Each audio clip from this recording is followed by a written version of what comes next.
Chapter 1109. P.S.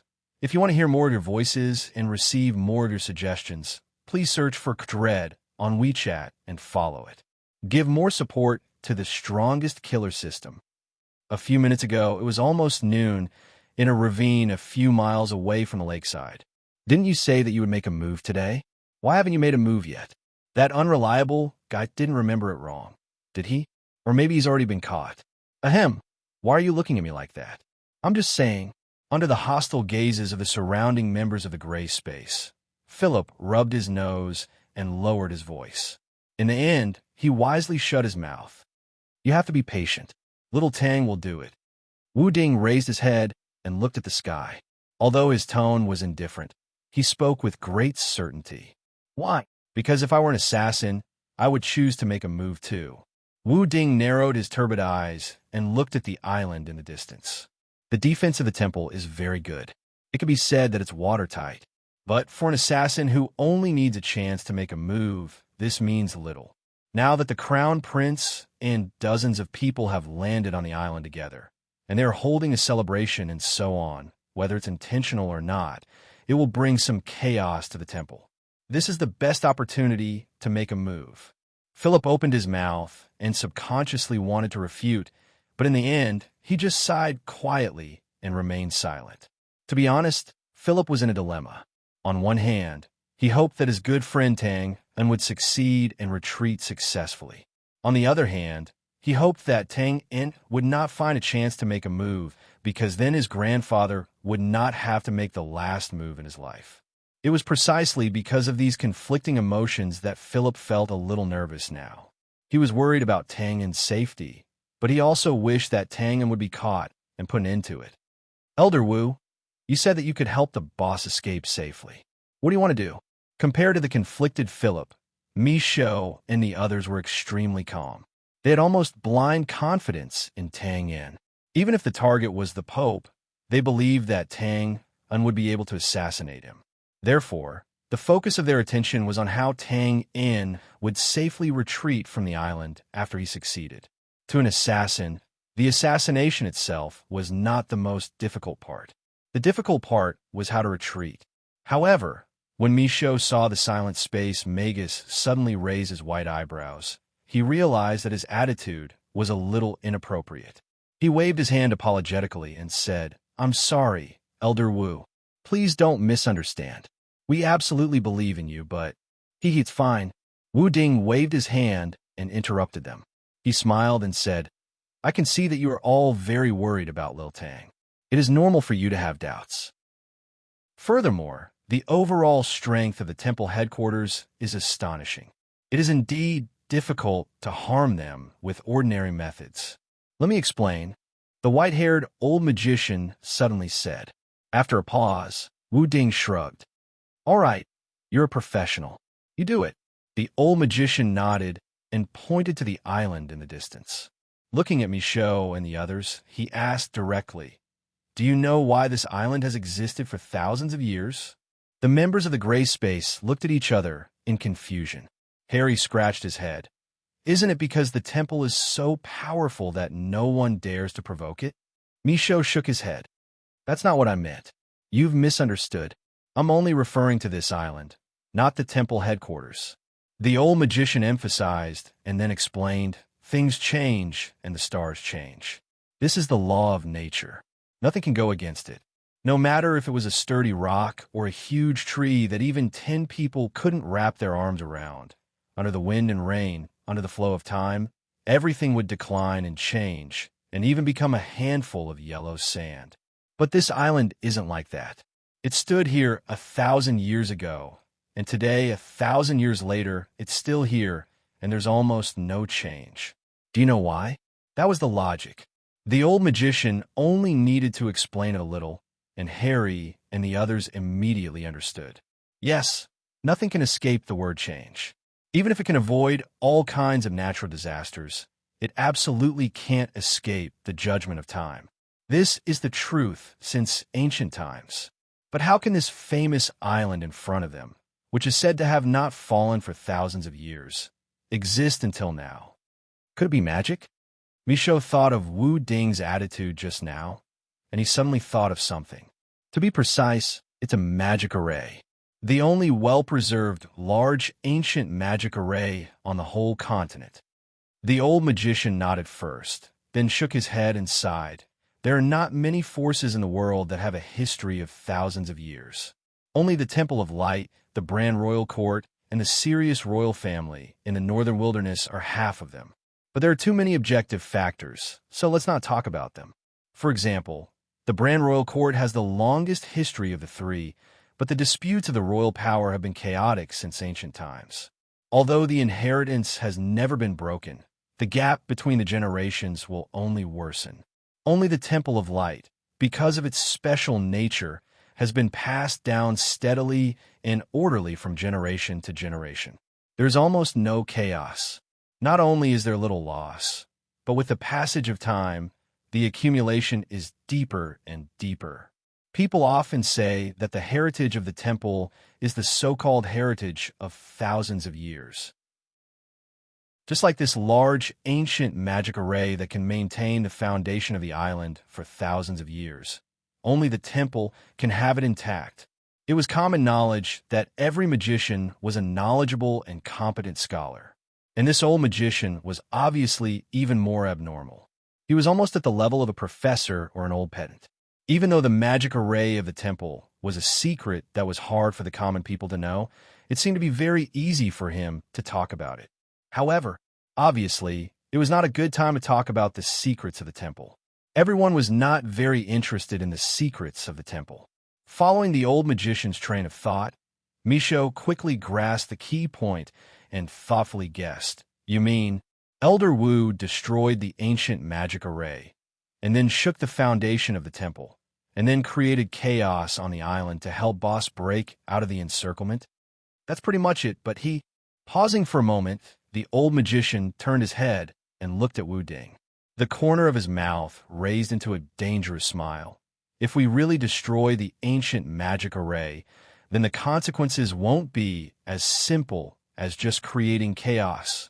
Perhaps you don't know, but magic is much more mysterious and dangerous than you think. This well-functioning ancient magic array has protected the temple for thousands of years, and its terrifying power is enough to shock the world. However, from another point of view, this is also a double-edged sword. If the magic array collapses, the backfire effect is equivalent to 1,000 years of accumulation, and then the island... What will happen? Philip unconsciously swallowed his saliva and asked nervously. The old magician spread out his hands and replied in a relaxed manner. Maybe it will collapse, separate, or directly turn into ashes. Who knows? As soon as his words fell, the surroundings suddenly became silent. Although everyone was mentally prepared, when they heard that the temple may one day cease to exist, they were still shocked, speechless. A moment later, Misho took a deep breath, and his eyes were as calm as water. He asked, "Where is the ancient magic array?" The old magician looked at Misho in surprise and couldn't help but gently nod, secretly admiring the latter's calm mind. Then he raised his hand and pointed to the island in the distance. "Look carefully, it is there, very conspicuous." Perhaps the temple has the idea of declaring its strength. After all, the temple does have the qualifications to do so. But from my personal point of view, the temple's move is a bit too arrogant and quite unwise. He just sighed and didn't say it clearly, but this wasn't much different from directly revealing the mystery. Hearing this, Misho, Philip, and the others subconsciously turned their heads to look and immediately understood. On the island in the middle of the holy lake, the most eye-catching thing was not the majestic staircase of the temple, but the towering statue of the god of light that seemed to be able to hold up the heavens and earth. Under the brilliant light, the white jade statue was shining brightly, and it was really dazzling.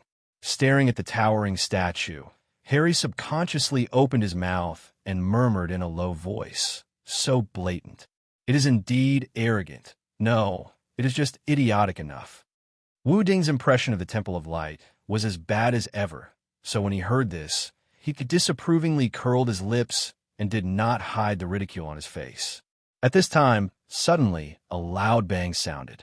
An even more dazzling and brilliant firework covered the god's head, and in an instant, it bloomed enchantingly in front of everyone's eyes, filling the sky with flowing colors. The scene stagnated for a moment, and then, this is fuck. Boss did it. Ha! The people who reacted could not hide their excitement, especially Michaud and the other members of the gray space who jumped out of the ravine and could not help but look up to the sky and laugh. Ha, good boy. Wu Ding slowly climbed up and looked up at the fireworks in the sky. The corners of his mouth unconsciously raised slightly, and he sighed with emotion. In the end, you still succeeded. The Pope is dead. The most shocked person on the scene was undoubtedly the old magician. He was only invited by Wu Ding to help, and he did not know Tang in himself, so he did not care about him. Now, just looking at the fireworks in the sky and thinking about the significance of this, he could not help but smack his lips and sigh dryly. The era of the Temple of Light is over. Yes, it's over. Wu Ding narrowed his eyes and agreed. The complex meaning contained in this simple sentence could only be understood by old monsters like them who had lived for hundreds of years and experienced all kinds of prosperity and vicissitudes of the world. He patted the old magician on the shoulder. In that case, old friend, let us send it on its way again and completely bury it. It's not my honor, but grandfather. Hearing the words beside him, Philip, who was jumping and celebrating with Michaud and the others, froze in place as if he was suddenly cast a spell, and he looked like he was about to cry. Yes, since Tang had succeeded now, then naturally, it was his grandfather's turn. His grandfather, Wu Ding, was naturally his grandfather's turn. Give me the sword. Wu Ding spread out his old palm and looked at Philip calmly. The latter subconsciously held the sword and stepped back, only shaking his head. Seeing this, Wu Ding shook his head and sighed softly. Why do you still not understand? Don't be sad. In this world, there is nothing that is immortal. The sword is like this, and so is the god of swords. Now that I have merged with the sword and destroyed this decaying temple that is said to be unbeatable for thousands of years, it is exactly the reason. This is also the reason why I did not waste my time in this world. Sighing, he reached out his hand and took the tacky golden-ringed blade from Philip's arms. He weighed it lightly in his hand. Looking at Philip, who was still in a daze, Wu Ding chuckled and said his last words. After I leave, the family is not allowed to interfere in the affairs of the empire. After saying this, he turned around and nodded lightly to the old magician. The latter nodded slightly, one hand holding Wu Ding's shoulder, the other holding the magic staff, and after a few groups of vague and strange syllables, a bright light flashed, and the two figures disappeared in an instant, immediately, a short moment later. In the midst of the exclamations from the four shores of the lake, a huge golden sword shadow that seemed to be able to cut through heaven and earth suddenly appeared from the void, ferocious and terrifying. The body of the sword was majestic, and the edge of the blade was insufferably sharp. After a slight pause, revealing a domineering posture, the huge sword shadow carried a terrifying momentum that could cut through heaven and earth, and instantly crossed the lake and slashed towards the center of the island with a loud bang, as if it had sensed the moment of life and death. Just as the domineering blade light was about to slash down, various colors of brilliance suddenly burst out from all over the island. They converged and merged together, instantly forming a cocoon-like oval defensive shield that protected the island. In the next moment, the sword shadow collided, and a loud bang shook the sky.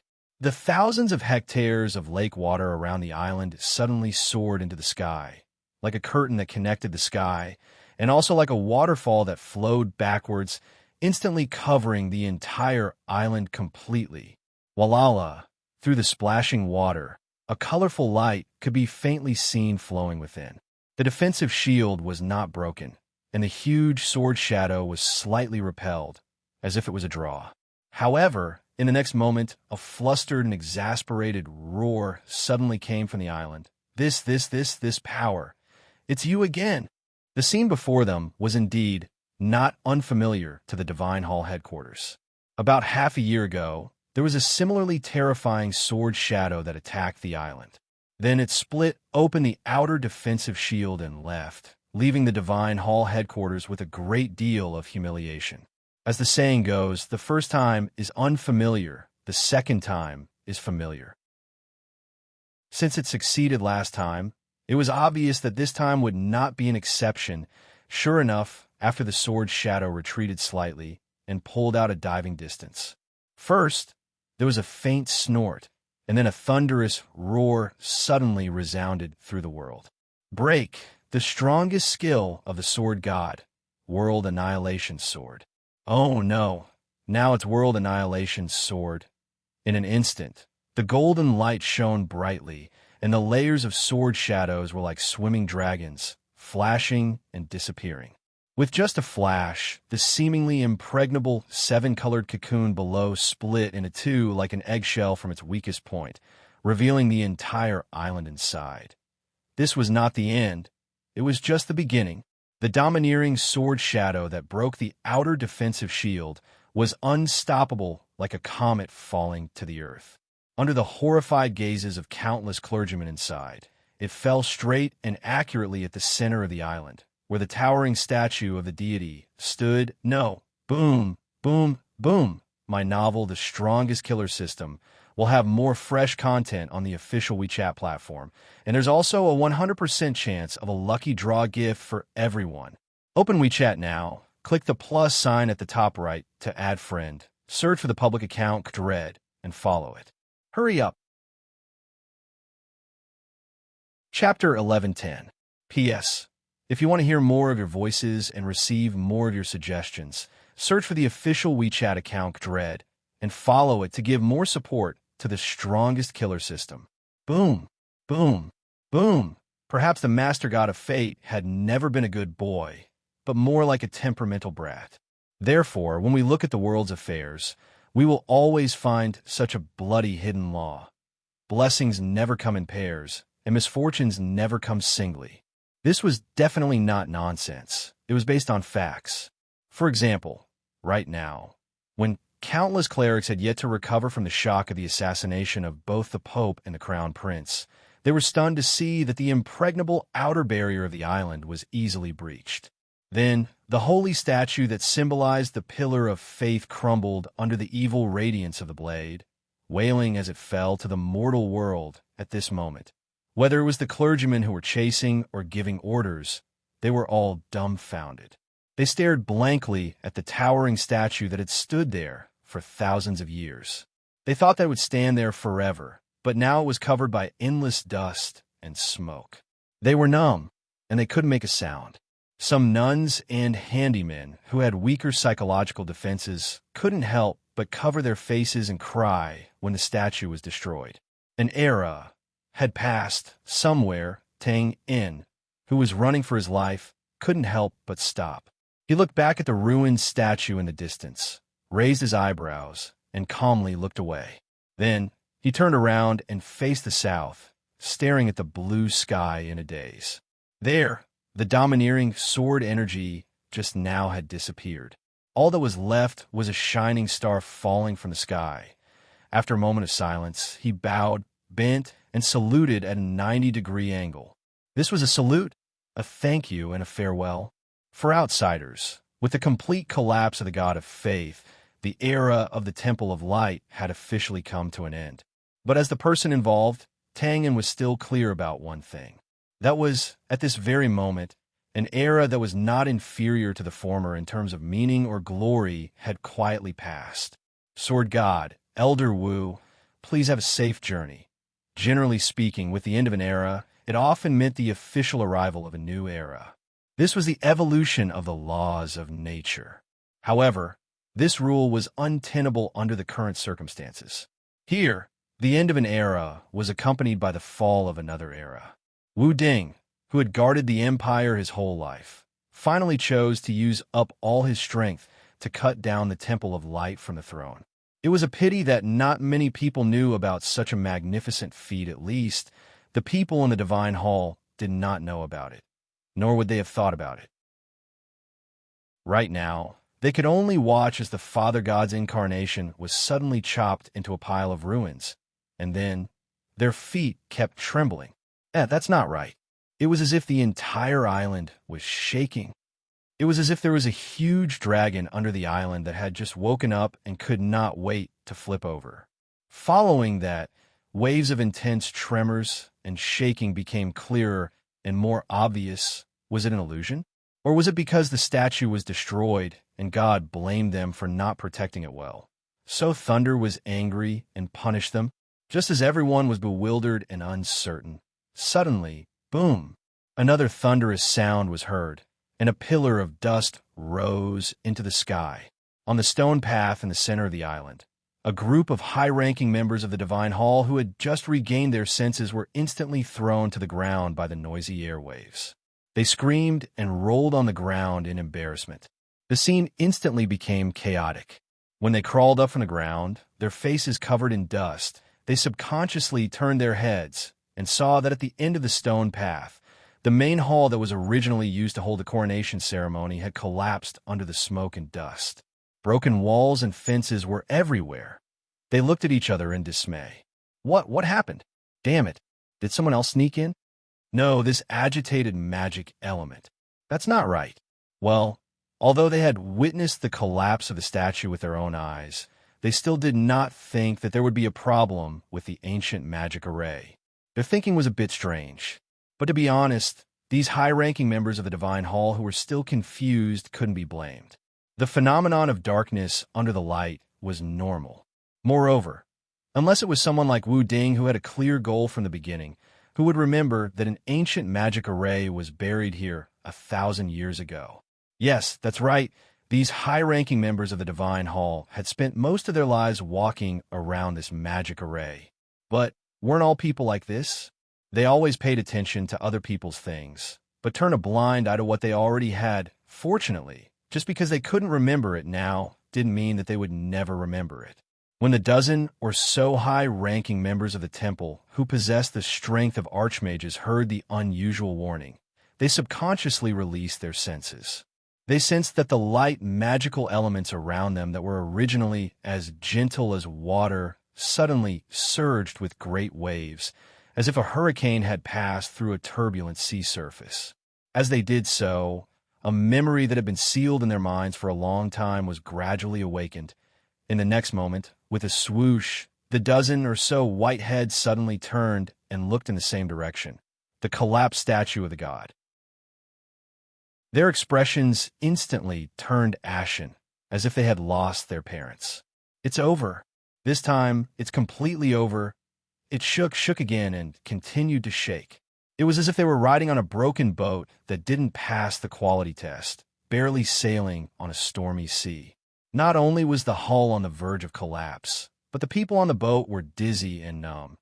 This was the first feeling Sylvia had when she woke up from her dream in a room in the corner of the Divine Hall. She opened her eyes, frowned, and punched the edge of the bed with a bang. Her face was full of displeasure and anger.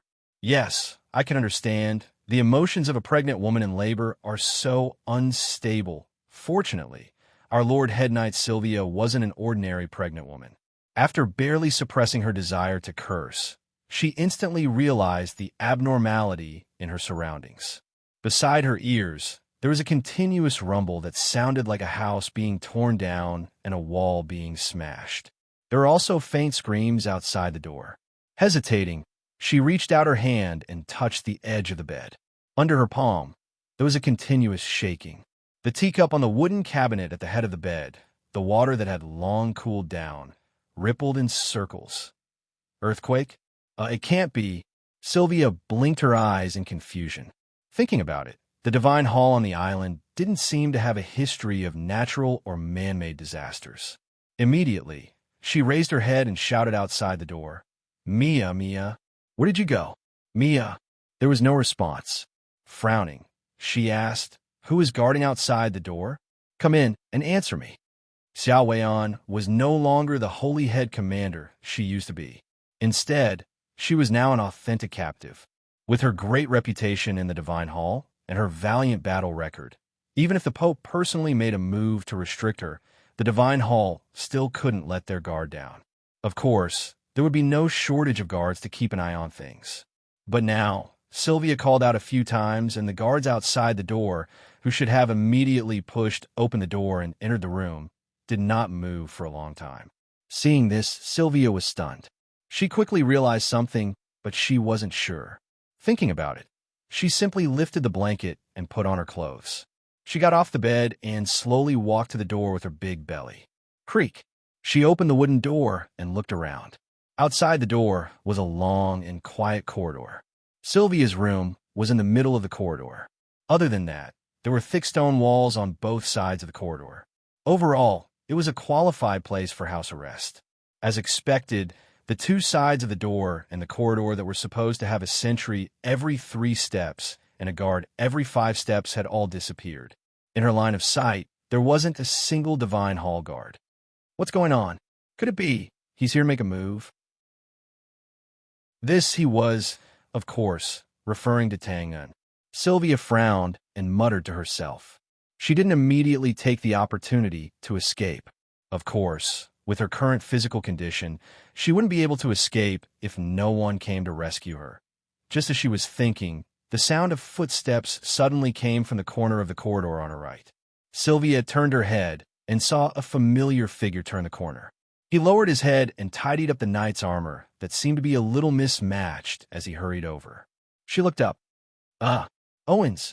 Sylvia suddenly widened her eyes and looked at this familiar partner in a daze. She was inexplicably surprised. How did you get in? Hi, long time no see, Sylvia. He smiled and waved his hand. Did I wake you up? What a failure. I wanted to give you a surprise. Huh? Shaking his head regretfully, Owens quickly walked closer. As for how he got in, well, guess. Paused for a while, pointed at his feet, and answered his own question. Just kidding. We came in from underground. Underground? Underground sewer? Sylvia's understanding of the Divine Hall headquarters was without a doubt. Hearing this, she was stunned for a moment and immediately understood. She quickly reached out to grab Owens's arm and asked impatiently, Where is he? He's here too. Where's he now? Hearing this, Owens suddenly looked helpless. Oh, Sylvia, you disappoint me. We have known each other for so many years and came all the way here to save you. You don't even care about my, what's with that look? Okay, I'm scared of you. You're pregnant. You're the biggest. Meeting Sylvia's obviously hostile gaze, Owens could not help but smile bitterly and spread his hands. I don't know where he is now. A few days ago, after entering the underground sewer, we split up. But don't worry. Try to run your combat energy. Well, just a little bit will do. Be careful not to affect the baby. Run my combat energy? Why? Although she was very dissatisfied with Owens's talkative style of not answering questions directly, Sylvia still frowned and stretched out her fist. My power has been restricted by the Pope himself. Before her voice fell, the surface of her tightly clenched fist was suddenly covered with a layer of faint holy light. It shrunk indefinitely, indicating the hidden explosive power. There was no doubt that this was the sacred combat energy that only belonged to the warriors of the temple. Owen's expression suddenly became extremely complicated when he saw this. He seemed to be smiling and sighing with emotion. In the end, he raised his head and shook his head with an inconceivable tone. I didn't expect that he would really succeed. Sylvia stared blankly at the flickering combat energy in her palm. She was also speechless. Some words did not need to be said, because the facts had already proven everything. Sylvia was able to regenerate her combat energy under the condition of being restricted. This undoubtedly meant that the restriction on her body had been removed. From another point of view, it was very likely that the person who had placed the restriction was dead. And regardless of whether Sylvia and Owens were willing to admit it or not, or what their current attitude was, the two of them were indeed from the temple headquarters. In this way, they were not strangers to the supreme ruler of this place. In fact, with their previous rank of Holy Head Commander, they had many opportunities to meet the kind old man. Perhaps they had even received encouragement and praise from the other party.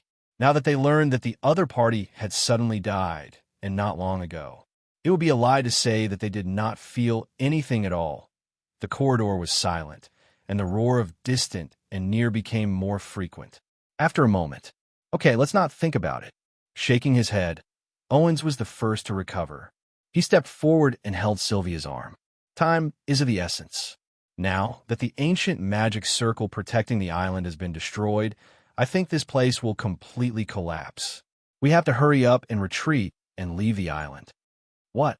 Collapse? What about him? Come on, you're giving birth to a child. How can your IQ drop? Even if we are all caught, do you think anything will happen to him?" "Don't worry. The outer defensive shield of the island has been destroyed. Now no one can stop him from escaping." At this point, Owens's voice suddenly stopped, and he suddenly turned his head. His eyes were as sharp as an eagle's. "Who is it?" Sylvia, who had recovered her strength, was naturally alert. She also heard the movement behind her, but it was a little difficult for her to move. When she slowly turned around, Owens, who was leaning forward like a wild leopard, was about to pounce with his spear. "Hey, Wei Wei, why did you come out?" At the other end of the corridor, Sylvia's childhood friend, Mia, was hurriedly pushing something that looked like a wheelchair around the corner. Then, she shifted her gaze and saw Owens's unnatural figure from afar. She could not help but frown.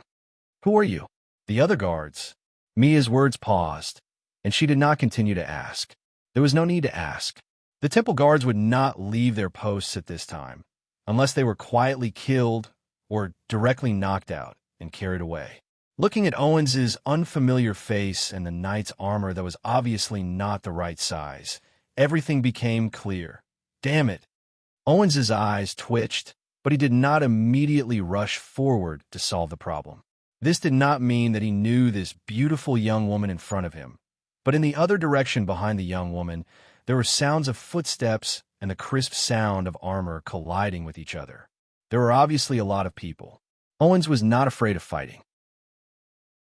With his strength as a holy head commander, even if Sylvia could not help him now, as long as he was careful and paid attention to avoid the mages, there was almost no one in the temple headquarters who could stop him. At least, it would not be a problem for him to protect Sylvia until she reached the well. But the problem now was that he had just started the rescue operation. At this time, exposing his whereabouts too early would undoubtedly be disadvantageous. In a long and silent corridor, Sylvia, Owens, and Mia, who was standing at the corner, looked at each other with a distance of more than 10 feet between them. For a moment, they were speechless. The novel, The Strongest Killer System, will have more fresh content on the official WeChat platform. At the same time, there will be a 100% lucky draw gift for everyone. Open WeChat now, click the plus sign on the top right to add friend. Search for the public account Dread and follow. Hurry up. Chapter 11:11. The situation was urgent, and the stalemate in the corridor naturally couldn't last long. Or rather, this wasn't a stalemate in the first place. It was just a narrow path meeting at the wrong time. Mia quickly came back to her senses. She let go of the wheelchair handle and looked at Sylvia with a smile. "Haha, looks like I came at the wrong time." Sylvia didn't expect things to be so coincidental, and she didn't know how to respond for a moment. What should I say? Playing the friendship card to make the other party turn a blind eye and let her go? Stop fooling around. This isn't Sylvia's character at all. She couldn't do this because it would harm her. She waved her hand and interrupted. "This is that little man of yours?" "Haha, a hero saving a damsel in distress. Quite handsome." Looking at Owens, whose expression instantly became strange, Mia casually retracted her gaze and looked down. "Do you know? Wei Wei, I've actually always envied you. No, I should say I've been jealous of you since we were young." "Mia, you misunderstood." "Huh?" Sylvia, who was about to shake her head and deny it, was stunned when she heard that. She looked at Mia, who was retreating in shock, and hesitantly asked, "What did you say? Didn't hear clearly? Or are you too shocked to believe it?" "Haha, you didn't hear wrongly. I'm jealous." Mia looked up with a faint smile that seemed to be mocking and self-deprecating at the same time. She spread her hands and said, "Look, you're better than me in almost everything. Your faith is firmer than mine. Your cultivation talent is higher than mine. your looks and figure are about the same as mine. More importantly, our starting points are clearly not that far apart, but someone as talented as you is even more hard-working than us. This is simply making people despair, not giving them any way to survive. Seriously, what she said was too damn right. Isn't this person a pervert? Owens raised his eyebrows and glanced at Sylvia beside him. He nodded empathetically and expressed his agreement. Then, without batting an eyelid, he moved his spear forward, stepped forward, and kicked, with a light smack. Owens, who had not made a decision, decisively launched a surprise attack. His spear was suddenly pressed down by Sylvia's hand. "I'm sorry." Sylvia pursed her lips and looked at her childhood friend, who was more than 10 feet away. Her gaze was complicated. "I don't know what to say. In short, it seems like I did something wrong. I'm sorry." "No, you're not wrong. You're really not wrong." Mia shook her head and regained her composure. "We were the ones who were wrong. In fact, you were right all along. Your hard work and perseverance did not disappoint you. You became the only female holy head commander in the Temple Knights. You became the flower of the Knights, and you even found a good man who was willing to die to save you. And I can only be someone's mistress, committing myself to an old man." At this point, Mia lowered her beautiful face, and her tone gradually became gloomy. Then, she suddenly took a deep breath and shrugged her shoulders. She raised her hand and quickly fiddled with her long hair, messing up her originally meticulously groomed hairstyle. Mia... Sylvia was also a little confused at this time. She did not understand what this childhood friend, who was so familiar yet now a little strange, was thinking. "All right, that's all for now." At this moment, Mia, who was dressed a little disheveled, suddenly raised her head and looked at Sylvia at eye level. She playfully blinked and revealed a big, bright smile. "You must be happy, my good sister who makes people envious." After saying that, she pushed her hand, and the wheelchair-like object instantly, smoothly rushed out in front of the stunned Sylvia and Mia. As for Mia, she instantly retreated and turned around to rush into the corner. Then a scream sounded. A heart-wrenching scream of panic was heard. "Not good, not good. That little bitch Xia Weian jumped out of the window and escaped. Someone come quickly. Come quickly. Hey, you guys came just in time. Quick, quick, quick, retreat. It'll be too late if you're late. Go around to the other side and block her. She can't escape far. Quick." Listening to the chaotic shouting and commands at the end of the corridor and the chaotic footsteps that were gradually getting further away, Owens blinked again as he looked at the wooden wheelchair that slowly slid in front of him. After a moment, he exhaled and looked at Sylvia, who was smiling at the side. "Your friend?" She nodded affirmatively. "Yes, my best friend. I can see that. It's just that she's a little breathless when she speaks. Let's go." Dust and smoke rose everywhere. Amidst the continuous explosions, the tremors became more and more intense. Under the cover of the restless magical elements that could not be seen by the naked eye, buildings began to collapse one after another in various parts of the island. Among them, the tall and majestic main buildings suffered the most damage. As if infected with some kind of deadly virus, the spread was extremely fast and chaotic. No one knew where the next loud bang would be, where the next explosion would be, and whether it would be right next to them. The scene became more and more chaotic. There were handymen who screamed in horror and ran around like headless flies. While they wanted to find a safe place for themselves, they were also constantly spreading panic. There were middle-level and high-ranking members of the Divine Temple who were angrily shouting orders, trying to maintain order and organize people to carry out rescue or encirclement. However, it could be seen that this action had little effect in this situation. There were also quiet god priests who stubbornly knelt in a certain building, closed their eyes and prayed, hoping that the god who had been worshipped by them for thousands of years in the underworld would appear to save them from the fire and calm the chaos.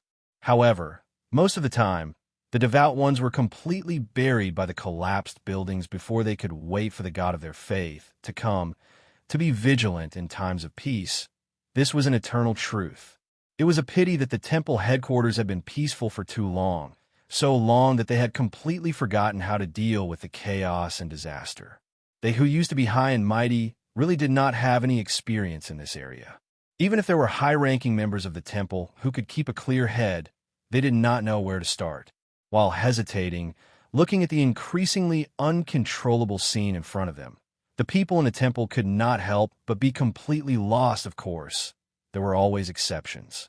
Among these confused high-ranking members of the temple, there were a few people who had a clear goal. There. Quick, Burton, bring people to go around and block him. Block him. He's going to jump over the wall. No, he's coming this way. Attack, hold him back. Damn it. Where's he? Behind. Captain, be careful. Captain Burton sacrificed himself. Captain Burton sacrificed himself. The target fled to the east. I repeat, the target fled to the east. I see him. I see. Not good. Quick, hide. The house is collapsing. I'm going to kill him with my own hands. Deafening roars, explosions, screams before death, and the loud explosions of the collapsing house, etc., all mixed together, one after another, and for a while it did not stop. Just by looking at the chaotic scene, you could tell that the team led by the retired head commander was not going well. In reality, it was exactly so. Under such a chaotic environment, the difficulty of trying to capture Twain, who possessed the ability to accurately control a small area and came and went like the wind, was so great that it was completely no different than looking for a needle in a haystack. However, it was clear that the retired head commander, who was agitated by the tragic scene of the Pope's head being separated from his body, did not think this way. He watched as Tang and easily killed the people blocking him, elegantly bypassed the collapsed building, and instantly disappeared into the dust. Then, he turned to look at the messy team around him. It was a clumsy performance, and he immediately yelled like a madman. Mage, location. Tell me where that bastard is now. Wait. Sir Head Commander, the magic elements here are very messy. The old mage who was waving his magic staff was sweating profusely. Found him. He's south. He's behind us. Damn it, he's provoking us. Obviously, he had temporarily escaped from the pursuit, but instead of retreating, he went back and circled to the back of the pursuers again. If this was not a provocation, then what was? Phew! Chase! The retired head commander took a deep breath. His whole body was trembling, and he could not help but roar. Why are you still standing here like idiots? Chase! Yes, sir. The surrounding temple knights trembled when they heard the order, and they hurriedly chased after him.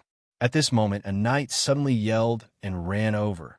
Sir Head Commander, phew. Sylvia escaped. What? The retired head commander, who was about to take a step forward, suddenly froze on the spot. His eyes were filled with murderous intent. What did you say? Sylvia escaped. That's not right, sir. The middle-aged knight who looked like a captain suddenly thought of something and said in horror, Not good. It's a diversion. Damn it, that bastard is not provoking us. He's just leading us in circles to buy time so that Sylvia can escape. No, with Sylvia's current condition, it's impossible for her to escape alone. Someone else must have snuck onto the island. It was easy to deduce the cause by the cause. The difficult part was how to make a decision. Now, there were two choices in front of them. One was to continue chasing Tang in, and the other was to capture Sylvia. To be honest, the success rate of both was not very high. Needless to say, Tang In's situation had already proven everything. While Sylvia's situation seemed easy, it was not. For the former, they could at least use magic to find Tang In's location.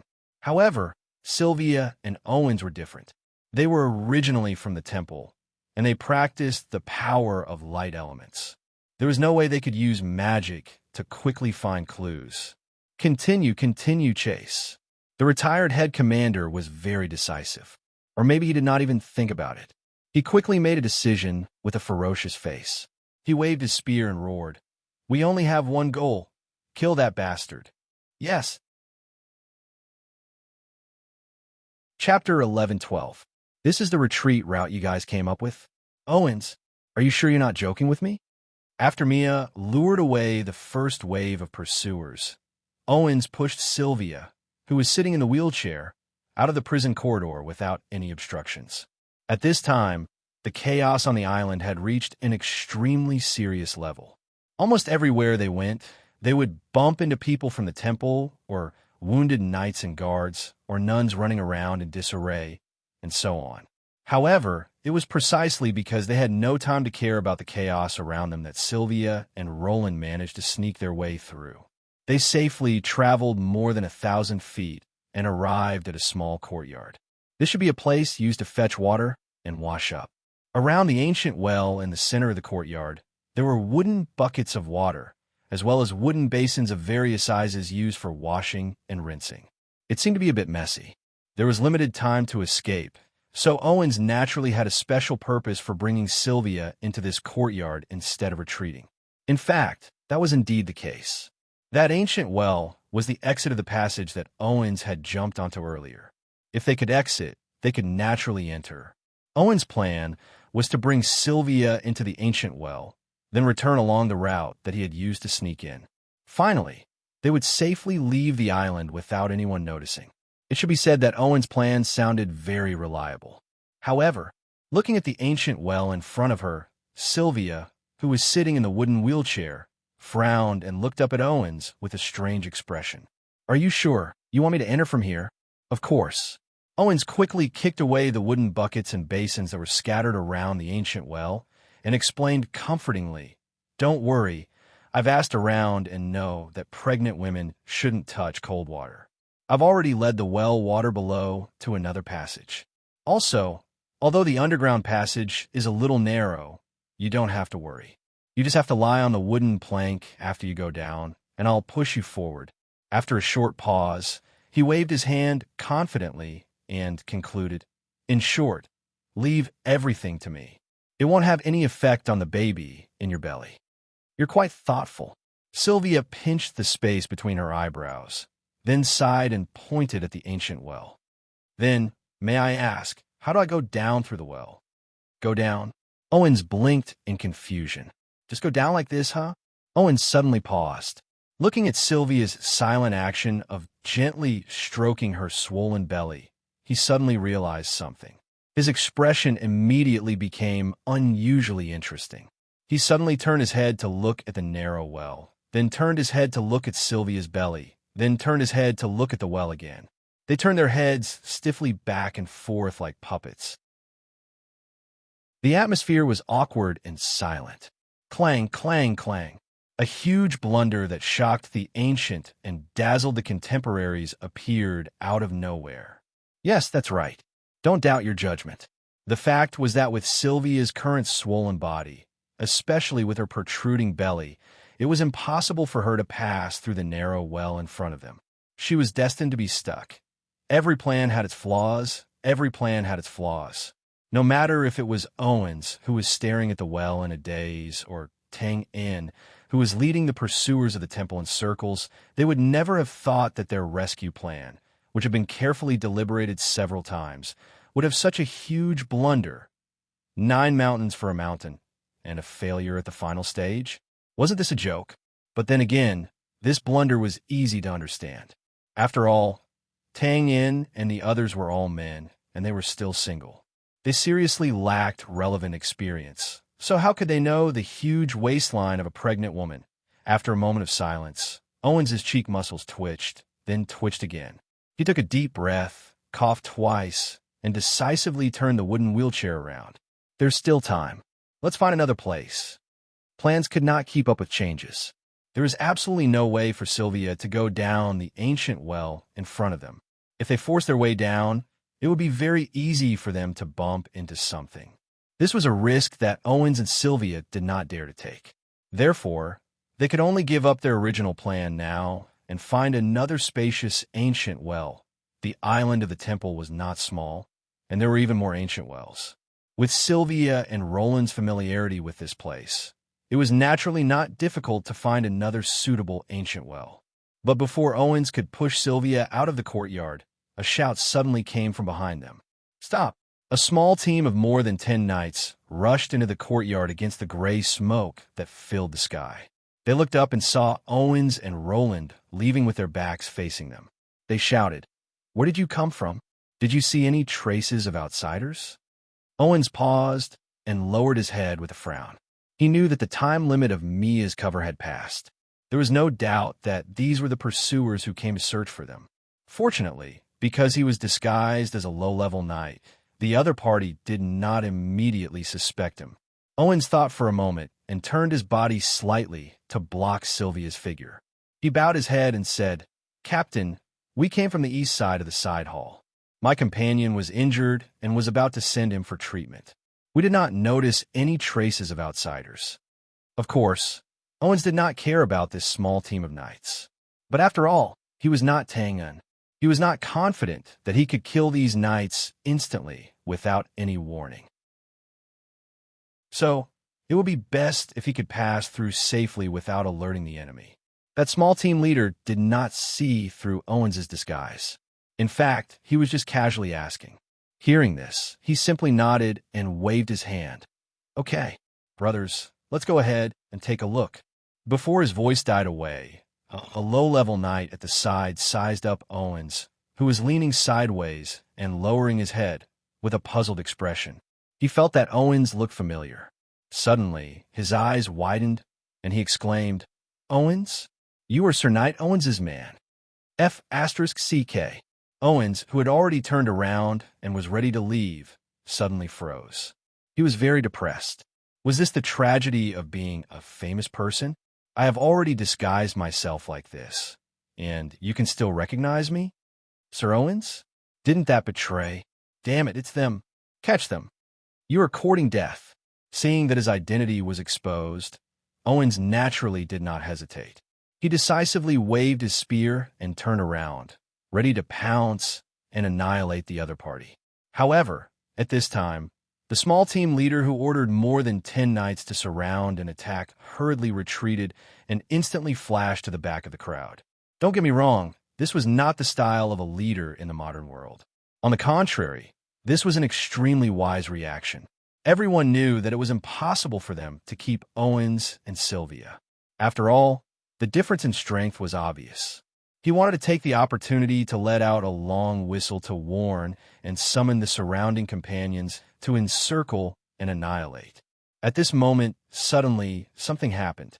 All of a sudden, an unforeseen event occurred. With a whoosh, a black brick-like shadow appeared out of nowhere and flew through the air. "Eat your grandfather's brick. Be careful." "What is that?" The knight at the front suddenly looked up and felt that his vision suddenly turned black.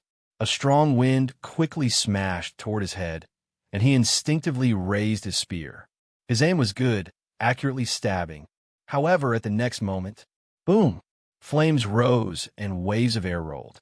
In a violent explosion, the figures of more than 10 knights were swallowed by the smoke in an instant. Then, they shot out of the smoke like cannonballs. Some of them smashed down the walls of the courtyard, some flew over the walls of the courtyard, and scattered in all directions. It was obvious that they were dead. Cha! Owens, who was about to pounce, saw the rolling waves of flames in front of him and quickly forced himself to stop. He roared and held his spear in front of his chest, erupting with a holy light to face it head-on. Behind him was the pregnant Sylvia, so naturally he could not dodge. Fortunately, although the power of the change was not small, with his strength at the peak of Earth stage, he could still take it steadily.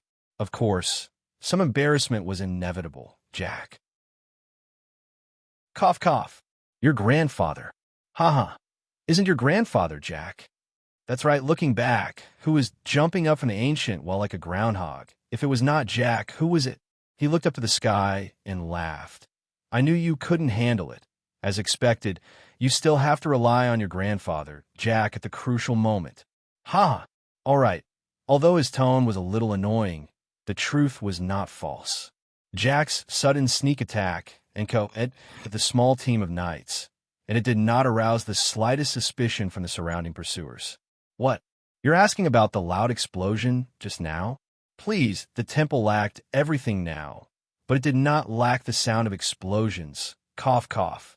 Owens, who was spitting out black smoke, rolled his eyes speechlessly. Why did you come out? Nonsense. Half of the underground passage collapsed. If I didn't come out, would I be waiting for death? Jack rolled his eyes back and said in a bad mood. Then, he turned his gaze and saw Sylvia sitting on a wooden wheelchair. His expression suddenly changed, and he rubbed his hands together and leaned over like a lackey. "This is sister-in-law Sylvia, right? Ha! You're indeed very charming. You may not know me, and let me introduce myself. My name is the great thief Jack, Tangen's brother. I've heard of you." Sylvia nodded politely. "Thank you for coming to save me. It's my duty who asked me to be his brother." "Ha! All right, cut the crap." Owens walked over. "You just said the underground passage collapsed? Then how should we retreat now? Also, what the hell did you throw just now?" "Don't worry. I've already docked the small rubber boat on the southern shore of the island. It's not far from here. We just have to take advantage of the chaos to kill our way over. As for the thing I threw just now," Jack simply opened his coat. "See for yourself." "See what scare?" Owens casually glanced at it, and his expression suddenly changed. He subconsciously blocked in front of Sylvia, and once again held his spear in front of his chest, as if facing a formidable enemy. "Magic lock. You took down a magic lock and brought it here. The red, blue, white, fire element, water element, light element were tied around Jack's waist, clanging like small pieces of bricks entwined in a circle and colliding with each other. Weren't they the magic locks they encountered when they sneaked into the temple headquarters? Who would have thought that Jack actually took down the central explosive device of these magic locks one by one from the magic traps, and even tied them into a bundle and carried them on his body? No wonder the knight just casually fired a shot just now. It caused such a violent reaction. It should be known that this was 10 times more dangerous than the exploding crystal. In other words, the current Jack was simply a human-shaped self-propelled cannon, and a high-grade one with self-destruction and self-destruction. However, the person involved obviously didn't realize this, and rather proudly scratched his head. A thief never leaves empty-handed. A thief never leaves empty-handed. Professional habit, purely professional habit, haha. Amidst the arrogant laughter, Owens and Sylvia looked at each other, and the corners of their mouths twitched at the same time. Then, without leaving a trace, they moved a few steps to the side to distance themselves. Chapter 11:13. With the addition of Jack, the effect was immediate. The running of the three-man team suddenly became much smoother. This did not mean that Jack was very strong. In fact, among the three of them, even Sylvia, who was not good at running, could easily suppress the weakest Jack. But all of this could not stop the awe-inspiring power of his humanoid, self-propelled cannon. One had to know that the current situation was obvious. Shrines would always be blooming everywhere. The rumbling sounds of explosions were incessant, and people were dying every moment. As long as one wasn't blind, one could see that this place was destroyed. If they could leave an island as a foundation, it would be a blessing from the gods. Under such circumstances, it was naturally better for everyone on the island to leave as soon as possible. But since ancient times, religious believers had never been a group that could rely on reason to act. Even though they knew that a great disaster was imminent, there were still many people in the temple who acted as if they did not hear it. They carried out the orders to encircle Tang in and search for Sylvia, like moths flying into a flame. It was so touching that it made one's balls hurt. If it was only Owens and Sylvia, after their whereabouts were exposed, they would inevitably be slowed down by the endless waves of temple guards. No matter how strong Owens was, or how outstanding his marksmanship was, he would not be able to escape. He might even be entangled in the same place and be unable to move. In this way, when a few more experts from the temple heard the news and rushed over, they would meet a tragic end. Fortunately, they had Jack and the team, a completely unreasonable humanoid self-propelled cannon. As they headed south, whenever they encountered temple guards along the way, Jack would greet them with a bright smile before they could question him. He would give them a greeting gift and casually throw out a magic lock. And then there was no more. After the rumbling explosion, the dust settled, the obstacles were cleared, and the road was unobstructed, clean and tidy. This was the effect they wanted. If the first prince had to court death and choose to be crowned today, it would be the right time. Jack had a flash of inspiration as he removed the magic lock and put it on his body.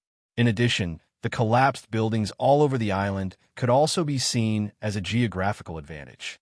It was the former's incessant rumbling that masked the huge commotion caused by Jack's firecrackers, minimizing the impact to the minimum.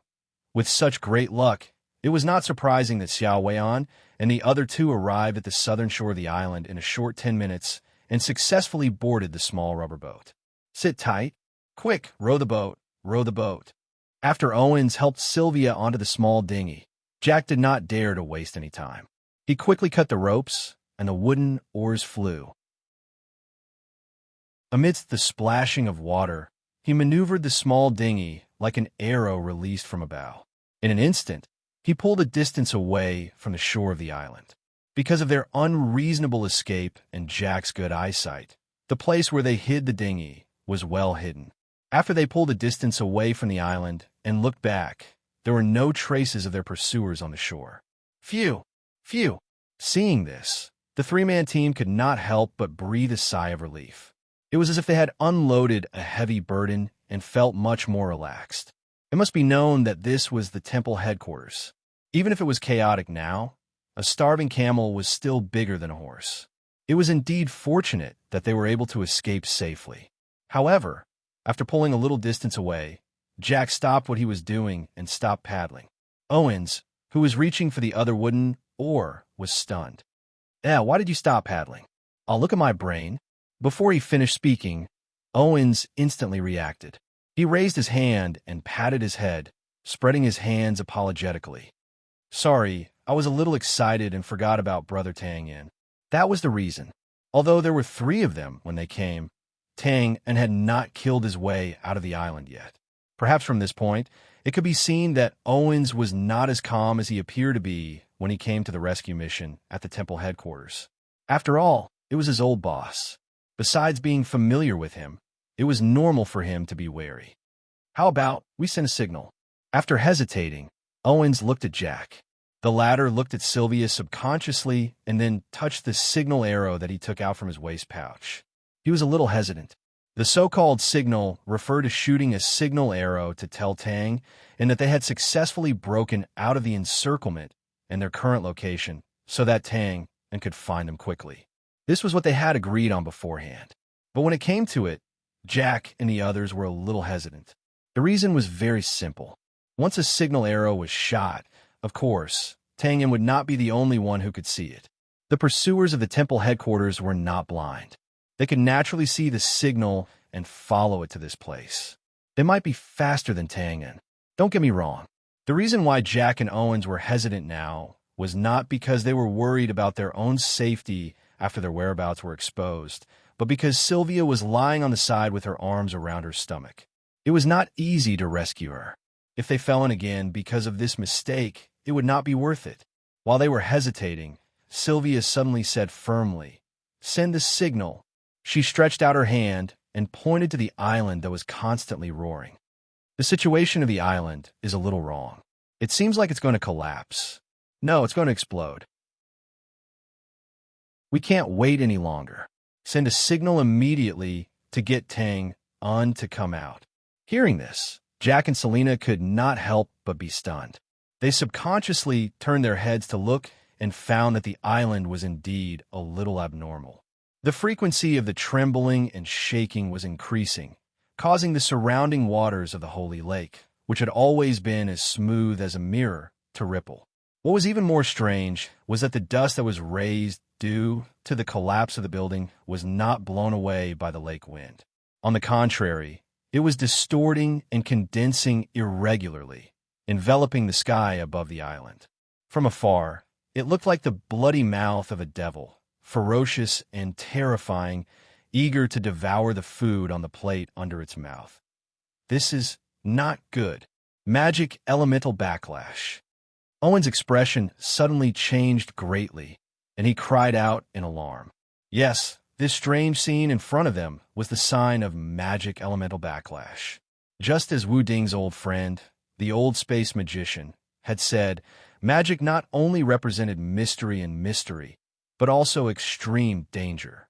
And among the many dangers, if asked what a magician was most afraid of, it would undoubtedly be magic backlash. And don't forget that the source of this magic backlash was not as simple as a magician or a spell, but an ancient magic array that had been in operation for thousands of years. Once this thing really backfired and went all out, its terrifying power would cause even 100-sword gods to die in vain. F***CK? Seeing that Sylvia and Owen's expressions had changed, Jack did not dare to hesitate. Without thinking, he raised his hand to shoot a signal arrow into the sky. But at this moment, wait. Look over there. Sylvia's gaze suddenly turned. In the strange stone forest more than 1,000 feet away from the southern shore, she vaguely caught a glimpse of a familiar figure, which disappeared in a flash. What are you looking at? Jack and Selena turned their heads in confusion. He's here. Sylvia's lips curled up slightly, and she said with great certainty, he's here. In the stone forest on the southern shore, grass and trees flew everywhere. Kill you. I'm going to kill you with my own hands. Die. With a rumble, ancient trees flew backward, and gravel flew everywhere. Amidst the furious roar, a burly figure covered in dazzling fighting aura carried a domineering spear aura. Like a primordial beast, he passed through the stone forest, sweeping everything in his path. However, in front of him, too slow. You, too slow. He sighed regretfully and mockingly. The figure that was being pursued by the domineering spear aura moved and dodged between the stone forest like a monkey that had just awakened its apertures. It looked like it was in imminent danger and would be completely smashed into pieces in the next second, but it always managed to safely dodge at the most critical moment. Forget it. You can't kill me. In fact, you can't even touch the corner of my clothes. Why bother? In a flash, he moved forward at high speed. That Pope is not your father, and the first prince is not your son. Just do your best. No one will blame you. Why do you have to chase after them? He was long-winded and tried his best to persuade her. I'm going to kill you. Just turn around and take a look. Really, the situation at the temple headquarters is really bad. You should hurry back to save people and organize a retreat. Die. The fighting aura was violent, and the spear shadows were everywhere. Why can't you reason with me? Look, you got stabbed again. Don't be so shameless. Do you want to force me to kill you? I'm going to kill you with my own hands. All right, you win. Jumping close to the ground, he flashed through the gaps between the fallen giant trees. Then, he used his hands to support himself on the ground and flipped himself up. After a series of movements were completed smoothly, Tang helplessly looked at the burly figure behind him who had directly knocked the giant tree trunk away. It was the retired head knight commander. He shook his head speechlessly. This old man seemed to have really gone crazy. How the hell was he going to escape so smoothly? That's right. The reason why Tang was so long-winded to dissuade them was because he had the intention to retreat. Although he seemed to be deliberately provoking them before, leading a large group of temple pursuers to take a detour, he did not take the right path. In fact, he had seen all the movements of Jack and the others, and he knew that they had safely boarded the boat. Therefore, Tang naturally did not have the mood to continue playing. But he did not want to play. Not only did the retired head knight commander not succeed in his pursuit, but he also got stabbed from time to time. He was so irritated that he had set his mind on Tang. Even if his subordinates were far behind, he still did not want to give up. He would not stop until he killed Tang. Whatever. Through the gaps between the trees in front of him, Tang saw the little boat on the lake. He squinted his long, narrow eyes and decisively turned around. He had made up his mind to kill. Since you want to die, then don't blame me. Of course, the retired head knight commander did not know that Tang had changed his mind. Seeing Tang's body slightly slow down, he did not hesitate to stab with his spear. With a whoosh, the spear was as fast as the wind. The tip of the spear instantly pierced through Tang's left chest. No, it was an illusion. Although the head knight commander seemed to have lost his mind, He did not hesitate at all when he fought. After he realized that his spear did not hit its target, he pulled back his spear without thinking. He turned the stab into a sweep and swept across a large area around his body. In an instant, a whirlwind was created. The leaves on the ground were like sharp blades, dancing in the air. It was a spectacular sight. This was the real reason why Tang did not want to kill him. This old man was not an ordinary temple guard. He was a retired Holy Head Knight commander. He had been fighting for his whole life. He had a lot of experience in killing people. He was not an ordinary person that could be taken down easily. He was very troublesome. Of course, Tang's killing intent was not for nothing. His opponent's Dochi realm was around the middle of void rank. With this kind of strength, even if he was at his peak, Tang was confident that he could kill him. Old man, do you really think I'm scared of you? Open. With a bang, the flying dagger suddenly exploded in front of the head commander. A pitch-black dagger pierced through his body and went straight for his forehead. Haha, great. The retired head knight commander laughed out loud. He was not scared. Instead, he was happy. He was not afraid of Tang's sharp counterattack. He was only scared that Tang would run away. He had to admit, Tang's speed was just too crazy. If he only wanted to run away, the retired head knight commander would not be able to do anything to him. Explode, explode, explode. This was a rare opportunity. The retired head knight commander had gone crazy. He did not even care about the dagger that was coming toward his forehead. Instead, he roared into the sky. The dazzling holy combat chi around him kept expanding and exploding. It was almost materialized. It was like layers of holy armor, mighty and domineering. This was purely using power to oppress others. Normally, people who were good with spears would not let their opponents get close to them. They would not be able to use their full power. However, this retired head knight commander did the exact opposite. He did not seem to care at all.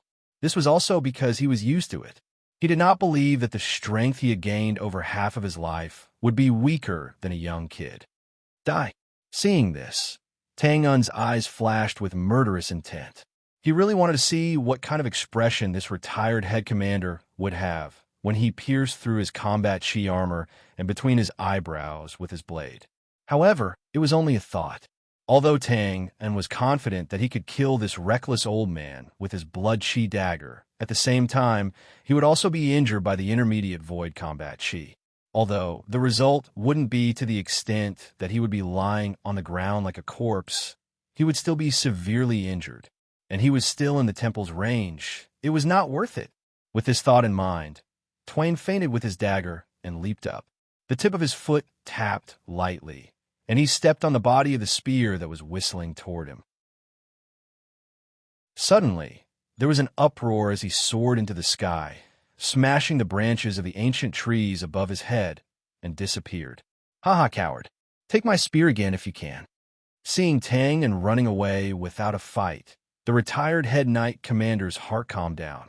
He squinted his eyes and looked up to see where Tang was hiding. At the same time, he tried to provoke Tang in. However, before he could finish his sentence, his face suddenly changed. He subconsciously stepped forward and rushed forward like he was on fire. Despicable. With a poof, blood spurted out from his shoulder. He roared, "Shameless bastard. Do you only know how to sneak attack?" Haha, that's strange. Tang flashed behind the head knight commander like a ghost and raised his blood-stained dagger. If the head knight commander did not run fast enough, that strike would have been enough to kill him. I am an assassin. If I don't sneak attack, should I learn from you and fight head-on? That was the logic. The retired head knight commander was speechless. He didn't know how to refute. In fact, he was unable to open his mouth to refute because Twain, who had taken the initiative, was unforgiving. He was like a maggot in a tarsal bone, following left and right like a shadow. What came along with him was a storm of dagger shadows. Ding, ding, ding. Slit throat, defend, stab eyebrows, retreat, eviscerate, gouge the back, stab the heart. In just 10 breaths, the battle had turned into a one-sided slaughter. There was no time to fight back, and there was no time to breathe. Under the sky, full of dagger shadows, the retired head knight commander could no longer be seen. The only proof that he was still alive was the continuous roars of surprise and the occasional muffled groan of pain that could be heard from him. It was just that he was in a mess. It was very frustrating. At that moment, the head knight commander saw the blood spurting out from the seemingly invulnerable combat chi armor. He felt the wounds on his numb and trembling body. He finally understood why the head knight commander took the initiative to dodge. It was not because the head knight commander couldn't break through his combat chi defense, nor was it because the head knight commander was afraid of him. The head knight commander just didn't want to exchange injuries with him, just like how no one would want to use a jade stone to collide with a tile. After understanding this, the high morale he had just now disappeared. What replaced it was a sense of disbelief and despair that could not be suppressed. In a battle between masters, the worst thing was to be distracted. After noticing the head knight commander's dispirited state, Tang increased his attack speed again. His momentum was even more ferocious. Finally, with a slashing sound, the black dagger that was like a poisonous snake in the dark swept across the Damascus steel spear like the wind. With an ear-piercing sound, it drew a long trail of light in the dark forest. It was deadly and gorgeous. In an instant, it had arrived in front of the retired head knight commander. Let go! With a bang, the Domang spear flew high into the air. The two figures separated. Immediately, one of the burly figures flew back in the air like a cannonball. He broke dozens of ancient trees in succession before heavily falling to the ground and vomiting blood incessantly. I gave you a way out, but you didn't want to leave. In the darkness, Tang stepped on the soft leaves and walked forward.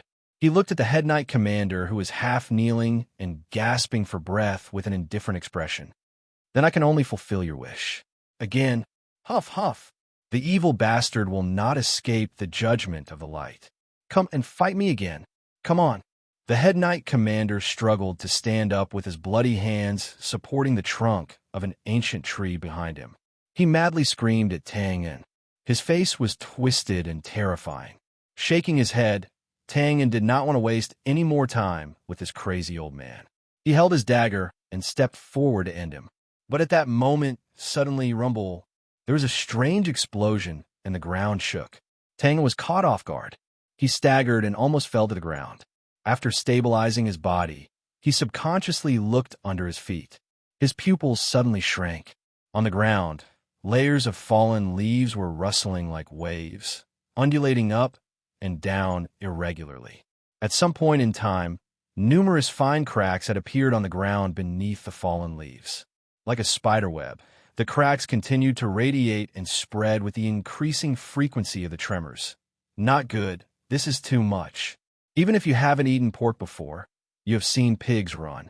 Although in the modern world, Tang Yin had never experienced natural disasters like earthquakes and landslides, he still knew a little about them.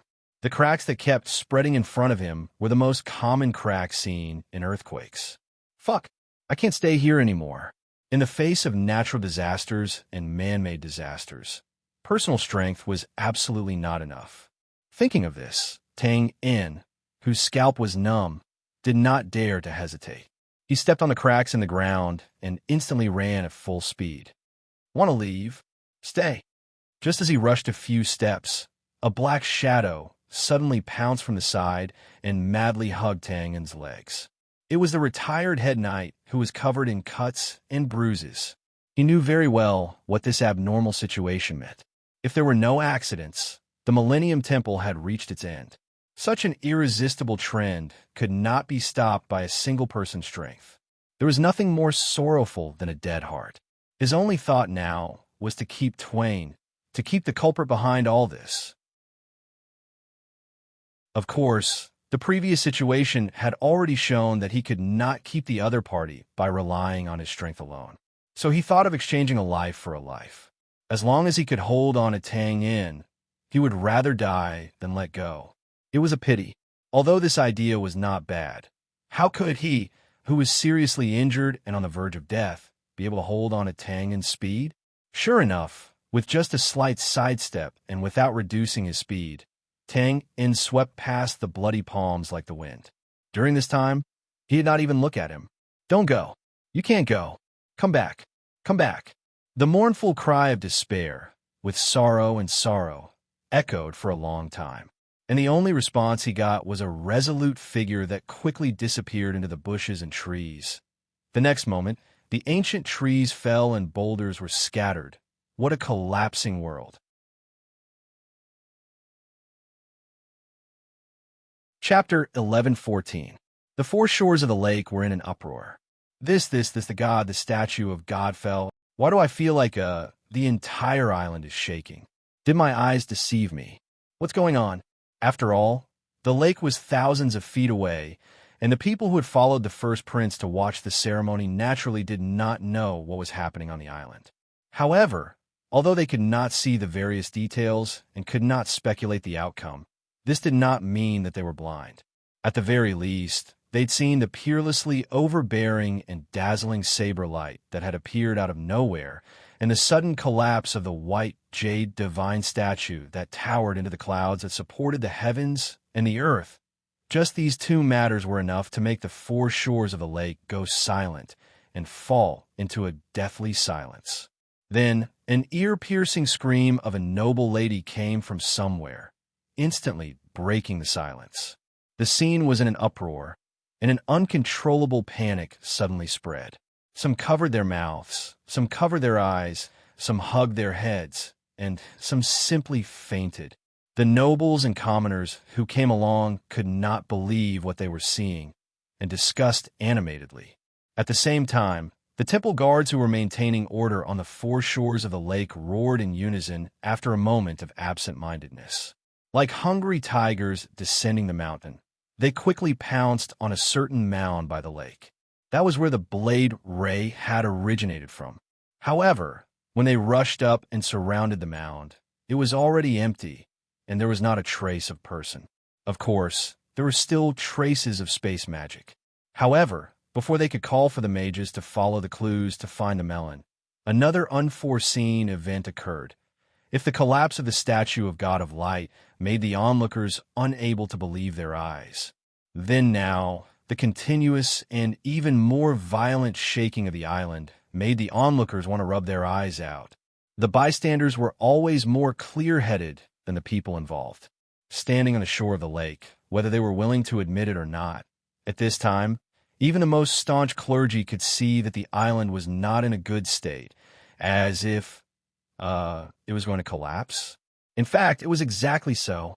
In just a short span of 10 minutes, the shore of the island that was hit by the surging waves suddenly shook and collapsed along with several loud rumbles. Dust and ashes filled the sky, startling countless birds in the forest and causing them to flee in fear.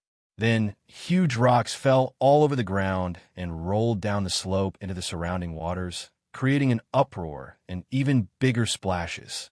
Finally, under the countless horrified gazes of the people on the other side of the lake, the outer area of the island began to gradually collapse and collapse. The originally towering and precipitous precipice suddenly became shorter by a head, then shorter by another head. In the end, with a resolute and unstoppable momentum, it slid into the ice-cold lake and was submerged. Soon after, the ancient trees floated up like canoes, bobbing up and down with the waves. This was only the beginning. The collapse of the surrounding area was like the opening of Pandora's box. Then, the frequency of the shaking of the island became more and more rapid. One by one, the areas of the temple headquarters spread out and fell. At this point, whether it was the onlookers standing on the opposite shore or the people in the divine hall on the island, they could not help but have a bleak realization in their hearts. The divine hall headquarters that had stood tall on the continent for thousands of years would probably become history after today. Of course, it was only the temple headquarters that had become history, or rather, only this island. It did not represent the entirety of the Temple of Light. In fact, just as the statue collapsed and chaos was about to erupt, countless figures had already boarded the ships docked at the island's dock and left this troublesome place at the first moment. Among them, there were many who wore red robes and luxurious robes. This proved a principle that no matter which time and space it was, letting the leader go first was the norm. However, it was foreseeable that even if most of the clergy on the island managed to escape successfully, the Temple of Light would not be able to escape heavy losses. Because right in their territory, the Pope, the person with the greatest authority in the temple and the incarnation of God, had been assassinated. Even his corpse couldn't be preserved. Could there be anything more humiliating than this?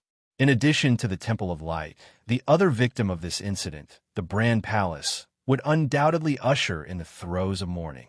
No one would have thought that the eldest prince, who killed his father and harmed his brother, who tried his best to catch a glimpse of the hope of the crown, would fall at the last step to the throne and also die in the hands of Tang Yin. And the Bran Empire, which was in a precarious situation, could not help but fall into an awkward situation again, of course. Some were happy, and some were sad. Some were sad, and naturally, some were happy. Some beat their chests and stomped their feet, and some pointed to the sky and cursed the earth. Naturally, there were people who congratulated each other and rushed to spread news. As mentioned before, the coronation of the eldest prince was a major event that deserved attention. Then, after Tang Yin got involved and killed the traitorous disciple of the sword god in the capital and threatened to assassinate the Pope, this muddy water was thoroughly stirred up, and the Temple of Light headquarters was sent to the teeth of the storm.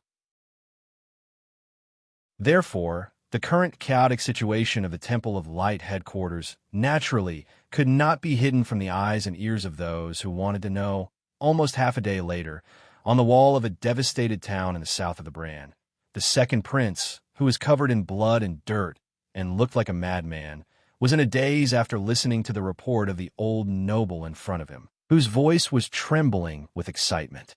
He first took a deep breath, and then, under the gaze of many people on the wall, he suddenly raised his hand and threw the sword his hand far away from the wall, raised his head and put his hands on his waist, and laughed heartily. "Ha ha! I knew it! Ha! I knew it would be like this. It was not in vain that I deliberately tried to curry favor with him along the way. Tang Yin, oh Tang Yin, this matter was well done. Ha! Brother, oh brother, you also have a day like this? You also have a day like this. Ha!" Looking at the second prince who was laughing so hard, the old noble who came to report could not help but be overjoyed, but he did not laugh along with him.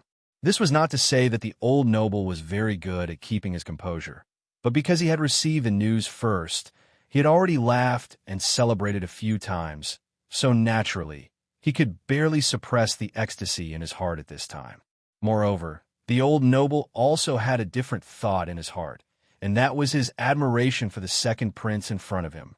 He finally understood why the second prince did not listen to their advice and insisted on putting on his armor and going into battle himself, and even said that they did not know anything. They really did not know anything. It turned out that the reason the second prince did not retreat was not because he was afraid of being captured, but because he was waiting for the news of the assassin's success. Without a doubt, this was a huge gamble, and the chances of success were not high. Once it failed, only death would await them, including the second prince and the rest. Fortunately, it turned out that the second prince had succeeded. He had only placed a small bet on the assassin, and he had won a bountiful return that was comparable to the heavens. This business was done wholeheartedly. Soon, when the second prince's laughter gradually stopped, the old noble quickly asked, "Your Highness, what should we do now? What should we do? Huh? What else do we need to do now?" After a pause, the second prince seemed to have suddenly thought of something, and he slapped his forehead. "There's indeed something to do. Let's quickly go and get my luxurious clothes. I want to take a bath and change my clothes, open the city gate, and accept the surrendered soldiers into the city to pay their respects and receive their punishment." Open the city gate? The old noble's expression suddenly changed, and the admiration in his heart was immediately put aside, and he quickly advised, "Your Highness, please be careful of their evil intentions." He simply waved his hand and interrupted, "Don't worry, they won't dare." The second prince raised his head proudly, and with a confident smile on his face, he said firmly, "Because now the new king of Bran is here." Half a day later, at dusk, The news finally crossed the Leno River and reached the high ground of the northern shore. The Pope of the Temple of Light was assassinated, and the new king of Bran, who was about to ascend the throne, was also killed. So he succeeded? The person who reported the news was Bamatu. He also wanted to know the result of Tang In, who had succeeded in a sneak attack under his nose, successfully captured Lan Shah, and escaped unscathed. So, as soon as he received the news, he became a messenger and came in person to deliver the news. Then, looking at the two women in front of him who had been sitting on the bench for a day, who were slightly tired and trying their best to remain calm and casual, but their tense bodies and palms tightly grasping the wooden armrests exposed their unusual nervousness at the moment. Bamata couldn't help but chuckle and nodded affirmatively. Yes, he should have succeeded. Paused for a while, he sighed with emotion. I remember when we set out, I reminded him to only focus on saving people and not to provoke the Pope, that annoying old man. But I didn't expect that he would directly kill the Pope. Oh, it seems that I'm really old. Bamatu did have a reason to sigh with emotion.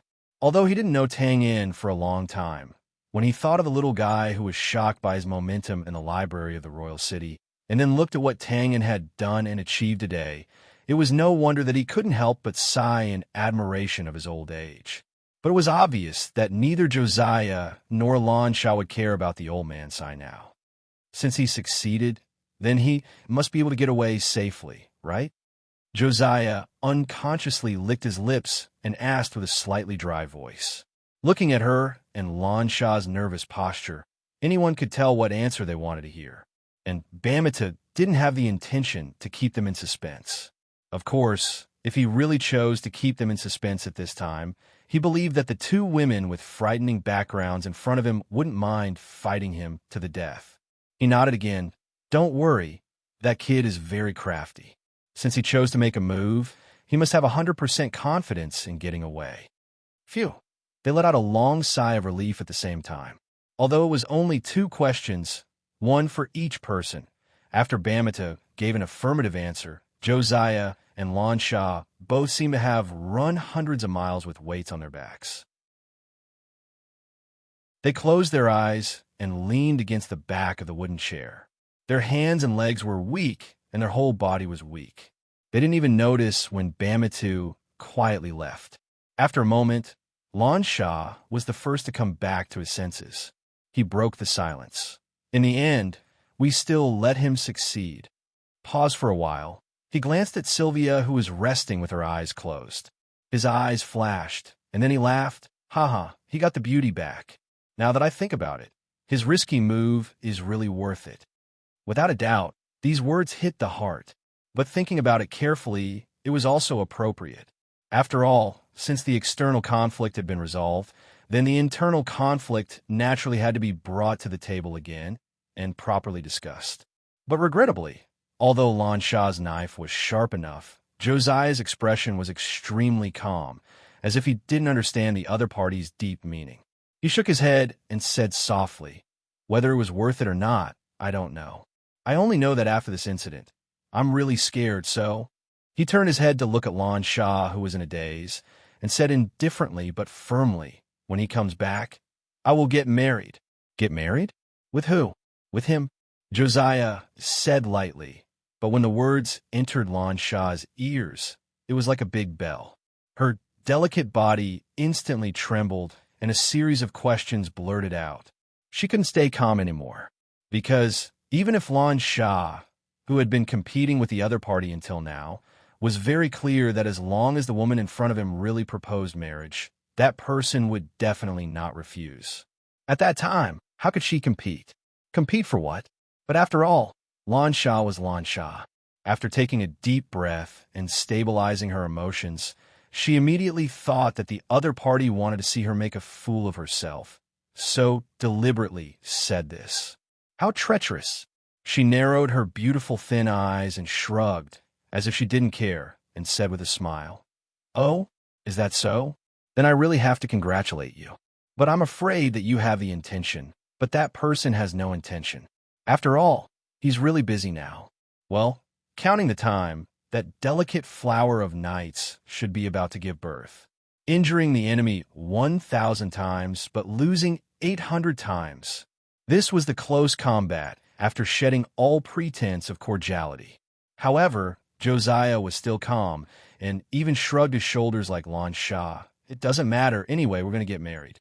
Of course, saying that it didn't matter was a lie. In front of love, even saints had to be selfish.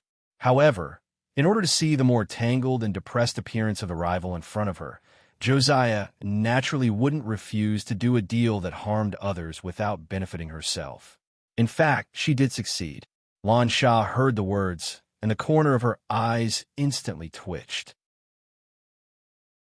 After a moment, she let out a long breath, put on a somewhat stiff smile again, and continued to stab the knife. It really doesn't matter? Huh. Then I admire you sincerely. At the very least, I can't bear to watch my fiancé get involved with 2 or even more women before I get married. Oh, yes, there's also an illegitimate child that's about to be born. Huh. Josiah spread out her hands. That's why I'm not you. I'm very weak. I only want to get married. Just like how a retracted fist hurts more when you hit someone, the lower your posture, the better the feeling of being slapped in the face. You are too anxious. You should think about it again, really, think about it. The gray coat army situation has just been settled. The location of the capital is still undecided. There are many, many things to do. As the leader, you don't think about solving these important matters, but only care about your own personal matters. This will be gossiped by your subordinates. I want to get married. Also, getting married is not a small matter. According to the customs of the brand, at least let your parents see what the person marrying their daughter looks like. I want to get married. You huff. Is this interesting? Just to piss me off? Are you willing? Do you have any shame? Sorry, I don't understand what you're saying. I want to get married. Finally, with a bang, the wooden chair flew out. Lan Shah got up in exasperation, flicked his sleeves, and left. You woman, unreasonable.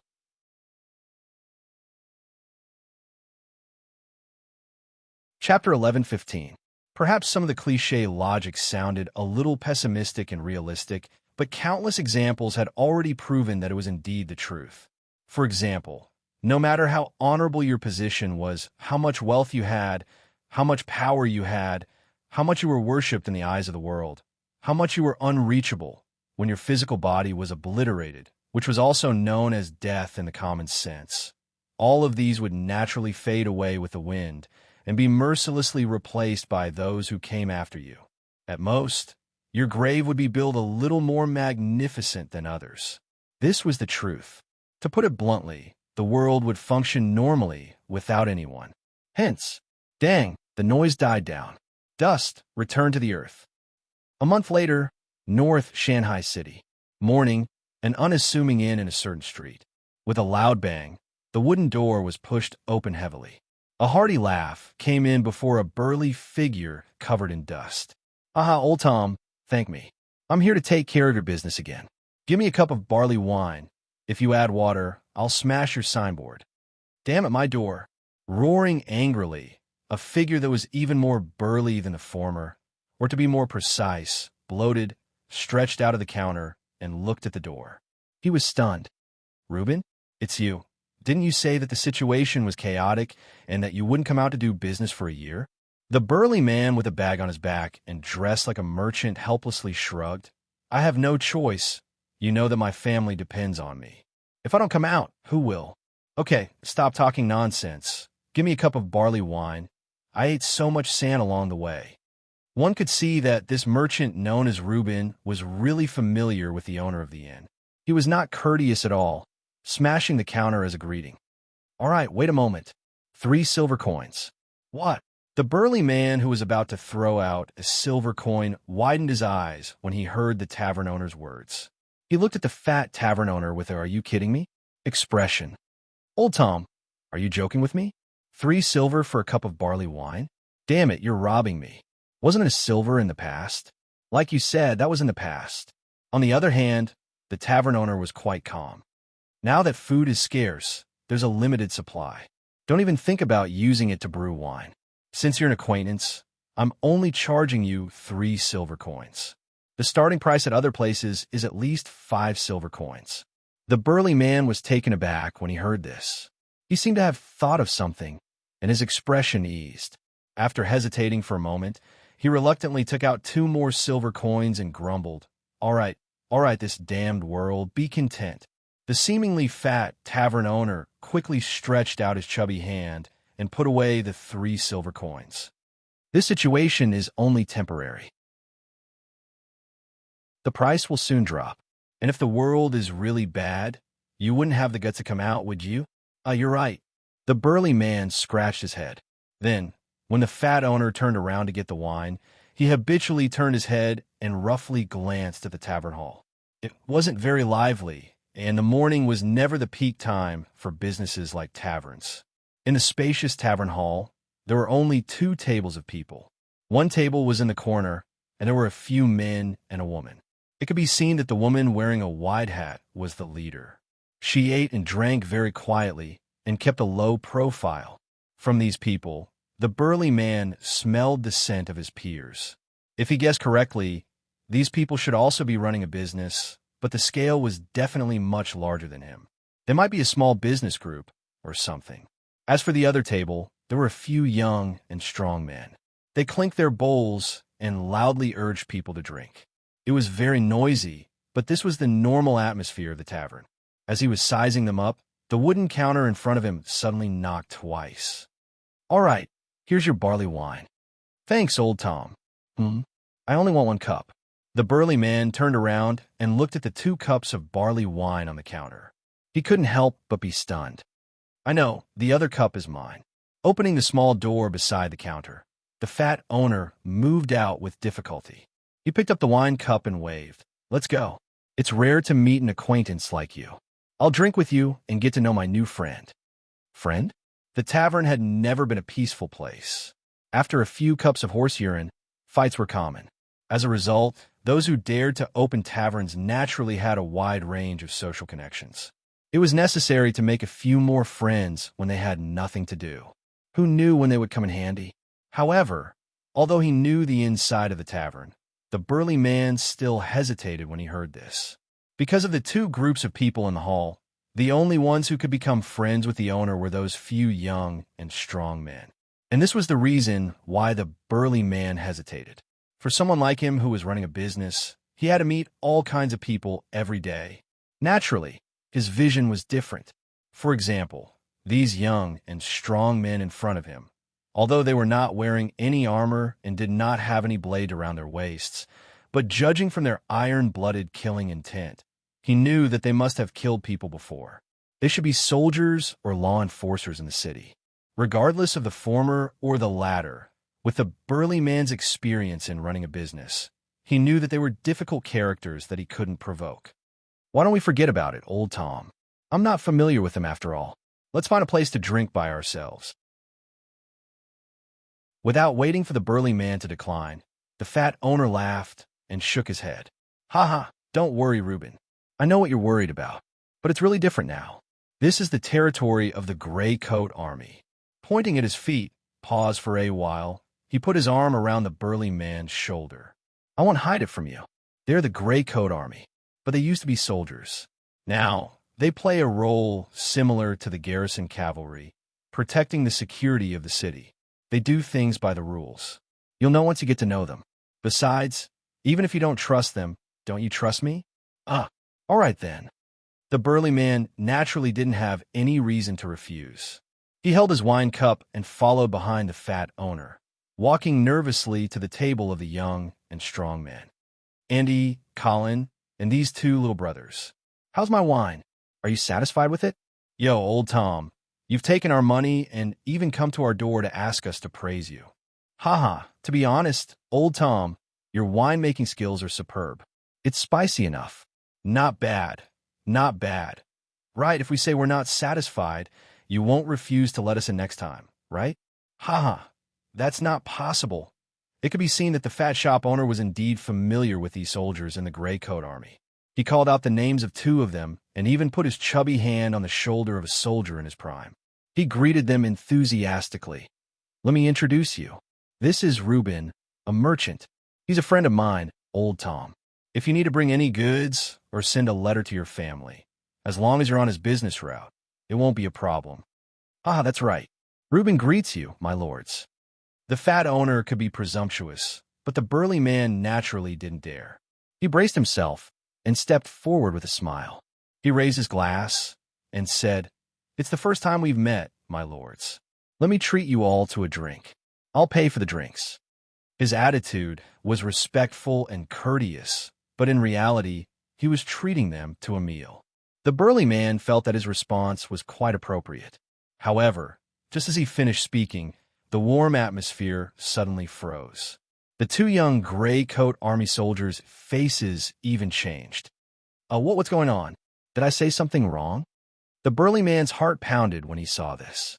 He immediately looked at the fat owner for help. The latter smiled bitterly and patted the burly man's shoulder. "It's okay. You just arrived and don't understand the situation. It's not your fault." These words were obviously meant to comfort the burly man, but in reality, it was an explanation for the gray coat army soldiers. Sure enough, when they heard this, their expressions immediately eased up a lot. The leading soldier named Andy raised his wine cup and nodded to the burly man with a smile. "I don't dare to call you sir. We appreciate your kindness, brother. We can drink, but we'll pay for the drinks ourselves. Otherwise, if we're caught by the monitoring team, we'll be punished again." Monitoring team, a monitoring organization for the Gray Coat Army to restrain their own people, the fat owner explained briefly. The fat shop owner explained briefly, and then patted the burly man's shoulder again.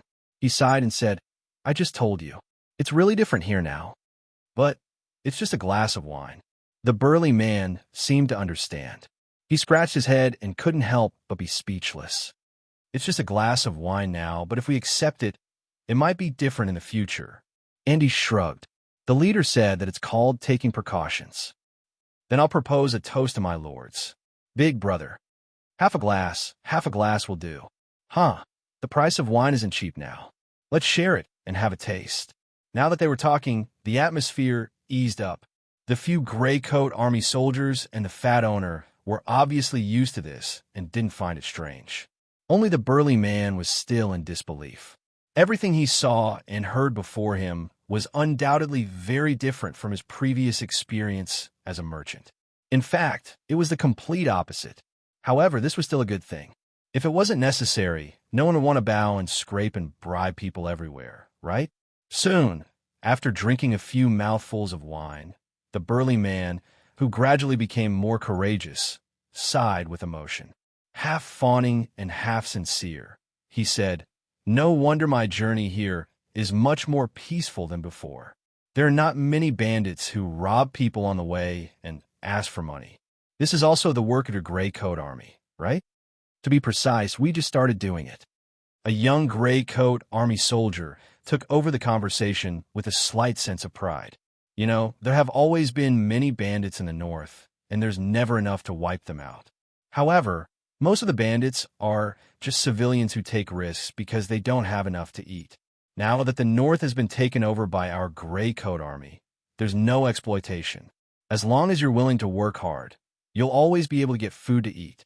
Because of this, the number of bandits has naturally decreased greatly. As for the real bandits, their good days are coming to an end. We're just about to start taking care of them." "Shut up."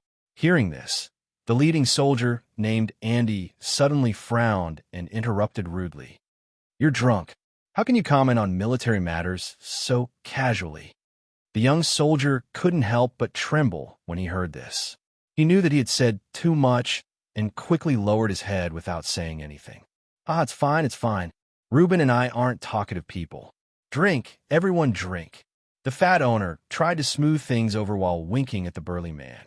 The latter nodded and quickly changed the topic. "All right, when I first entered the city today, I noticed that the city gate was heavily guarded. I was a little nervous. Why is that?" I was just asking. If it's not convenient for you to say, then forget it." "Oh, about that. Well, it's considered a big matter for our gray coat army. But there's no harm in talking about it." Andy pondered for a moment before replying, "It's our leader's wedding today, so the checks are a little stricter." "Leader's wedding? Who? Leader Josiah?" The fat owner couldn't help but exclaim when he heard this. It was obvious that he didn't know about this either. He then looked at Andy and nodded gently. He was stunned again. This is such a big matter. Why isn't there any movement in the city at all?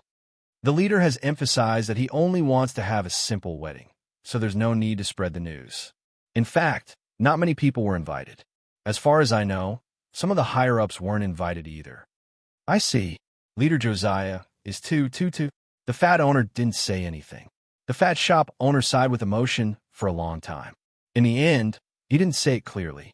However, the burly man naturally understood the meaning behind it.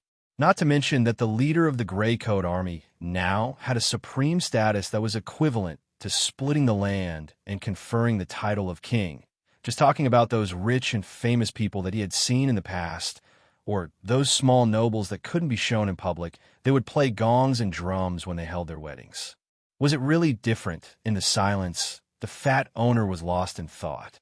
He sighed again and said, 10 days ago, I was fortunate enough to see our leader's heroic appearance. She was beautiful and generous, but I only dared to look at her from afar. Sigh, I wonder which family's son is so lucky to marry her. A few Gray Coat Army soldiers at the side nodded subconsciously when they heard this, especially the two young soldiers. They looked envious and bitter. They gulped down 2 mouthfuls of wine.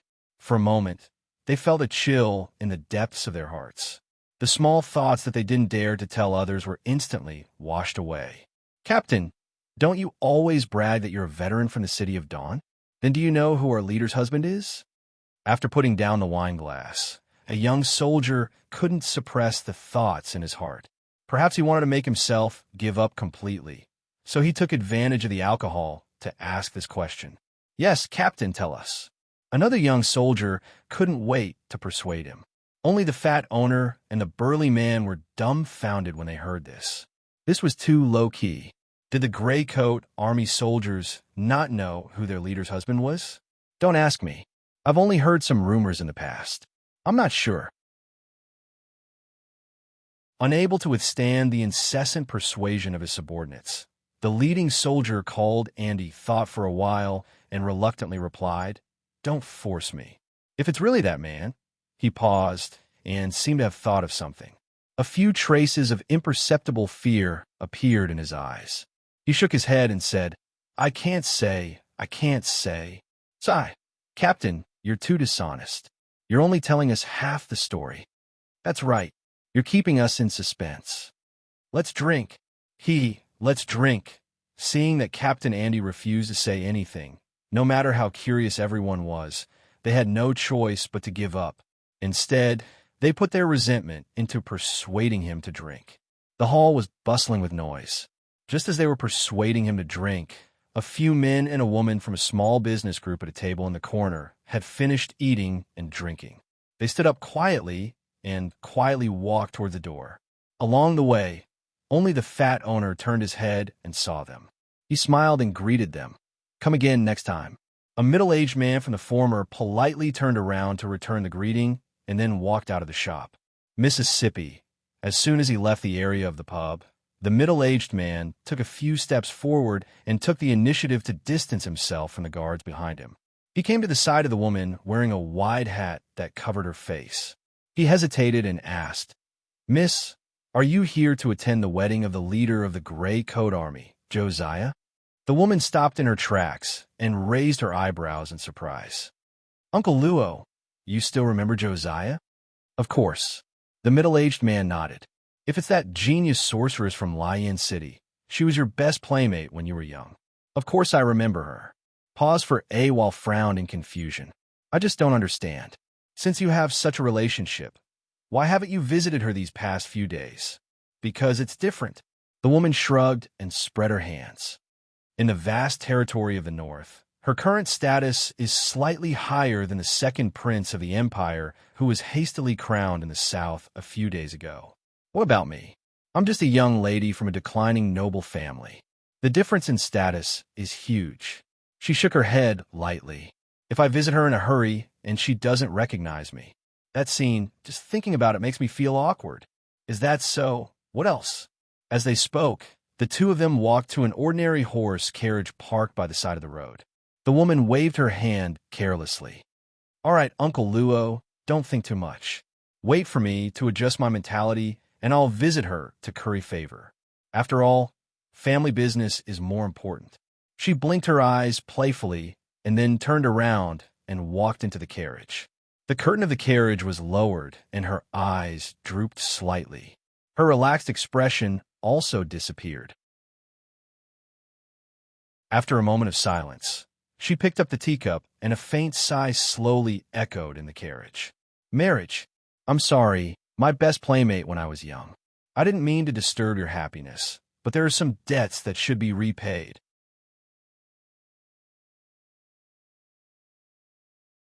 Chapter 11:16. Victor's mood had been a little gloomy recently because of Joshua's marriage. Don't get me wrong.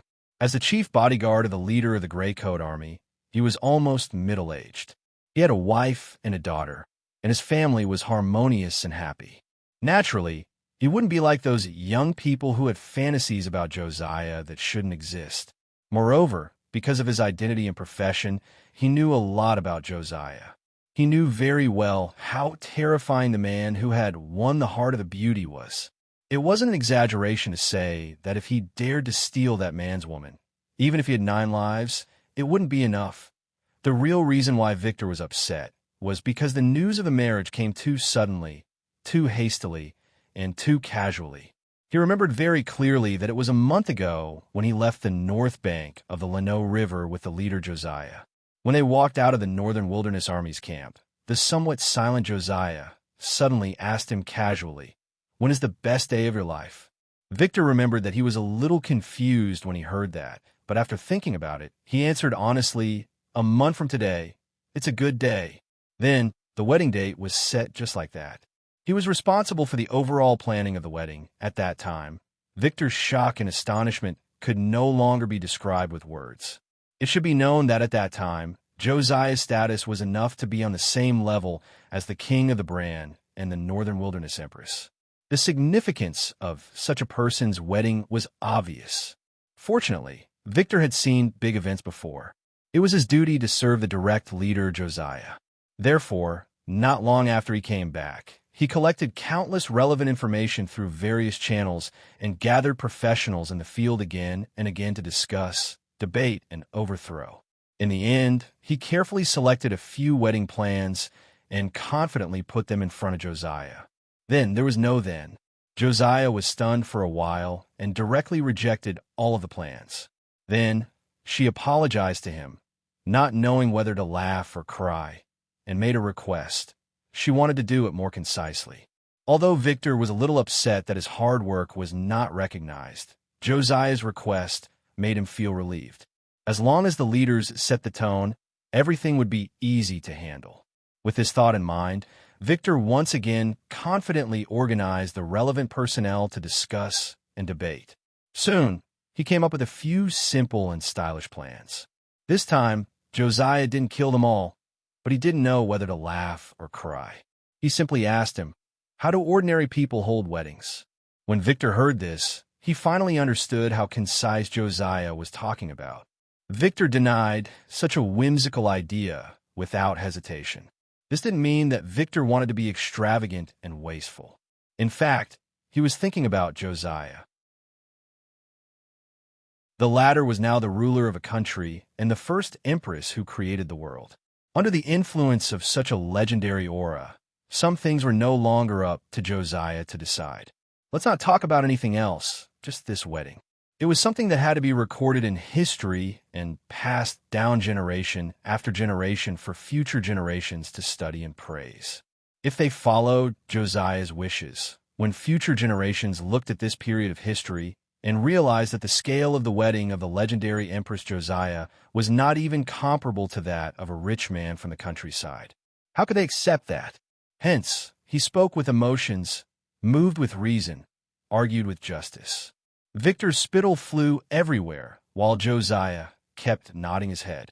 Just when Victor thought that he had finally convinced Josiah and dispelled his unreliable thoughts, Josiah suddenly blinked and asked, "Then if it was just to treat 2 tables of people to a meal, Wouldn't it be simpler? Changing the concept. This was cheating. In the front courtyard of the Shanghai City Lord's Manor, Victor looked at the wedding that he had personally planned and arranged. The wooden table and chairs that only a few people had moved over, and there wasn't even a red carpet. He couldn't help but sigh and feel resentful. Just at this moment, "Yo, leader. Leader, you are here. Happy wedding, leader." Amongst the laughter and blessings, Victor turned around and saw Josiah, who was wearing a white robe, smiling as he walked in from the outer courtyard. He nodded his head in return and seemed to be in a good mood. Victor's face instantly turned black as he walked over and waved his hands to disperse them. "What are you all gathered here for? Don't you all have anything to do? You go to the kitchen. You go guard outside. Stay alert. If anything goes wrong today, I will hold you responsible." Hee, Victor, don't be nervous. It's just a wedding. It's not a big deal. Looking at Victor's black face and the surrounding people who had scattered like birds and beasts, Josiah didn't have the self-awareness of being the party involved at all. He helplessly waved his hands and shook his head as he tried to persuade Victor. It would have been better if she didn't say anything, but the moment she did, Victor was instantly furious. "How could it be like this? What do you mean by it's just a wedding? What do you mean by it's not a big deal?" Victor could only feel endless sadness for himself. He felt like the emperor wasn't worried, but the eunuch was worried to death. He took in a deep breath and slowly exhaled. "Leader, you should go and change your clothes. Let's not talk about the wedding. I can't win against you in an argument. But no matter how simple it is, you still have to wear a wedding dress, right?" "Yes, I will wear it now." Knowing that this middle-aged man in front of him was at his limit, Josiah immediately nodded his head. As he spoke, he was about to leave. "Did you send someone to invite old Marshal Omeng? His body isn't good, so remember to use my carriage when you go invite him." "Okay." "Oh, right, leader." Victor suddenly thought of something and called out, "Eldam, I just sent someone to tell me that he wants to attend the wedding. Do you think we should add another seat?" "Elder Mai?" Josiah was stunned, and then he couldn't help but frown slightly. Just like what the veteran in the tavern said, this wedding was really low-key to the extreme. Tang Yin's few brothers and friends, as well as Josiah's elders and family, added up to only about 20 people, and there would be 2 tables to sit.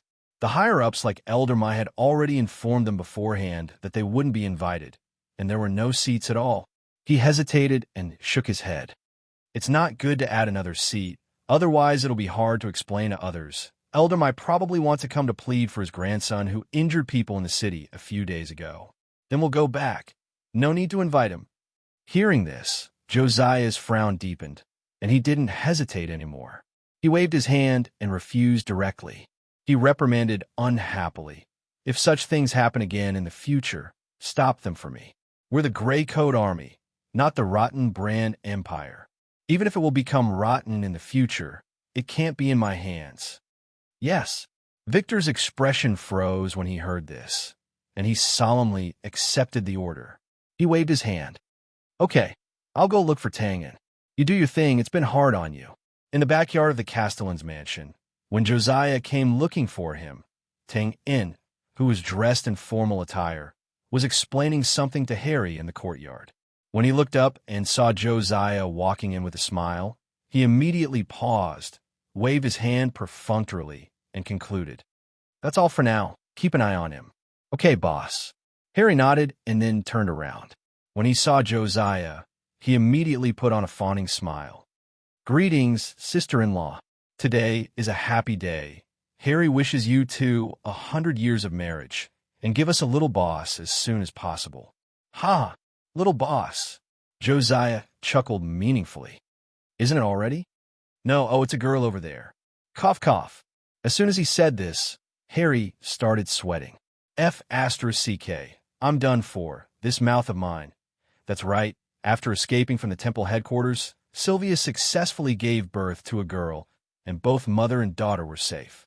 This kind of happy event was naturally worth celebrating, but even Tang Yin, who was a first-time father and overjoyed, didn't dare to show it in front of Josiah. When he accidentally mentioned it, he quickly changed the topic. But he didn't expect that on this special day, Harry would let it slip.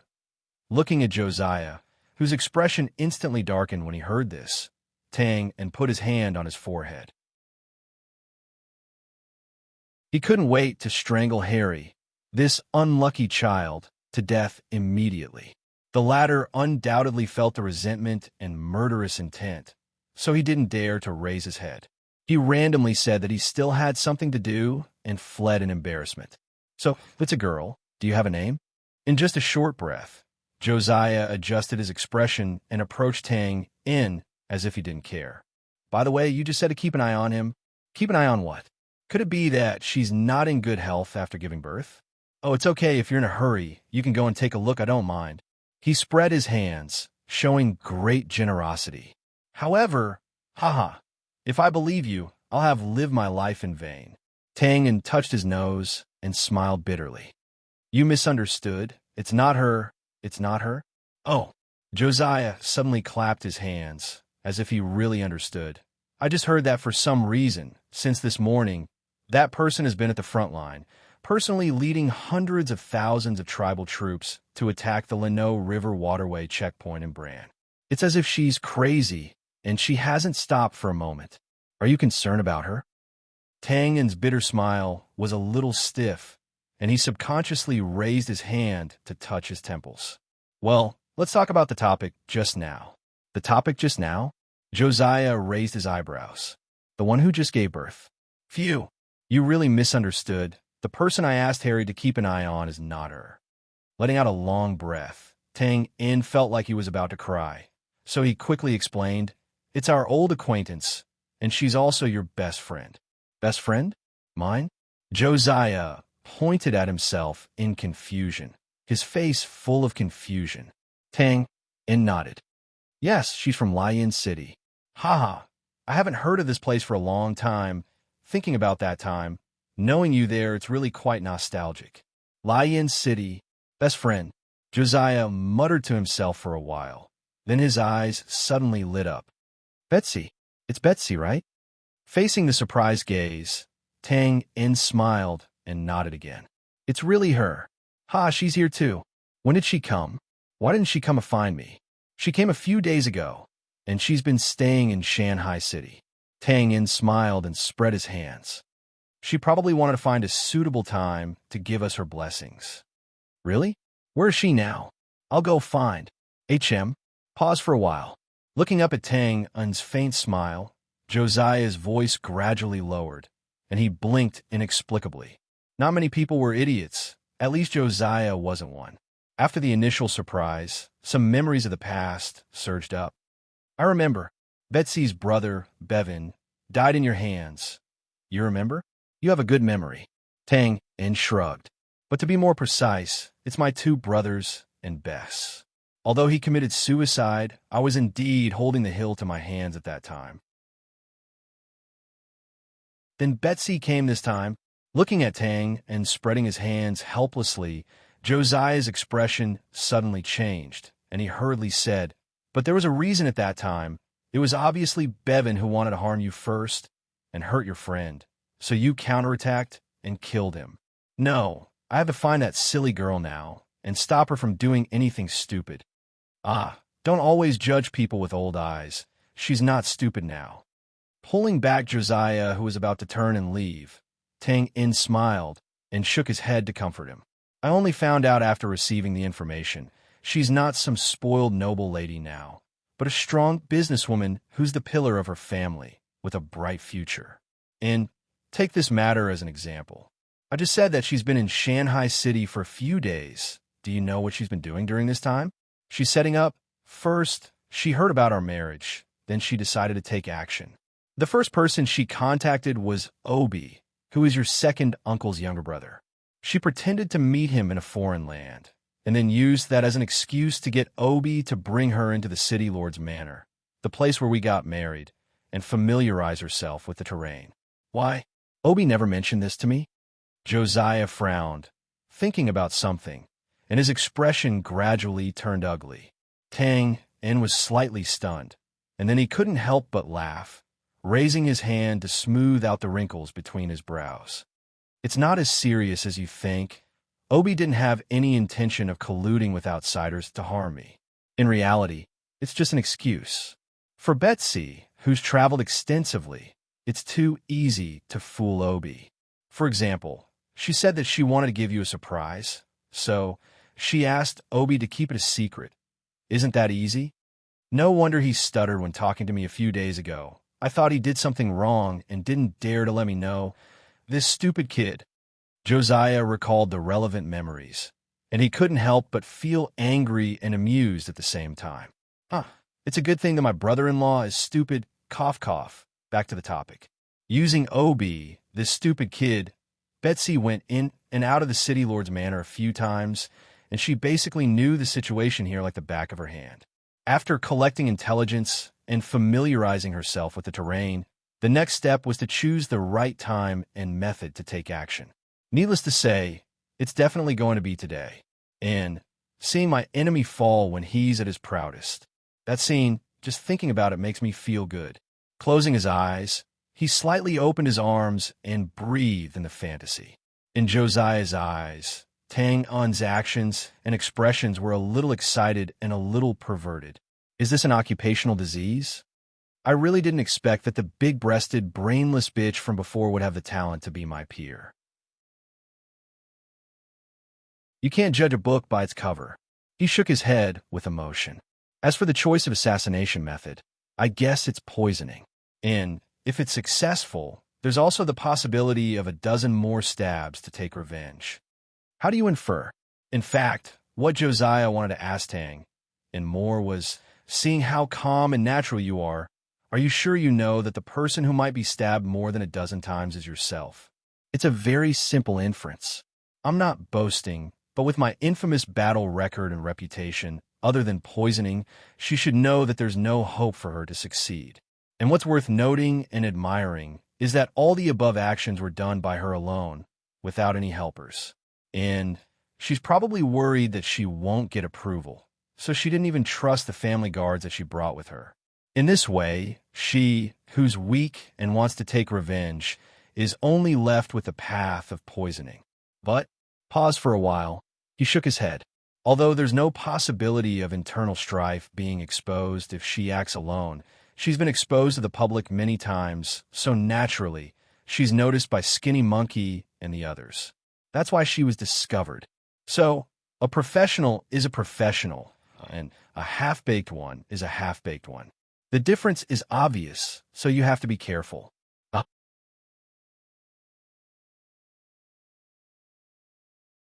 Chapter 11:17. How are you going to solve this matter?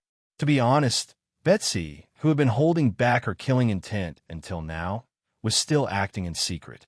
It could be said that even if he ordered Sho Ho and the others to catch her, they might not be able to find any evidence from her. In fact, Betsy was just checking out the situation now. The most outrageous thing she did was to enter and leave the City Lord's mansion without permission. In other words, the above words were just one-sided guesses. Under normal circumstances, they could not be brought up to the table. But for now, it was enough to be used on Tang-Un. At the right time, Tang-Un's reputation as an assassin would really shake the continent, just as he had mocked himself earlier, especially in the battle at the temple headquarters a month ago. After killing the Pope and the first Prince of Bran in a frenzy, he was even more in the limelight and notorious. He was not second to none when it came to assassination. Therefore, when the baseless guesses entered Josiah's ears, even if they were true, there was no doubt in his mind at all. He directly skipped asking how to solve the problem. After thinking about it, Tang-In replied, "I'm going to watch from the sidelines."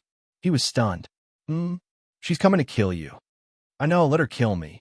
Don't get too excited. You know I've been waiting for this opportunity for a long time." Pushing away the hand of grinning, Josiah stared at the relaxed Tang-In and said with a frown, "I don't understand." Tang-In smiled and spread his hands. "Then let me put it in another way. Do you think the Grey Coat Army still needs me now? Or what else can I do for you?" Josiah was stunned when he heard this and instantly understood.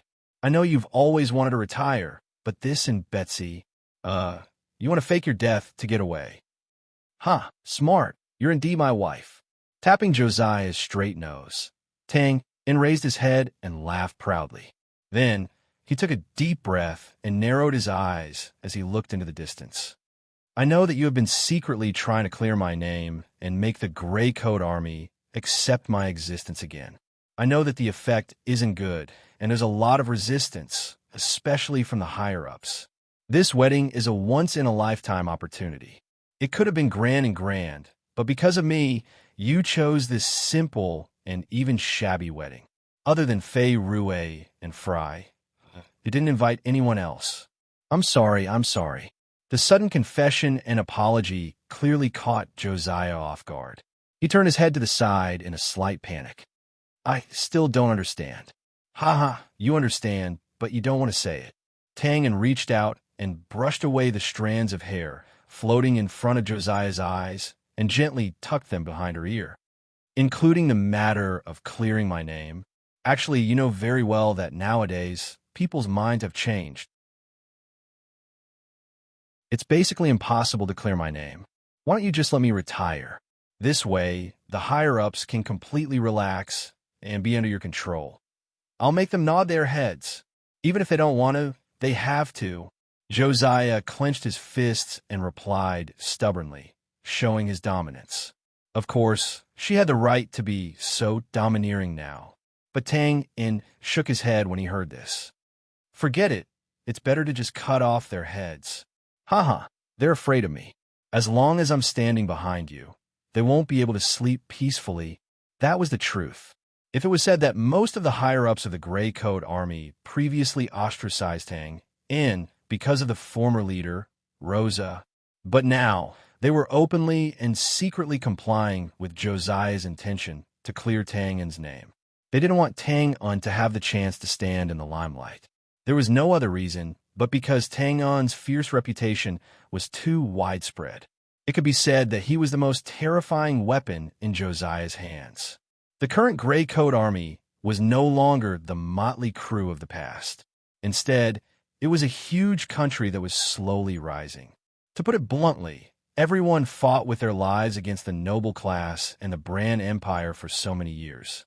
Wasn't it just so that they could enjoy the rich fruits now, be crowned as kings and generals, be glorious and rich, and bring glory to their ancestors?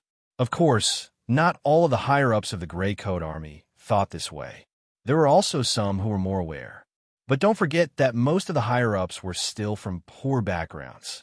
Don't get me wrong, Tang didn't have any contempt for them. However, the reality was that the lack of education and culture had severely limited their horizons. Most of the higher-ups could not see so far ahead. Their values were actually not much different from the bandits and robbers who drank big bowls of wine and divided the gold and silver with a big bowl after making a deal without any capital. This was the limitation of the civilian uprising. Didn't it feel familiar? That's right. When Tang was still in the modern world, he often saw this sentence in history books, and he often saw such examples. After coming to the other world, Tang saw the real version. After the City of Dawn was destroyed, the defeated Gray Coat Army could only flee to the depths of the 100,000 mountains. Hundreds of thousands of people lived like savages in the mountains, and they were extremely poor. At that time, there were also higher-ups of the Gray Coat Army who fled with boxes full of gold and silver. They also intended to overturn Rosa's last wish. They took advantage of the fact that Josiah had just taken the throne and his foundation was not stable. They wanted to overthrow her and replace her. Even when they were in trouble, they didn't forget to seize benefits for themselves, let alone now when the country was already under control. The delicacies were already on the table. Everyone knew that the first to act would get it, and the second to act would get nothing. Many of the higher-ups wanted to help, but they didn't dare to do so because they knew the existence of Tang, the god of slaughter. If they provoked Josiah, based on their previous life-and-death friendship, they felt that Josiah would show them some mercy. At least, he wouldn't be ruthless. But if they provoked Tang, the infamous god of slaughter, it was really unimaginable. Therefore, they naturally didn't want to see Tang succeed in clearing his name and hanging a fatal sword over his head for no reason.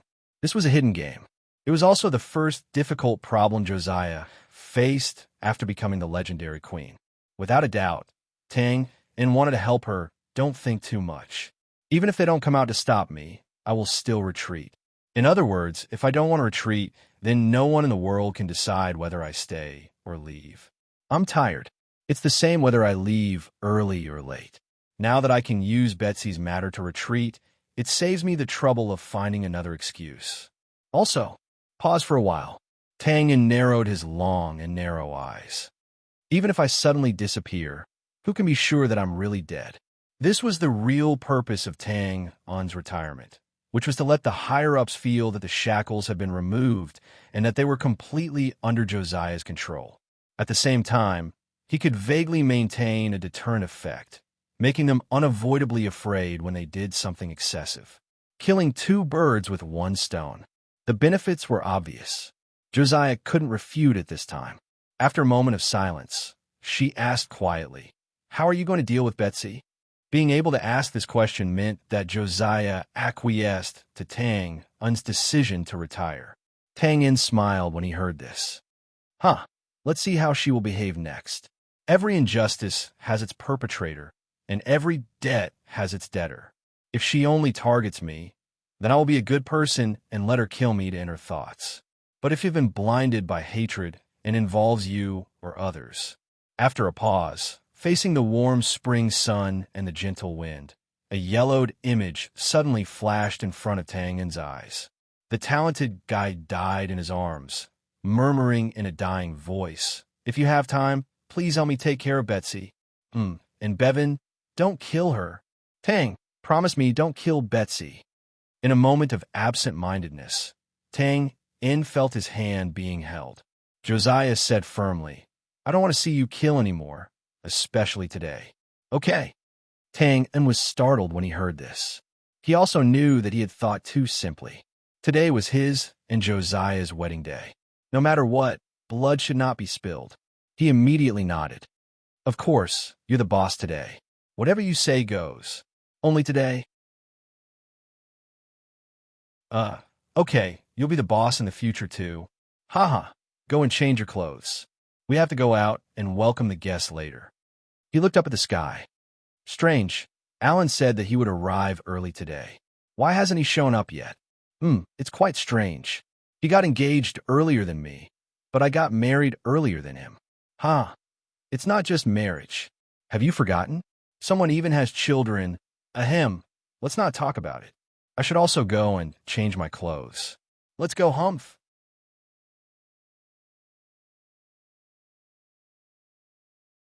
Chapter 1118. Shanghai City East City District, the original living area of the noble class. Alan, who Tang An had spoken of as having yet to arrive, was now personally driving the carriage, passing through castles and manors with few people to a secluded area on the outskirts. Finally, the carriage slowly slowed down in front of a small manor. One had to say that apart from a few weird people, most of the nobles had good taste. Naturally, the environment they lived in was not bad. For example, the manor in front of him. Although it was located in a secluded area, the previous owner's rank was not high. However, just by looking at the rows of lush trees that surrounded the iron railing gate, the rather interesting and neat grassland, the exquisite attics that were scattered in twos and threes, and the silver ribbon river that surrounded the manor, one could tell that this place had definitely been meticulously taken care of, causing one to be unable to help but feel relaxed and happy. It was extremely suitable to live in for a long time. However, it was a pity that the East City Noble District, which was usually luxurious and exquisite, was now a dead place that no one could step into. It was cold and lonely, with flowers blooming everywhere, but no one to appreciate them. They could only feel sorry for themselves. This situation was not normal, but it was understandable. It was not that no one in the Gray Coat Army was tempted by this place, especially those high-ranking officers who thought of themselves as hard workers. The majestic castles and luxurious manors in front of them were very tempting to most of them who were born poor. However, no matter if it was the leader Josiah or the army commander Fry, they had no intention of moving here after entering the city. Since they did not move, no matter how much the high-ranking officers scratched their hearts, they did not dare to move. They could only look on helplessly. Therefore, In the end, the people who lived here were the few nobles who did not abandon their families and run away for various reasons. They were also the ones who did not get caught and tried for their crimes. Of course, there are always exceptions to everything. For example, the small manor that Alan pushed open the door and entered had a new owner who had a lot to do with the Grey Coat Army. Stepping on the grassland, passing through the pavilions, and turning onto the small path in the back garden, Alan walked quickly until he reached the small river behind the manor. Only then did he slow down his pace. Looking around, the sound of flowing water could be heard. There were a few wooden houses of various sizes that were obviously newly built. They were not very elegant, but they were sturdy enough. They stood so grandly on the bank of the river that they clearly did not match the elegant atmosphere of this place. However, Alan, whose expression was slightly anxious and irritated, naturally didn't have the time to care about this at this moment. He paused for a moment and was about to walk towards the largest wooden house where there was some movement. At this moment, cough, cough, cough, cough. Amidst a series of light coughs, the door of the house was suddenly pushed open from the inside. Black and gray dust gas instantly gushed out, followed by a figure with a hand covering his face and messy hair rushing out quickly. He looked really embarrassed. Sister Lena. Alan? Why are you here?" Alan, who had just stepped forward, happened to come face to face with the figure who had rushed out. Both of them stopped at the same time and looked at each other in dismay. They could not help but be stunned. The latter was surprised to see Alan here, but Alan didn't expect to reunite with him in such a way. That's right, the person who had rushed out of the house was Lena. She was the former nightingale of Lian City, later the alchemy master of the Yatong Chamber of Commerce, and now the important founding hero of the Grey Coat Army. In particular, the latter's identity and achievements had earned her the respect and love of almost everyone in the Grey Coat Army. It was not an exaggeration to say that other than the leader Josiah and the retired old Marshal Meng, her position in the Grey Coat Army was almost equal to that of the Commander-in-Chief Fred. It was also because of this that when she had taken a fancy to the terrain surrounded by the river, which was suitable for alchemy experiments, Josiah had specially approved this manor for her without hesitation. The other high-ranking officers did not dare to have any complaints about this. "Sister Lena, are you all right?" Alan, who had regained his senses, quickly went forward and asked. "I'm fine, cough, cough. It's just a small operation error. It's normal." Lena waved her hand calmly, indicating that Alan should not get close to her, who was covered in dust. Then, she raised her hand and took off the mask covering her face. She shook it and looked at Alan, who was beside her with a face full of concern. She smiled gently and said with her pearly white teeth, "Long time no see, Alan. I heard that you're engaged. Is it that Annika I saw last time? She's a good girl. Congratulations." Thank you." When Alan heard this, a hint of bitterness appeared at the corner of his mouth, but it disappeared in a flash. Then, his expression returned to its initial anxiety. He hesitated for a moment, then said in a low voice, "Sister Lena, you've received the invitation too, right?" Her arm paused. Lena turned to look at the indignant Alan. She slowly put away the mask in her hand, nodded, and replied casually, "I've received it. You're here for this too, right? It just so happens that my experiment here is at a critical point. I can't leave, so I won't be going. Help me send my blessings to them." After saying this calmly, she turned to leave. "Sister Lena." Alan suddenly clenched his fists and took a step forward. His expression suddenly became extremely agitated. "Maybe there are some things that I shouldn't say, but you should fight for it." Lena's back paused. She raised her head and seemed to be exhaling softly. Then, she turned sideways and looked at Alan. She pointed at her dusty coat and smiled gently. "Let me tidy up and make you a cup of tea." A moment later, under a bent old willow by the riverside, a short wooden table was used as a tea table. The two of them sat on the ground opposite each other. Steam rose in spirals, and the drooping willow branches swayed gently with the wind, as if welcoming them. The tea was very ordinary. When it entered the throat, it was first light and astringent, then slightly sweet. Unfortunately, the impatient Ellen couldn't wait for the slightly sweet taste to turn over. After a cup of tea, he anxiously advised again, "Sister Lena, I know your feelings for Sir. Since you first met in Lion City, you've waited for him for a few years. Don't tell me you're so willing to give up. If not," she pinched the black porcelain teacup between her fingers as if she was pinching a thin petal. Lena's expression was emotionless, as if she was talking about something that happened to someone else. Her tone was extremely calm. "You wanted to fight for it, but how? Run to him and tell him that I like him? Huh, he doesn't even know. Or just run to the wedding and make a scene for no reason and let people see a lunatic making a scene? Alan, Sister Lena, thank you for your kindness, really." She nodded and chuckled, then shook her head and sighed. "But my identity is dirty. I don't deserve him." Alan, who suddenly received the news of Tang In and Josiah's marriage, rushed over.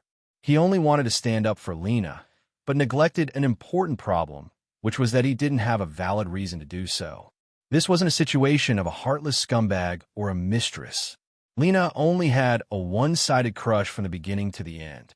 She didn't put it into action at all. She didn't even say anything about it. What position did she have to fight for it? However, after being stunned for a while, when Alan heard Lena's last sigh, his expression suddenly became agitated. With a bang, he slammed his fist heavily on the wooden table. "Dirty? Who the hell dares to say that you're dirty? That's not right. Big Sister Lena, did someone say something strange and mention your past? Tell me who it is. All right, that Josiah is from Lion City. Is it her? IF asterisk King." Looking at Alan's increasingly ferocious expression, Lena couldn't help but be stunned. She then frowned and shouted, "Alan, huff!"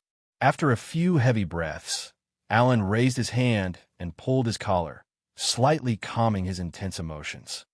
"I'm sorry, Sister Lena. You're the best woman in the world. I won't allow anyone to insult you. So I understand. Leaning forward and gently stroking Alan's violently heaving shoulders, Lena said softly, "Thank you, Alan. Have some tea first." "No, you don't understand, Sister Lena. You'll never understand." His tone was both agitated and regretful. Alan's face flushed red, his hands fiercely twisting under the table. I am. I'm not. I like Sister Lena. I know, you like Sister Lena. Not that kind of like I said. Looking at Alan, who was incoherent and hesitant like an ant on a hot pan, Lena couldn't help but shake her head and chuckle a few times. Then she pressed Alan's shoulders even harder. "Sister Lena, you really have to understand, you like me, right?" This time, the word like was clearly emphasized, revealing a different meaning. Alan understood. His previously agitated expression instantly quieted down. He lowered his head and waist, like a child who was caught stealing candy, his body shrinking a little. So Sister Lena, you know. Ha, my silly little brother. Have you forgotten your sister's previous experience? Although it wasn't glorious, it also trained my ability to observe people's expressions. Was I that obvious? Subconsciously scratching his head, Alan lowered his head and smiled bitterly. "So, Sister Lena, you already knew? Ha! No wonder you stayed in the Gray Coat Army and didn't want to return to the merchant group. I'm sorry, Sister Lena. I made it difficult for you." She shook her head calmly. "It's not that early. Although I sensed it at first, it wasn't easy to confirm. It wasn't until later, when you brought your lover, Annika, to me that I truly confirmed. Silly little brother, don't do this kind of thing in the future. Annika is a good person. She treats you very well. You can't let her down, or else I won't let you go." "Okay, Sister Lena, I will definitely marry her." Alan bitterly nodded in response. Although he didn't say it out loud, both of them knew that this was a tactful way of clarifying their relationship. Lena nodded. "Okay, then let's do this. It's getting late. You should go back to attend the wedding. But what about you, Sister Lena? I don't have to do anything. I'll drink tea alone, read ancient books, do some experiments, and occasionally tinker with a few alchemy gadgets. It's pretty good, isn't it?" Lena said indifferently and even contentedly, but Alan felt like he was being pricked by needles. If that's the case, Sister Lena, why don't you try? Try to forget Mr. Forget? Why? Wouldn't that make me feel better? Lena spread out her hands. I don't need to forget him, and I won't forget him. He thinks so, too, because I'm so light to him, so insignificant, just like this cup of slightly astringent tea that cleans his stomach after a meal. He doesn't need to think about it all the time, as long as he occasionally takes a sip and changes the taste. To me, that's the greatest blessing. The end of his words, which carried an undisguised joy, and the gurgling sound of flowing water caused the atmosphere to become silent for a time.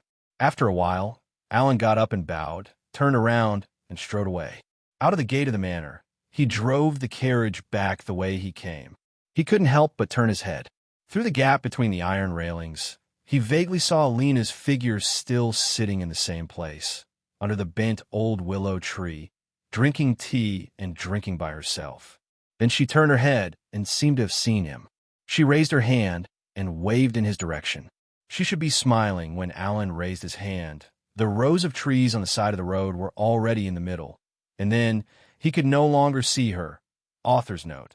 This chapter made Raccoon feel a little depressed. After checking and sending it out, he sat on the chair in a daze and thought about a lot of things. It was probably about the regrets of his first love. Bitterness wrapped around some insignificant happiness. He didn't know how to say it, and also didn't know what to say. Since it's like this, then let's reveal something.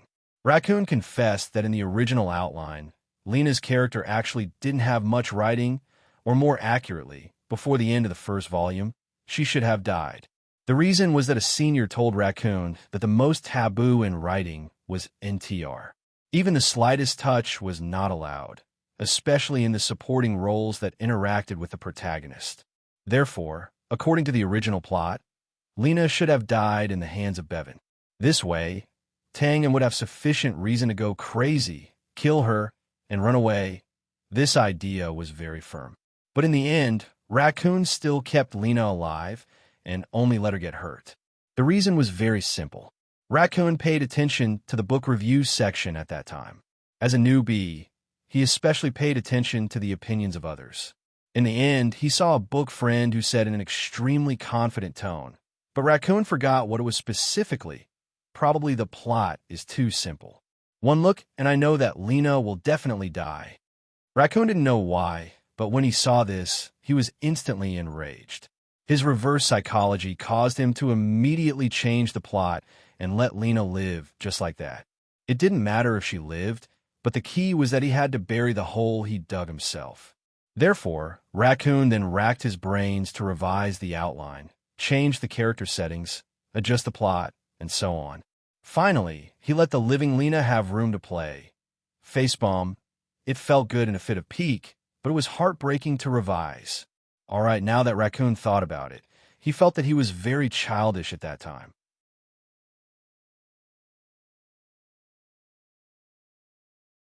Chapter 1119. P.S. Read the exclusive story behind The Strongest Killer System and listen to more of your suggestions for the novel. Pay attention to the Chinese website's official account. Add friends on WeChat. Add official account. Type Dread and tell me secretly. Welcome, Uncle Darren. Long time no see. Please come in. Yes, long time no see. It's been a few years since you guys joined the Gray Coat Army. I see Leader Josiah often, but not you. Look at me. I was so caught up in my emotions that I didn't even have time to give you my blessings. Congratulations, Tang In. Haha, thank you. It's all thanks to you, Uncle Darren. If I didn't meet you guys back then, Josiah and I wouldn't have met so coincidentally. So, please let us give you a toast later. Haha, no problem. I'll take as many as you want. But, Brother Tang In, is it a little inappropriate for me to come here today? Those generals and higher-ups didn't receive an invitation, but I'm just a small regiment commander. It's okay, Uncle Darren, you're thinking too much. Today is just a simple gathering of Josiah's family and friends, nothing else. Oh, that's good, that's good. Then you go ahead, I'll go in myself. Okay, I'll go look for you later. Yo, old Marshal Omeng, why are you here personally? Can't you just get someone to give you your blessings? Haha, you're not being sincere, kid. I remember our agreement back then. As long as I'm still alive, I'll definitely come to attend your and Josiah's wedding. All right, it's all my fault. But since you've said so, don't blame me for making you lie down when you go back later. Wolsh asterisk T. Come and try if you're so capable. Ha! In the evening, in the main hall of the original City Lord's mansion, the current wedding venue. Needless to say, with Joshua's current status and rank, whether it was the people in the Gray Coat Army or the unrelated nobles, rich merchants, celebrities, and so on, there were countless gazes, either fervent or resentful, that were looking at this side and fantasizing that they could step over the threshold of the City Lord's mansion, which was not high. But unfortunately, under Josiah's unromantic arrangements, small regiment commanders like Uncle Darren or the guards and servants in the City Lord's mansion could give her their blessings, but they could only watch from the outside. How pitiful. Of course, as the person involved, Tangen would not care about these sorrowful grievances. On the contrary, he was very happy, because standing at the door and acting as a greeter, he used less than an hour to smoothly complete the reception work and take back all the invitations that were sent out. How comfortable. If a wedding could be so simple, then getting married didn't seem too bad. With that thought in mind, Tang cheerfully asked the guards on both sides to close the door and told them to go in and have a drink or something after changing shifts. Boss, congratulations. As soon as he stepped into the front yard, Harry leaned over like a ghost, with an undisguised, fawning smile on his face. Harry snorted. Cut out. I haven't settled the score with you this morning. If I wasn't happy today, I would have let you have a taste of my power now. Tangen glanced sideways at Harry, who wanted to say something but stopped. He waved his hand in annoyance. All right, speak if you have something to say. Haha, thank you, boss. Harry laughed dryly and rubbed his palms awkwardly. Then, he quickly said in a low voice, that chick came in from the back door. She's already done it. Needless to say, that chick was naturally Betsy. We thought she would poison the food, but she's quite smart. Well, boss, there's something wrong with the napkin on your table. She sprinkled a light amount of hallucinogenic powder on it. Just hallucinogenic powder.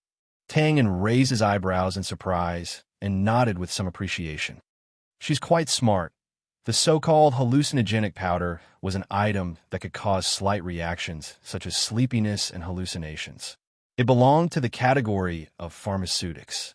It was very common and harmless. Some people in the other world even used it as a cheap sleeping pill. Yes, she's smart. Harry nodded in agreement. If she used poison at the beginning, even if it's a colorless and tasteless top-notch product, it's hard to guarantee that it'll be foolproof. It's even less likely to escape your sharp senses, boss. And as long as it's a poison, it's something that can't kill people immediately. It's also impossible to kill once it's exposed to blood. It's very easy to make mistakes like this. But hallucinogenic powder is different.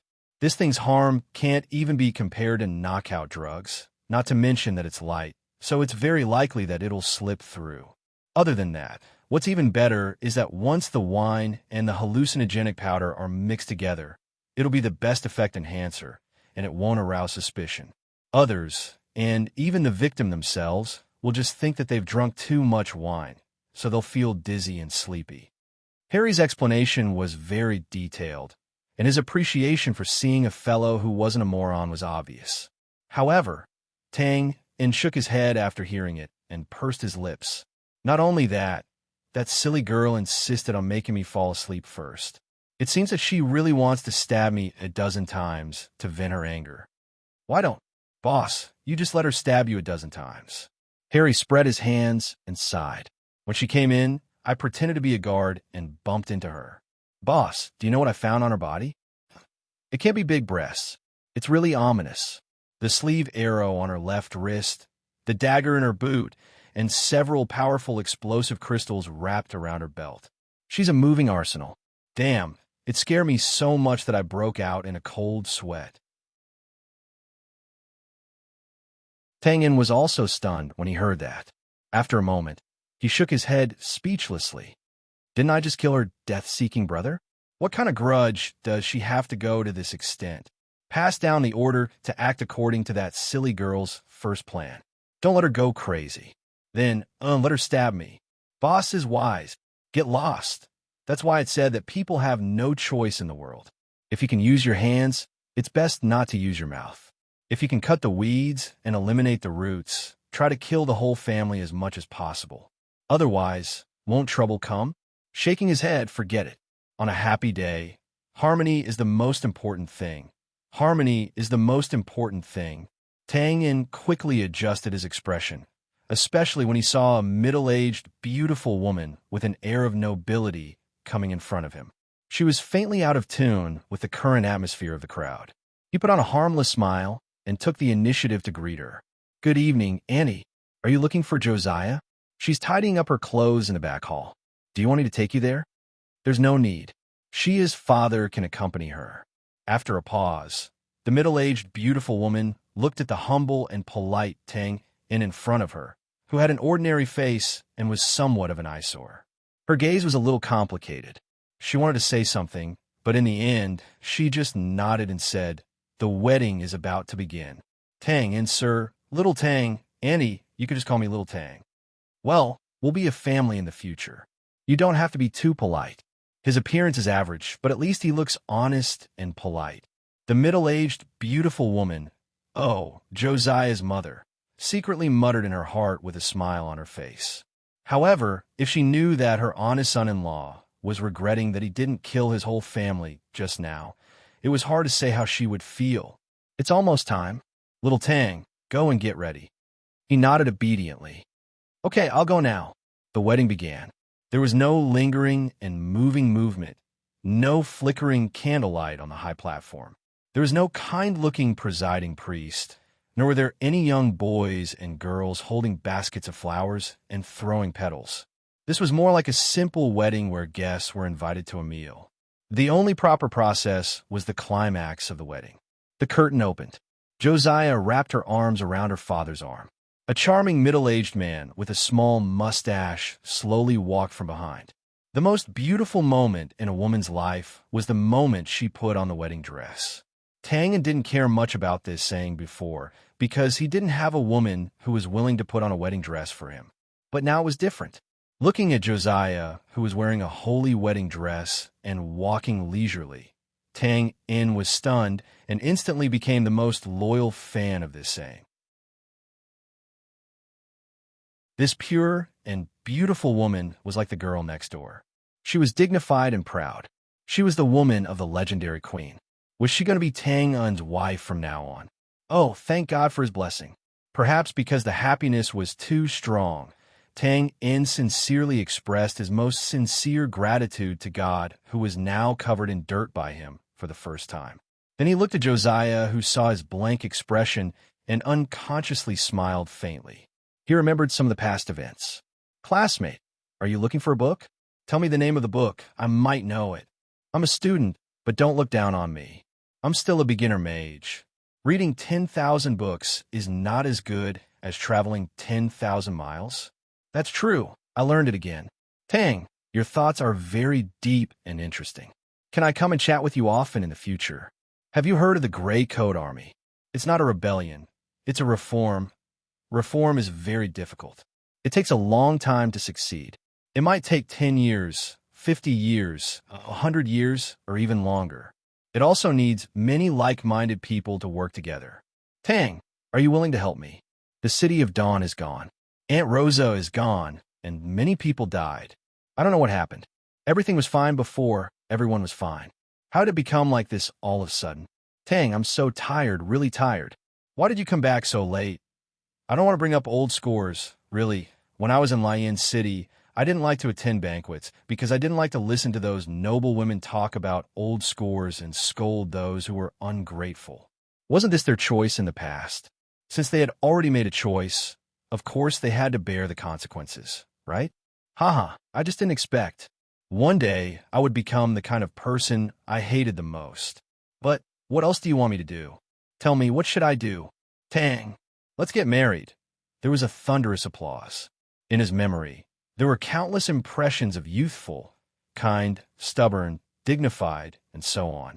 Finally, they overlapped with the real and happy face in front of him, which was getting closer and closer. The corners of Tang Yin's mouth curled up slightly as he thought to himself. Sure. His slender hand stretched out, just like that sunny afternoon in the small southern town a few years ago, beside the quiet bookshelf. Hello, classmate. Can we get to know each other? My name is Josiah. To be honest, no matter how one looked at it, this wedding was somewhat lacking in class. But it didn't matter. As long as the scene was warm enough and Tang Yin and Josiah were happy, who could say that this wedding was not a success? Of course, except for one person. I'll let you be happy for now. You'll cry later. Behind the crowd, outside the hall, Betsy, who was wearing a wide-winged hat, looked at Tang Yin, who took Josiah from his future father, with a hateful and dazzling happy smile on her face. She straightened her collar and curled her lips, looking very disdainful. Betsy's perception naturally couldn't stop the wedding from proceeding in an orderly manner, at least not now. And to be honest, there was really no need to stop it, because the whole process was proceeding very quickly, Under the gaze of less than 100 people around them, Tang Yin and Josiah smiled at each other, nodded and saluted. Then, holding hands, they turned to face the crowd and saluted shoulder to shoulder. The thunderous applause sounded again, mixed with a few whistles, and the wedding was over. Then, the crowd was divided. Tang Yin and Josiah brought 2 tables of relatives and friends to the side hall, which was separated by a wall. The rest of the city lord mansion's guards, odd job workers, and other people who came to support them stayed in the hall. There was also a table here to entertain them. Both parties sat down and encouraged each other to drink and eat. It was lively and noisy. Well, as mentioned earlier, instead of saying that this was a wedding, it was better to say that this was a daily treat. The simplicity was really outrageous. Betsy was very patient. After waiting for more than an hour, the hall was filled with drunkenness. She saw Tang Yin wiping the corner of his mouth with a napkin twice, and her former best friend, Josiah, helped him wipe it once. After drinking at least 2 cans of wine, she nodded in satisfaction and quietly walked into the hall. She asked for a glass of orange juice from a passing waiter, then found a guard who was holding a glass of wine and looking for people to drink with. She patted the guard's shoulder. You are? Oh, I've seen you before. Young Master Obi's friend, the beautiful Miss Robert, right? Betsy was her first name, and Robert was her last name. From this, it could be seen that Betsy was indeed very cautious. The red-faced guard who was trying to identify Betsy's identity was obviously very drunk. He smiled foolishly with the smell of alcohol. Aha, so Miss Robert is also here today. Well, let's toast to our beloved leader. She's your leader, not my leader. Why should I drink with you? After secretly criticizing, Betsy subconsciously covered her nose and stepped back. She raised the glass of juice in her hand apologetically. Sorry, I'm allergic to wine. Is juice okay? I'll toast to Big Brother with juice. The guard naturally wouldn't refuse. After all, it wasn't common for a pretty girl to take the initiative to have a drink with him. This could be seen from the envious gazes of his companions at the table beside him. He immediately nodded and drank the wine in his glass in a heroic manner. Betsy didn't drink slowly either. After putting down the empty glass in her hand, she nodded politely again and smiled. By the way, can I ask Big Brother for a favor? Help me go to the side hall and call Obi. Tell him that I'm waiting for him there. She pointed to the corner of the hall where the wine and desserts were placed. Of course, no problem. After the guard staggered into the side hall, a slightly thin young man walked out from inside. He looked around and quickly found Betsy waiting in the corner of the hall. Sister Betsy, why are you so late? The wedding is over.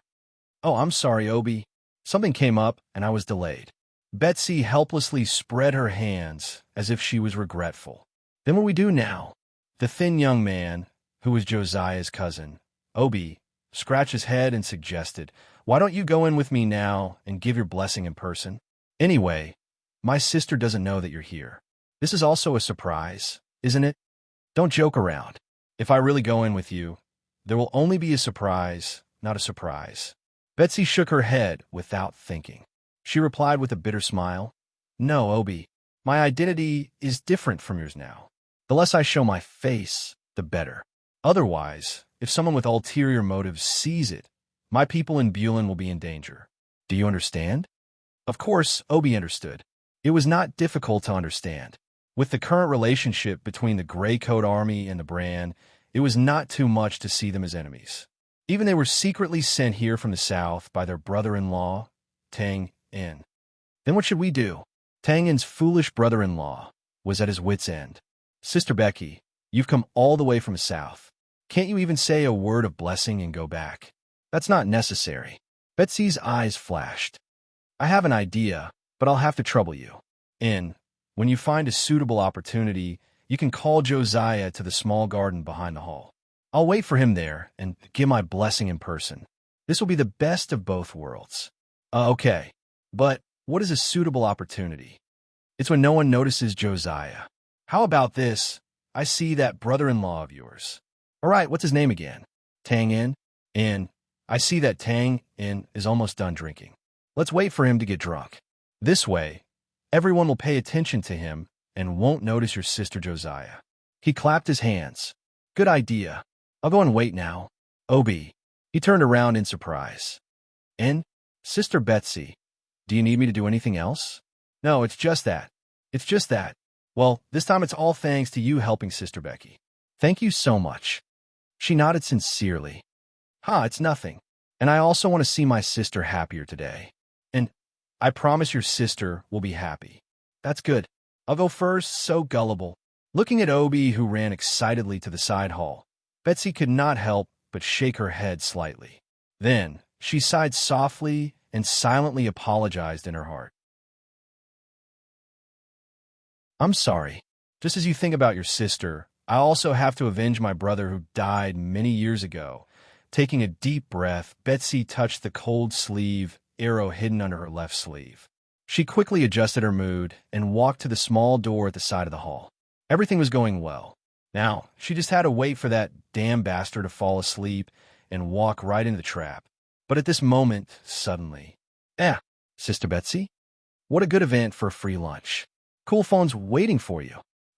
Click on the Chinese website's official account, WeChat friend, add official account, type Dread, and participate immediately. There's a prize for everyone. Follow Dread's official account on WeChat right now.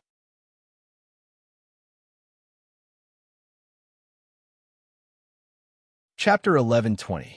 The needle of time moves and moves. The windmill of time turns and turns, and the wheel of fate rolls and rolls.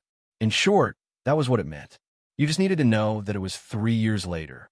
Well, 3 years later, outside a medium-sized town somewhere in the north, a convoy of carriages was being escorted by more than 100 well-armored elite cavalrymen.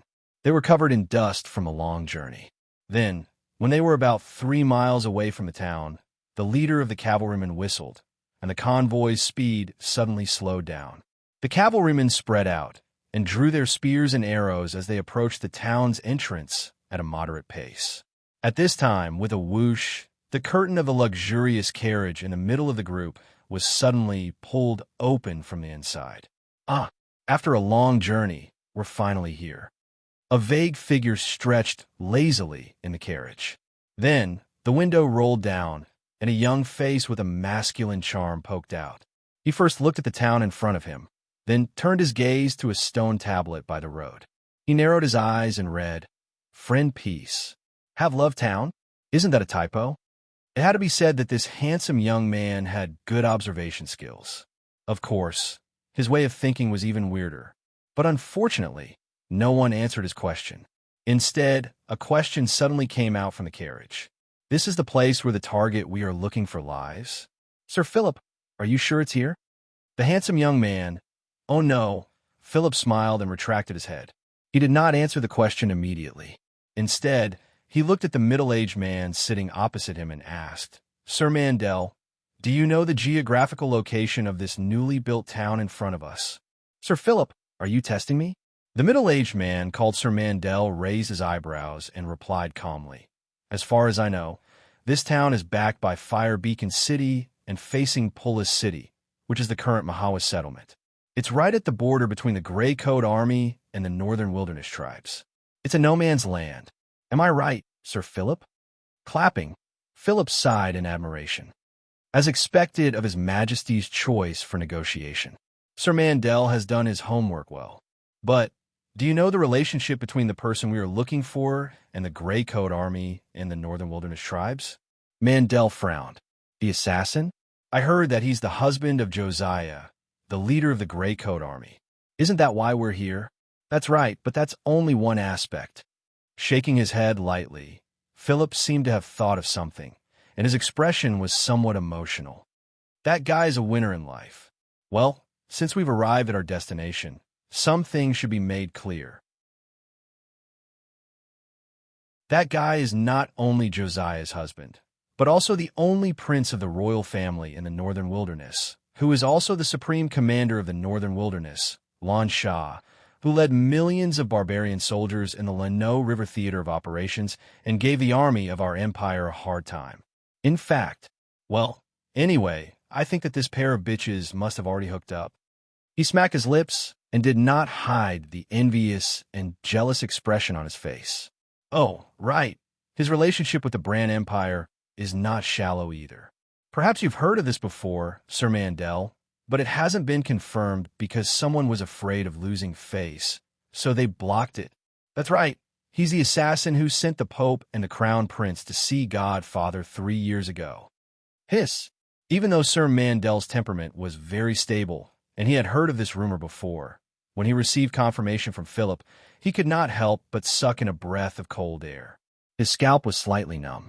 After being shocked for a while, he regained his composure and said in a low voice, I heard that the assassin is already dead. Heard? Ha! Philip shook his head and laughed. Then I'm sure you haven't heard of how he died, right? Mandel silently agreed. Philip asked and answered his own question. He was burned to death. The specific time was probably at the end of the month after the battle at the temple headquarters. On the night of his wedding with Josiah, he must have drunk too much and accidentally knocked over the candlestick and oil lamp. Even after the wedding room was completely burned down, there was no sign of him rushing out in a drunken stupor. Ha! A peerless champion who dared to sneak into the temple headquarters alone, assassinate the Pope and retreat successfully, was burned to death just like that. Can you believe it? Mandel smiled bitterly and shook his head. If it's really like what you said, then no matter whether others believe it or not, I don't believe it. I understand now. Pause for A while suddenly came to a realization and clapped his hands. He faked his death to escape. So, he's hiding in this town now? No, you still don't fully understand. Philip waved his hand regretfully. Although he has done a lot of terrible things, the Empire, especially the Temple of Light, can't wait to kill him. But I have to say, with his current strength, no matter how big the world is, who can stop him? Where can't he go? Why would he need to deliberately hide? And the reason why he has been staying in this sensitive area, in this newly built town, without moving for 3 years. At this point, Philip suddenly laughed, the kind that took pleasure in other people's misfortune. It's just because he's worried about his own backyard. Think about it. Josiah is his legal wife, and Lon Shah is his lover.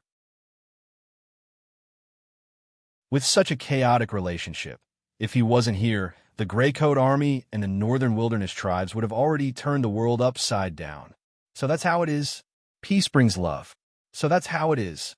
Even though Mandel boasted that he had seen a lot of things and had a lot of experience, this ridiculous thing where a man and 2 women's messy relationship could push forward and even decide the game between countries was still far beyond his imagination. He couldn't help but sigh in amazement. It was unbelievable. But soon, Mandel seemed to have thought of something. He narrowed his eyes thoughtfully, and his eyes flashed. If I were you, believe me, I would definitely immediately clear my head of dangerous thoughts. Mandel's heart trembled. He slowly raised his head and looked at Philip, who was looking at him with a faint smile. He paused, spread his hands, and smiled. Sir Philip, you're overthinking. I also hope that I'm overthinking. If that's the case, I'm sorry. Please forgive me for being a little used to it. Philip's expression didn't change.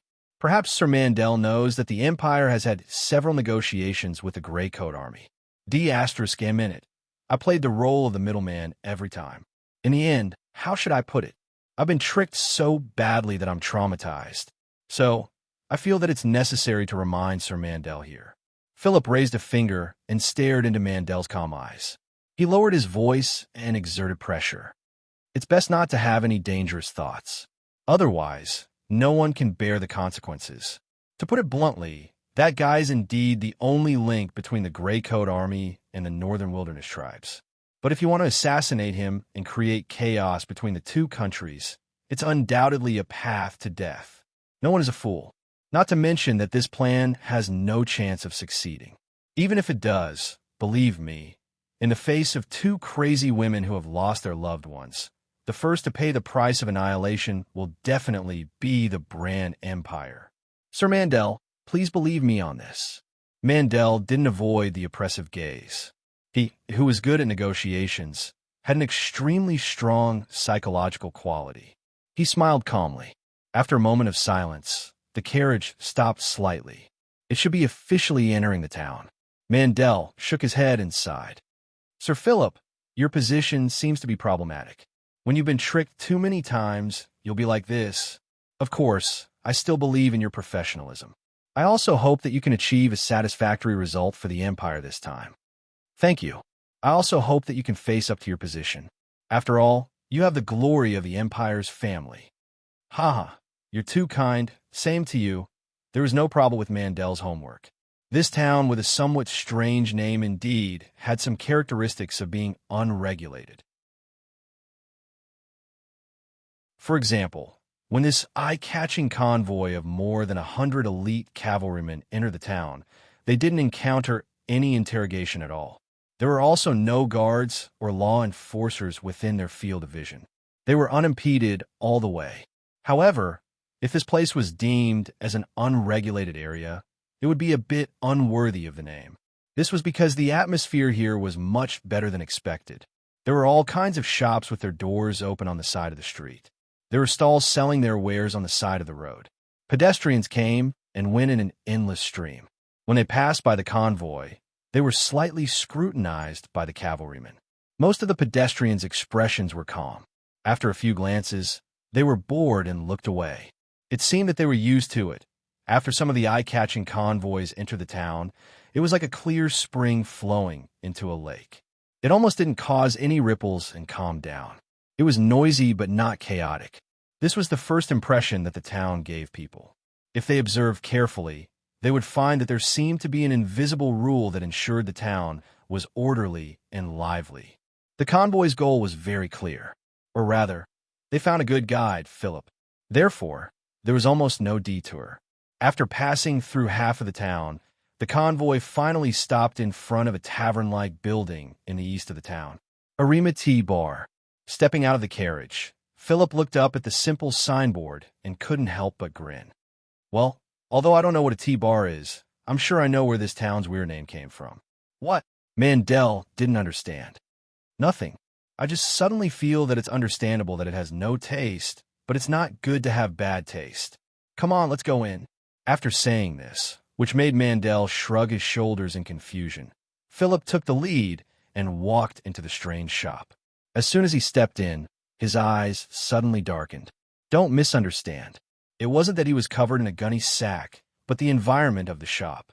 The semi-enclosed design blocked the bright and warm afternoon sun outside the door, so the light in the shop was not bright enough. Coupled with the dim yellow wall lamps on the surrounding walls, at first glance, it felt a little dim. However, after a closer look, one would find that the atmosphere here was very similar to that of an ancient book with yellowed edges, giving people a sense of quiet elegance. This design was undoubtedly beyond Philip's and Mandel's expectations. The two paused at the door for a moment before their vision gradually adjusted and recovered. They looked into the shop. What's going on? The decoration in the shop was also very unique. There were tables and chairs. At first glance, it looked like a tavern hall, but if one looked closely, they would find that it was completely different. There were bonsai plants as tall as a person, colorful drawing boards, and sculptures with excellent knife skills. Each table was separated into independent spaces.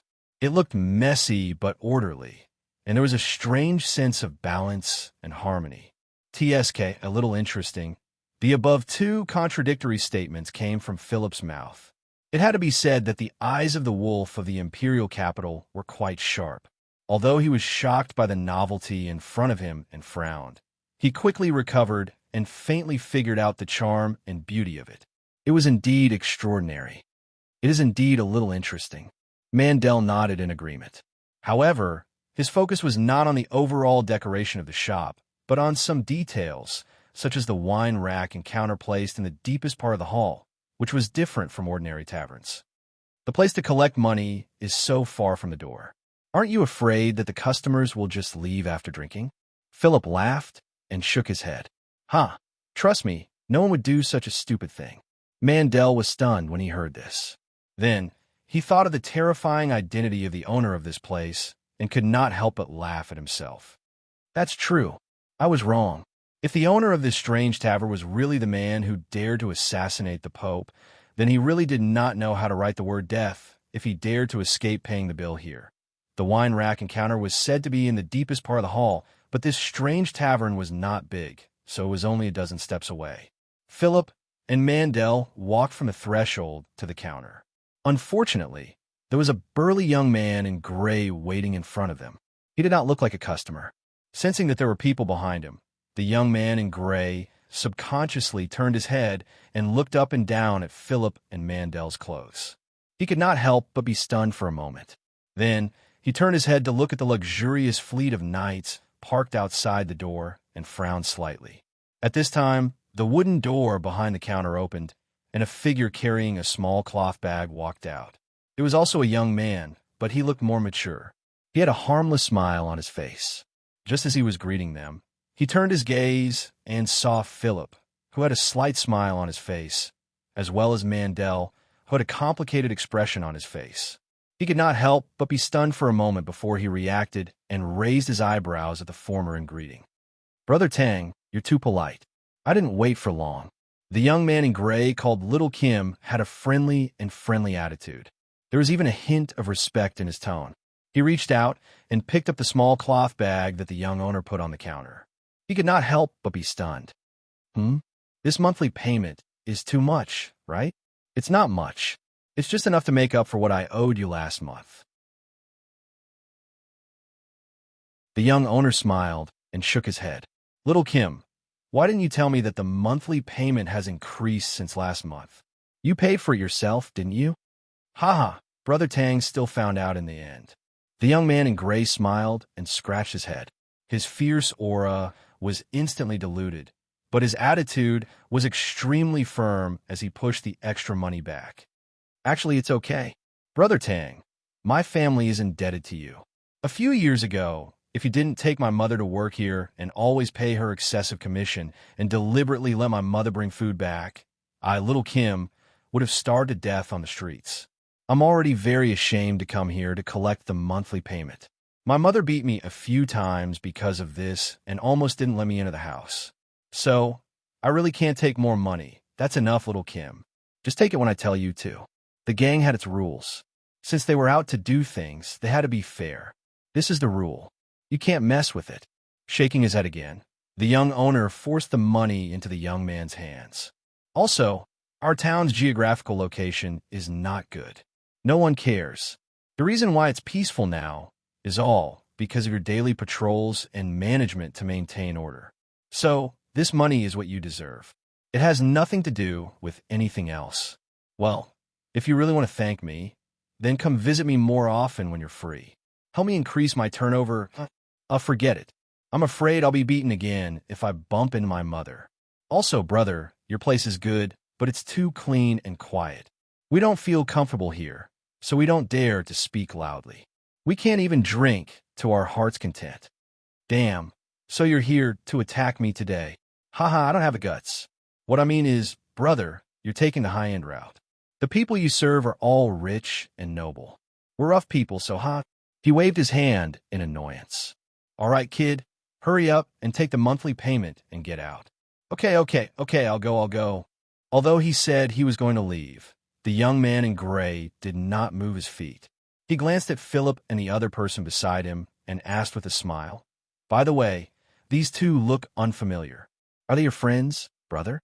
The young owner glanced at Philip and the other person who had been standing there silently and nodded. "That's right." "Really?" the young man in gray asked, as if he was implying something. "Nonsense." The young owner waved his hand again in annoyance. "Don't worry, they're not here to trouble me. There's no need to ask." "Oh, that's good. I was just casually asking." The young man in gray was finally relieved. "Then I'll go first." "No, look at my brain, I almost forgot. There's something I want to tell you." "Kid, what's wrong with you today? Are you done yet?" The young man in gray scratched his head awkwardly. It's true, it's true. Well, I don't know if Brother Tang has heard that recently. There's a new gang in town. They're very arrogant." The young owner tilted his head and thought for a moment. "You mean those people temporarily living in the south of town?" "Yes, that's them. I heard that they used to be bandits, but now they can't do it anymore. They formed a gang called the Black Tiger Gang. A few days ago, they asked our boss to come out for a talk, and as soon as they opened their mouth, they asked us to give up half of the town. Haha, of course. The result was an unhappy separation. But it seems that they don't want to give up just like that. So be careful, brother. If they dare to come and cause trouble, send someone to inform me in time. I'll bring people to deal with them." "Okay, I'll remember." He waved his hand and said goodbye. "Okay, I'll go first. I won't delay you from entertaining your friends." He probably had to go somewhere else to collect his monthly fee. After saying that, the young man in gray didn't delay any longer. He politely nodded to Philip and the young man and turned to leave in a hurry. Monthly fee, protection fee? When a young man in gray, who should be a gang member of the small town, disappeared at the door, Philip looked at the young owner with a strange expression. His tone was full of disdain and disbelief. However, the young owner was unusually calm. He spread his hands and said, "Can't help it. Spending money to ensure safety. A small business can't afford to be tossed around. Pretend. You keep pretending." The young owner shrugged indifferently. Then he opened the wooden door next to the counter and walked out. He said lightly, "Long time no see, Philip. I'm really surprised that you didn't die in the belly of a woman." Philip stepped forward to meet him. "I also don't understand why you didn't burn to death. Really, the gods don't open their eyes. Ah, your mouth. It's still the same. Same to you. Same to you." With a bang, under the dim yellow wall lamp, two figures hugged each other vigorously and hammered each other's back. The sound was like the sound of war drums, as if they were going to directly hammer through each other.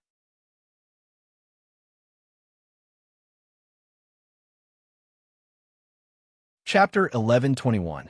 Your place is not good. There are not many customers, and there is no atmosphere at all. It's so gloomy. If not for the fact that I didn't see the grave, I would have thought that I was in a cemetery. No matter which world it was, a reunion after a long separation was always a joyful thing. Of course, enemies were bound to meet on a narrow road. However, it was also worth mentioning that if the reunion target was different, the effect would be completely different. To put it simply, if the reunion target was a man and a woman, the effect would be much more contradictory. They might be ecstatic and even cry in each other's arms, or they might be speechless and then force a smile. However, if the reunion target was two men, it would be much simpler. They would hug each other and exchange pleasantries. Then, everything would be in a wine knock. He brought 3 glasses of wine over and placed them on the table. Listening to Philip's nonsense, Tang rolled his eyes in annoyance. "Oh, right. It seems that I haven't told him that the young shop owner is our Tangan. However, it seems that there is no need for that. If you don't speak, others will think that you are mute. Once you speak, you will reveal your true nature. Do you know what a bar is? Do you know what taste is? You are a country bumpkin." "Uh-huh. I am a country bumpkin. Are you sure you're talking about me?" Philip pointed at his own nose and laughed in anger. "Let's not talk about anonymous paintings sent to the auction house in the capital. The starting price is 100,000 gold coins. Let's not talk about piano, harp, most of the wind instruments, and so on. I'm good all of them. Let me tell you, The number of taverns I have seen is definitely more than the number of houses in this town. What kind of broken bar is this? How dare you show off in front of me? Broken bar? Ha! Tang Yin smiled and raised his wine glass. I will give you another chance to not be slapped in the face. Look carefully, is this place broken or not? Philip was startled when he heard this. Looking at the calm and collected Tang Yin, he could not help but feel his heart skip a beat. He frowned and looked around the hall. So what if I take a look? Even if I take a look, it will still be a broken record. You want to scare me? Well, I admit that your design of this place is not bad. It looks quite novel and can be considered presentable, but that's all there is to it. The bonsai is a snow oak, right? The technique of the mural was not bad, and it was worth looking at. However, there were many such artists in the capital. It's the same for sculptures. They don't have much value. It had to be said that although Philip's strength was terrible, he had lost all his grandfather's face. But in other aspects, especially in the field of eating, drinking, and playing, they were unquestionable masters. He turned his head and looked around. With just a few words, he had commented on almost everyone in the hall without missing a single one. However, when his gaze swept past a picture frame hanging on the wall beside the door, he suddenly paused. He unconsciously narrowed his eyes and looked at the pitch-black dagger in the frame that looked more like a handicraft. Suddenly, he felt that it was familiar. Then, he thought of something and was shocked. Wait, that dagger! Suddenly, he turned his head to look at Tang Yin. The latter was still smiling calmly. Philip licked his lips and said in a dry voice, "This can't be your legendary weapon that cut off the head of the Pope and the throat of the Crown Prince. Arthur's dagger, right? You dare to take this thing out? You just hang it casually like this? Do you have to be so king desperate? No one in this lousy town knows what's good for them." Philip was going crazy. No matter what it was, once it had the prefix of legendary, its value could not be measured by money. Of course, the reason why legendary was that it was unique and unparalleled. It was impossible to have many of such things. Some even only existed in legends. It was a great blessing to be able to see one. For example, the one in the hands of the god of swords Wu Ding, the national treasure sword that had guarded the empire for hundreds of years. However, despite the harsh conditions after the battle at the temple headquarters, when Tang Yin was officially promoted to the world's best assassin, the fierce blade in his hand, which was forged by the alchemist master Lina and soaked in the blood of a pope and a future king, Arthur's dagger had undoubtedly become a recognized legendary dagger. It was a killing artifact and was feverishly revered by countless people who wandered in the shadows. However, such a legendary weapon was now openly hung on the wall as a backdrop, mixed with the butterfly specimens, cheap amber, and so on around it, like a pearl covered in dust. Looking at Philip's sorrowful expression that was almost twisted, Tang Yin spread his hands. "There's no other way. I don't need it now. It's not convenient to use it as a kitchen knife, so I can only let it hang on the wall to make some use of it. Don't king give it to me."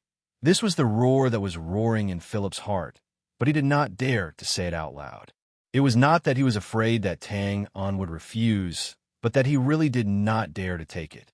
Think about it. If those assassins, thieves, mercenaries, and so on who wandered in the shadows knew that this killing artifact was in his hands, then in his next life, well, he was thinking too much.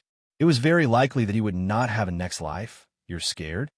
Perhaps it was because he saw his bad friend again after a few years, but Tang Yin was obviously in a good mood. It was rare for him to show off a little as he pointed to the back. "Look over there at the counter." Philip subconsciously turned his head to look after hearing this. After scanning a few times, he finally found some clues at the corner of the counter. It was a huge eyeball wrapped in a crystal ball. The white of the eyeball was densely covered with blood vessels that were as thick as a spider's web. It looked really terrifying. What was even more strange was that there was clearly some distance from the counter, so he should not be able to see it clearly. But now that Philip focused his gaze, he instantly met with the pitch-black pupil in the middle of the eyeball. It was as deep as a bottomless abyss, hiding some unknown fear tempting people to unconsciously stare at it, tempting people to unconsciously throb at the bottom of their hearts. Loneliness, madness, come back to your senses. With a snap, Tang In reached out his hand and snapped his fingers in front of the dazed Philip. In an instant, there was a loud bang. The wooden chair's legs pulled on the wooden floor with an ear-piercing screech and fell to the ground. Philip quickly got up and retreated with a look of horror. He pointed at the counter, but his eyes did not dare to look again. DDDI of disaster. Well, another legendary thing. Yeah, you actually recognize it? Tang In could not help but be stunned when he heard this. He then nodded and replied, "That's right. This is indeed the eye of disaster." "How is it possible? How is it possible?" Philip's face was a little pale, and his tone was full of disbelief. According to historical records, this thing should have been destroyed by the temple many years ago. How could it have fallen into your hands? Tang In shrugged casually. "Oh, I borrowed this from the Northern Temple a few years ago. At that time, there's also a demon skull or something, but it exploded. It's a pity. Otherwise, it would have been better to put it here together. It would definitely have been more interesting to look at." The demon skull? The corner of his mouth twitched again and again. It's another legendary evil thing. Philip completely lost his temper this time because he was numb. Of course, even if he lost, he would not lose. He coughed a few times and sat down with the help of a wooden chair. Ahem. Well, I take back the word broken. I admit that this place of yours is indeed not ordinary. But from a practical point of view, this is just an ordinary pub. It's not much different from other pubs. Ordinary? Are you sure? Tang In raised his finger and pointed at the circular platform in the middle of the hall as he asked calmly. Have you seen an ordinary pub that holds a concert or even performs an opera on the spot? Philip was stunned when he heard this. You mean bards? I don't think so. Or more accurately, it's not just that. Mandel suddenly shook his head and took over the conversation. This was the first sentence he took the initiative to say since he came in. Such a dull performance was naturally not in line with his identity as an elite negotiator, but it was not surprising when he thought about it carefully. Because the negotiation target this time was not ordinary. To be honest, it was not good to have such preconceived notions. The most important thing in a negotiation was momentum. Such a mentality of fear before the battle would naturally greatly affect the performance. When Mandel came, he thought that he had made sufficient preparations and would not be easily shaken. But when it really came down to business and he saw the person with his own eyes, Mandel realized that he was not prepared enough and his mentality was somewhat unbalanced. This was not shameful. Yes, if it was anyone else sitting here, they would know that the person in front of them who was drinking and chatting with him had once fought against the god of swords and survived, slit the throat of the prince in front of the palace, assassinated the pope, and cut off his head. He had once single-handedly destroyed the two headquarters of the Temple of Light in the south and north.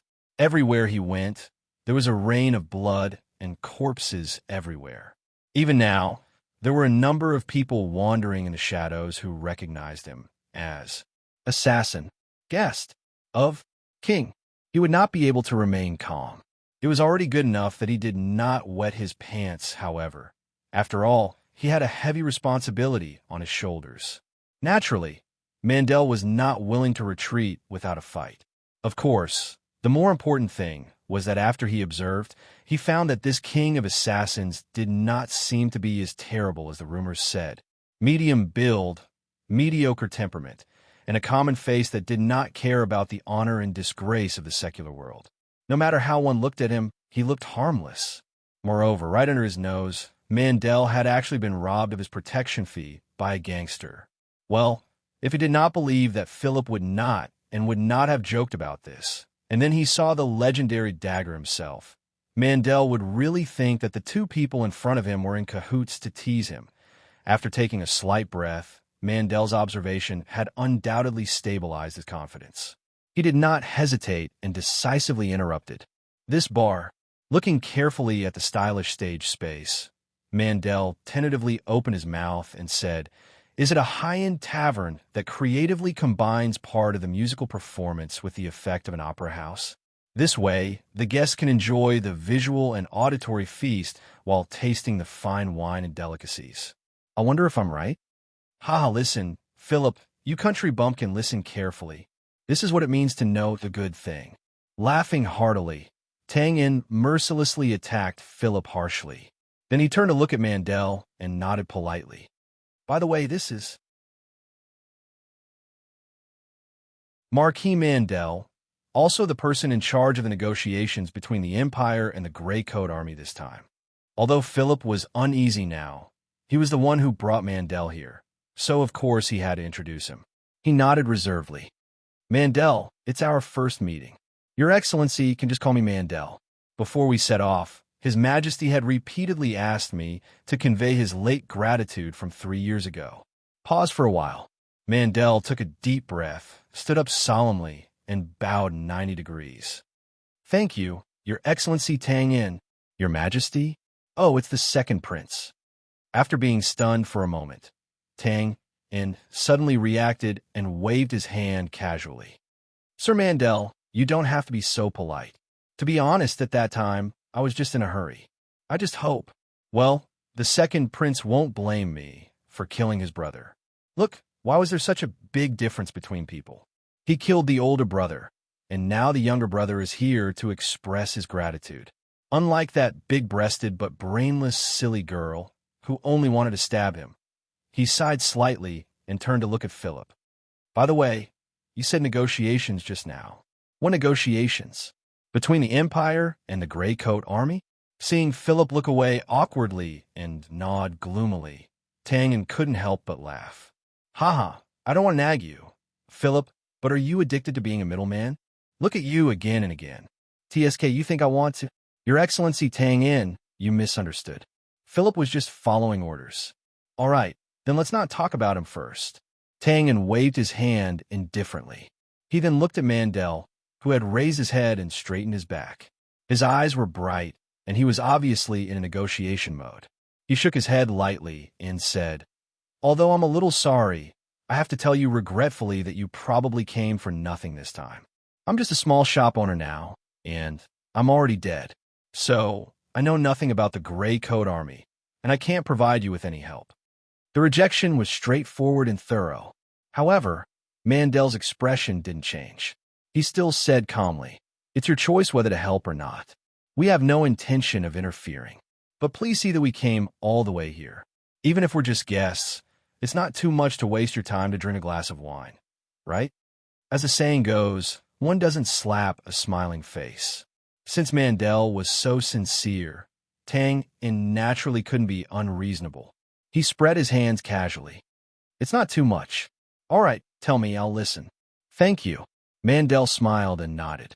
He was polite enough. It's like this. Your Excellency should know that our empire is at war with the northern wilderness tribes on the Leno River. This war has been going on for a long time. The Empire's soldiers have suffered heavy casualties and have suffered heavy losses. Now, we're almost at the end of our rope and are in imminent danger. Sorry, I'm interrupting. Tang In raised his wine glass and looked at Mandel with a faint smile. You sound so pitiful. Don't tell me you want to invite the Grey Coat Army to join the war and help you resist the northern wilderness tribes? TSK, if that's the case, then the only thing I can do is to treat you to a drink. Your Excellency misunderstands. We've never hoped for that. Of course, this was a lie. Mandel's main purpose for this negotiation was to drag the Grey Coat Army into the war and reduce the pressure on the Empire. However, when he heard about the relationship between Tang In and Lan Sha outside the town, he knew that it was impossible. He spread his hands and confessed. Our goal is to hope that you can set up a cordon on the north bank of Leno River and guard your territory. We don't want criminals from the Empire to come and go as they please. After all, it's not good for the stability of your territory. Of course, if you're willing to repatriate these criminals, the Empire is willing to pay a handsome reward. Oh, I understand. Tang In laughed when he heard this. Is it because you've been too harsh on the strong men that you've made a grudge? That was the truth. The criminals of the Empire, for the stability of their territory, and so on, were just excuses. The real situation was that the long war had caused the Empire's army to suffer heavy casualties. This caused the Empire to have a shortage of soldiers, so they could only turn their attention to the ordinary citizens. It was obvious that no one was a fool, and no one was willing to be cannon fodder. Therefore, on the banks of the Lano River, there should be scenes of people fleeing for their lives. The Bran Empire naturally didn't want to see this because every citizen that escaped was equivalent to losing a portion of their national strength. However, because of the fierce battle with the northern wilderness tribes, the Empire couldn't afford to be distracted. Therefore, they could only hope to negotiate with the Grey Coat army and let them implement a blockade to solve the problem at its root. Mandel's expression changed, and he said in a low voice, "Sir Tang, you're thinking too much. You should know that this is for your own good." He waved his hand and interrupted. "Sir Mandel, you don't have to explain. Actually, no matter what the truth is, I'm not interested." How about this?" Twain pondered for a moment and said, "You came all the way here this time. The reason why you came to my place instead of Dawn City is probably because you were worried that you wouldn't be able to meet the person in charge. I can write a letter of recommendation for you. Take it to Dawn City, and you should be able to meet Josiah or a high-ranking member of the Grey Coat army. After that, you could discuss among yourselves. Whether it succeeds or not depends on you. How about this?" Mandel was overjoyed when he heard this. In fact, this was the purpose of their visit. He bowed and expressed his gratitude. "Of course, whether it succeeds or not, I'd like to thank you on behalf of the Bran Empire for your help. You don't have to thank me." Waving his hand again, Tang pointed to Philip, who was drinking quietly because he had no intention of participating in the negotiation. "I'm just doing him a favor so that I wouldn't have made a wasted trip." Mandel was stunned for a moment. Then he nodded slightly to show that he understood. He bowed again and said, "This trip has been rather rushed. It's rare for you and Sir Philip to catch up, so I won't disturb you here." After he finished speaking, he nodded at Philip and turned to leave the bar. After his figure disappeared into the car, Tang shook his head. "He's a smart man. What a pity." Philip raised his eyebrows. "You mean that he's destined to fail in this negotiation?" Tang spread his hands. "Isn't it obvious? Everyone kicks a man who's down. If he can't win on the battlefield, how can he be confident at the negotiation table? The second prince is also a smart man. I guess he's just here to give it a try. He doesn't have much hope. Well, from another point of view, it seems that the second prince has no other choice. He's trying everything he can. The Bran Empire can't escape the fate of destruction." "Sure enough, you're an outsider who sees things clearly." After a moment of silence, Philip shook his head and then took a deep breath. "Well, anyway, my task is done. Let's talk about business. Well, where's my goddaughter? Why didn't she let me see her godfather? To think that I even brought a gift." Before he finished speaking, a harsh voice came from the door. "Whose shop is this? Where's your boss? Hurry up and ask him to come out and pay the protection fee." "What? Who are we? Have you heard of the Black Tiger Gang?"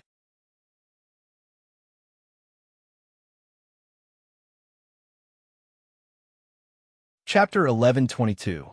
The Black Tiger Gang is doing something. Those who are not involved should quickly leave, or else you will have to bear the consequences. "Why are you talking nonsense? Little girl, quickly go and call your boss out. If you continue to be so long-winded, I will beat you up. Disperse, disperse. All of you disperse." At the entrance of Leisure Bar, there were a few burly men dressed in unbuttoned clothes who intentionally or unintentionally revealed the weapons at their waists. They were pushing a young waitress whose face was flushed red as they walked into the bar with large strides, shouting and yelling. In an instant, the quiet and elegant atmosphere of the bar was completely destroyed. Outside the door, more than 10 residents of the small town who were passing by gathered around, all of them looking angry but not daring to speak. There were also some clever people who saw the situation and ran back, not knowing who they were going to inform. There were not many customers in the bar, only a few people. Judging from their appearance and clothing, they should be people with some status. However, because it was not related to them, they could not immediately make trouble. At this time, they just stood up and frowned. As for the real owner of Leisure Bar, Ting In, after glancing over there, He turned his head as if he did not hear anything. He sneered and looked at Philip. Godfather? Ha! Don't joke around. What kind of godfather are you? Philip obviously did not care about the commotion at the door. He waved his hand casually and said righteously, "Don't be like this. Even if we don't look at the deep friendship between us, when the child's mother was imprisoned by the temple headquarters, I also helped a lot. Just based on this, if I am not the godfather, who is?" When Tangan heard that, he was immediately amused by his arrogant attitude. "You're going to help me? Did you? Why do I remember that it was your grandfather?" "Haha, it's the same, it's the same. All right, what is the name of my goddaughter? What does she look like?" Philip did not feel ashamed. Instead, he felt proud and nodded repeatedly, as if he had immediately confirmed his identity as a godfather. He could not wait to look around and grumbled, "It should be with you. Hurry up and show it to me. What are you looking at?" "I'm talking to you, pretty boy. Are you looking for a beating?" Philip was looking around as if nothing had happened, and this was noticed by a burly man. He was instantly enraged and was about to walk over with his fists clenched. He was about to make an example out of Philip to make an example out of him. She subconsciously looked around her. "Gigolo? Who's the gigolo? Are you talking about me?" Stunned, Philip pointed at himself with a face full of disbelief. He immediately rolled up his sleeves and slammed the table as he stood up. "OF*CK, look at my bad temper. How dare you? Get back here." Before Tang In could helplessly pull back the raging Philip, a stern shout came from the door. Everyone turned their heads and saw a thin, middle-aged man striding in. He stared at the burly man with a gloomy expression. The latter hesitantly turned around. "Second master, slap." A heavy slap landed on his face. "Have you forgotten what I told you before? Who told you to use violence? You only know how to fight and kill. Get your ass back to the mountains." After a round of scolding, the middle-aged man glared fiercely at the burly man covering his face. Then, as if his expression had changed, he bowed and apologized to Philip with sincerity. "I'm sorry, my subordinates don't know any better. I'll discipline them properly when we get back." Probably because he saw more than 100 elite knights outside the door, the middle-aged man's attitude was unusually sincere. This also gave Philip no reason to fly into a rage. He waved his hand in annoyance and dropped the matter. Seeing this, the middle-aged man bowed again and turned around. He looked at the young waitress with a pleasant expression and said, "My subordinates offended you just now. Please don't blame them. I apologize to you first. Oh, right, please call your boss and tell him that the Black Tiger Gang is here to pay a visit." Looking at the seemingly polite middle-aged man in front of her, who always reminded her of a smiling tiger, the waitress unconsciously took a step back and secretly glanced at Tang In. But the protection fee, we already, how much?" Tang In waved his hand to interrupt her and asked directly. Hearing this, the middle-aged man couldn't help but turn around again in surprise. He looked at Tang In from head to toe and nodded with a smile. "Oh, so the boss is here. We were blind." Paused for a while, looking at Philip sitting opposite him. He couldn't help but frown slightly. Then, he pondered for a moment and smiled again. "It's a misunderstanding. We came here today to inform you that the Black Tiger Gang will take over Peace You Love Town in the future." Seeing this, Tang In knew that the middle-aged man saw that the situation was showing signs of getting out of control, so he changed the topic and played the game of retreating in order to advance. Shaking his head, he pointed at Philip and waved his hand again. "There's no need for the future. I know the rules. He has nothing to do with me. Just tell me how much you want a month." The middle-aged man was stunned when he heard this. Then, he confirmed that Tang In's expression didn't seem to be fake. He hesitated and said tentatively, "Not much, 2 gold coins. Give it to him." Tang In waved his hand at the young waitress. "Go to the counter drawer and take a look. If it's not enough, go to the accounting room behind and get it." A straightforward. The middle-aged man was also stunned by Tang In's straightforward behavior. When he came back to his senses, he couldn't help but clap his hands in joy and bow. "Boss is so generous. I'll visit you when I have time in the future." Well said, well said." Tang and casually returned the bow and spread his hands. In that case, you see, I still have to do business, understood. The middle-aged man nodded and pointed at the burly man who had just been slapped in the face. I'll give you a chance to redeem yourself. Stay and collect the money. The rest of you, follow me. Don't delay the boss's business. Yes, the middle-aged man and the others left very quickly. In just a moment, they were all gone. Before leaving, they didn't even forget to pick up the potted plant that had just been knocked over at the door. They were very polite. Seeing this, Philip couldn't help but sigh. Your temper is really getting better and better. You can even tolerate this? That's right. I haven't killed for many years. Tang In nodded casually. By the way, where were we just now? Oh, Sasha, my daughter. You can't see her now.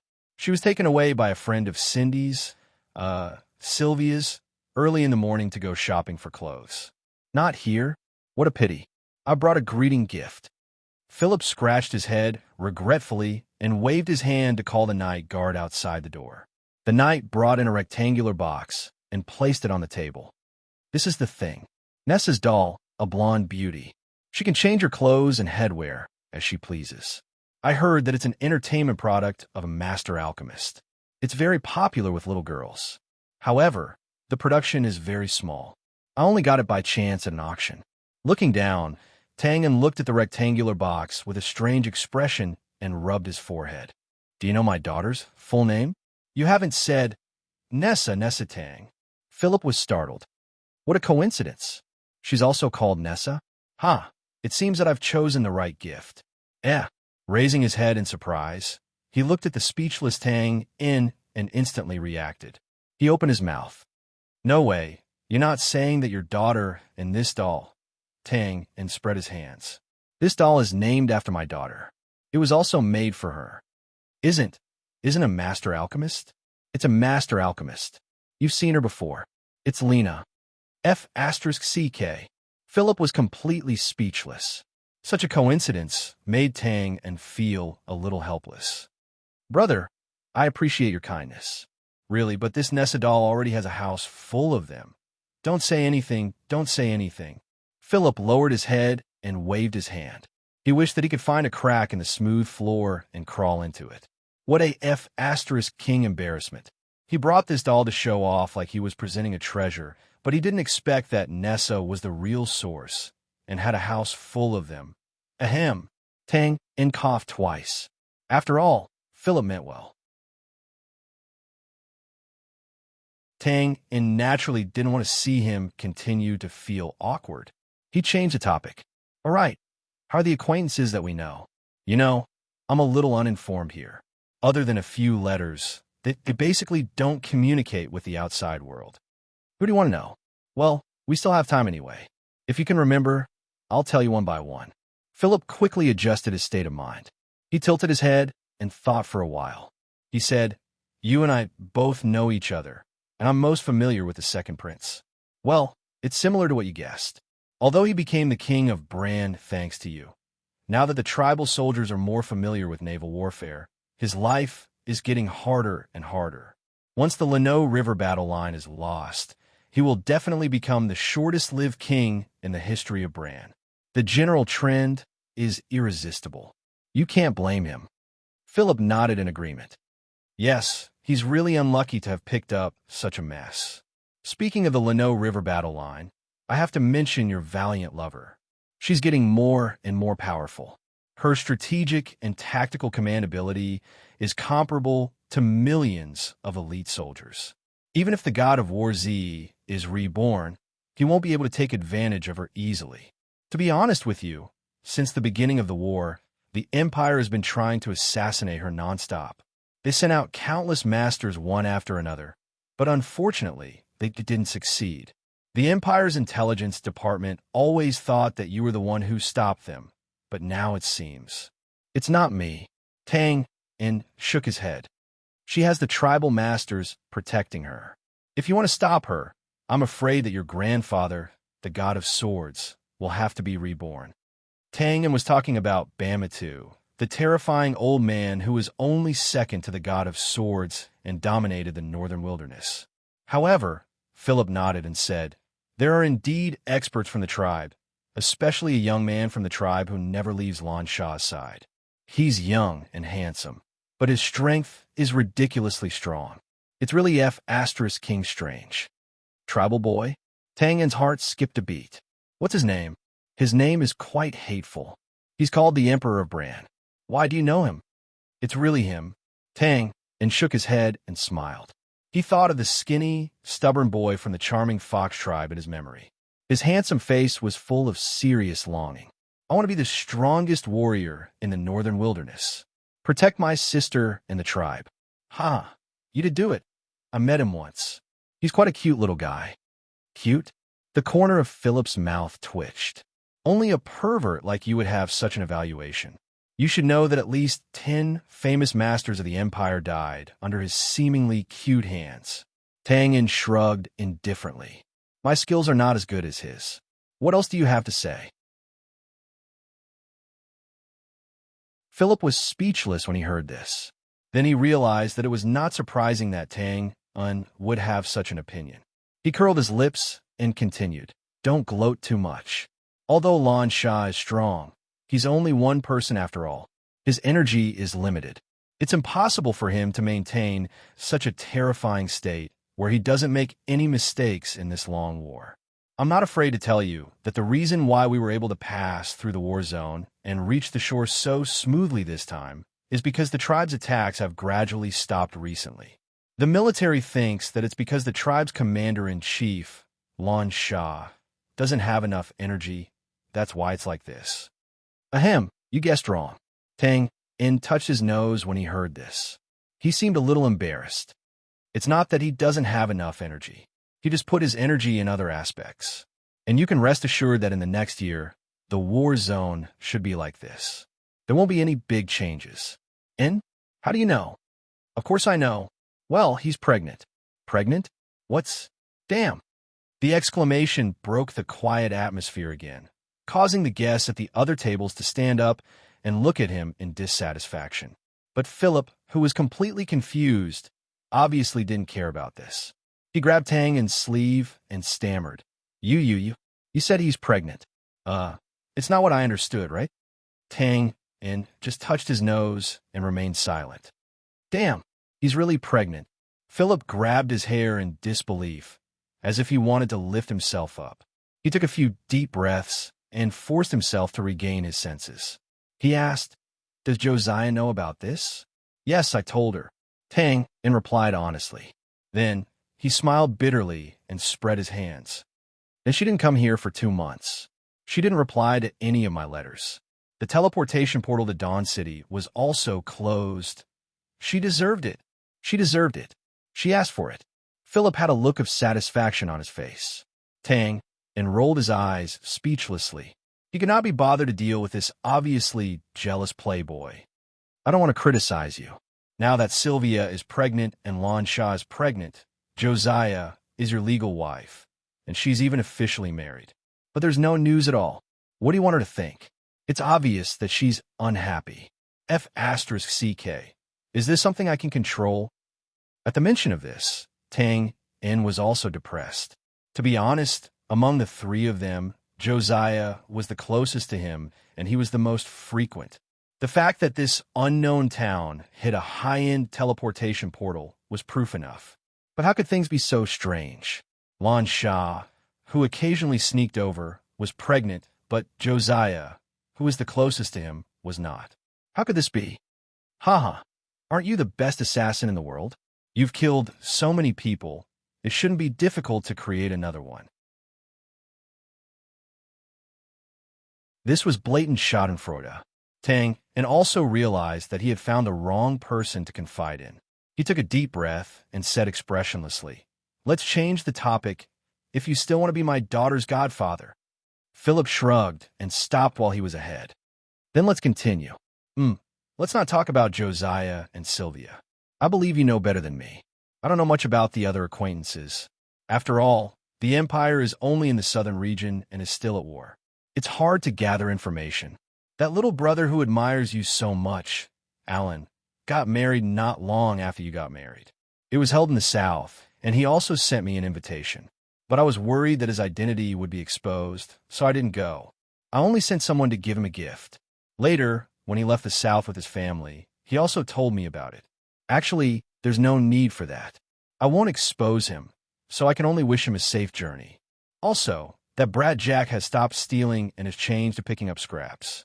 I have to say, the taste of the high-ranking officers in the Gray Coat Army is too old-fashioned. Some rare artworks aren't even worth a piece of bread in their eyes.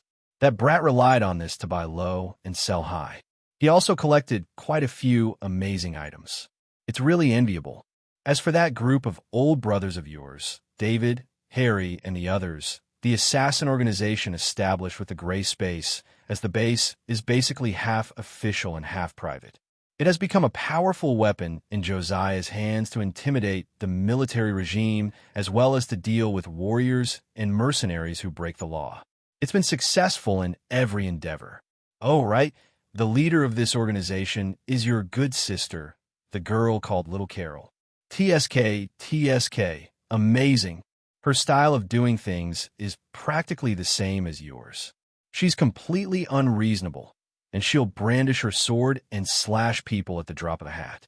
In just a few years, she's made a name for herself as the Underground Queen and has countless fans. Really, although he didn't know much, that was based on the current capabilities of the Bran Empire's intelligence agencies. Philip had undoubtedly put in a lot of effort into this, and he could say a few words about anyone he mentioned. What about you? After sighing with emotion, Tang In looked at Philip calmly. Tell me about your recent situation. Me? That's simple, Philip said with disinterest. Eating, picking up girls, sleeping, eating, dating, sleeping with girls. A regular work and rest schedule, a stable life. Basically, it could be described in 4 words, that is, eating and waiting for death. Of course, the real situation was not like this. Or perhaps it was the real situation, but the real reason behind this situation was not so simple. There are some things that Philip didn't say, but Tang In naturally thought about it. The sword god Wu Ding was a glorious man. Even if he had passed away now, it was no problem for him to protect the family's glory for more than 100 years. However, that was under normal circumstances. In today's crumbling Bran Empire, everyone was in danger and their minds were changing. No one cared about respecting the Philip family, even if Wu Ding had indeed protected the stability of the empire for more than 100 years. Hearing this, Tang In shook his head and opened his mouth to speak, but at this time his body suddenly shook at this time.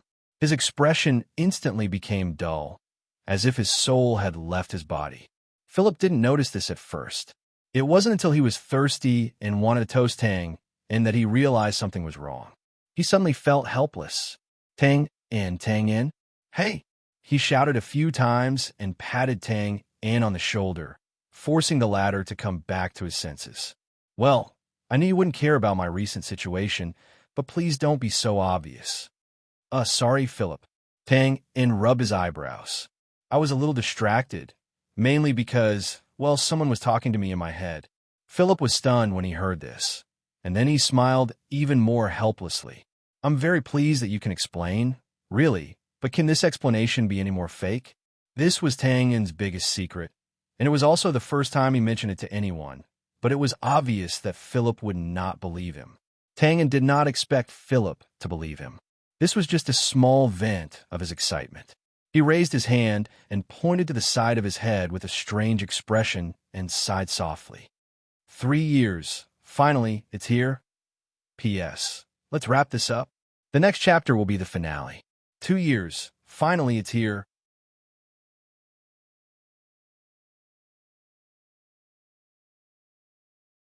Chapter 1123.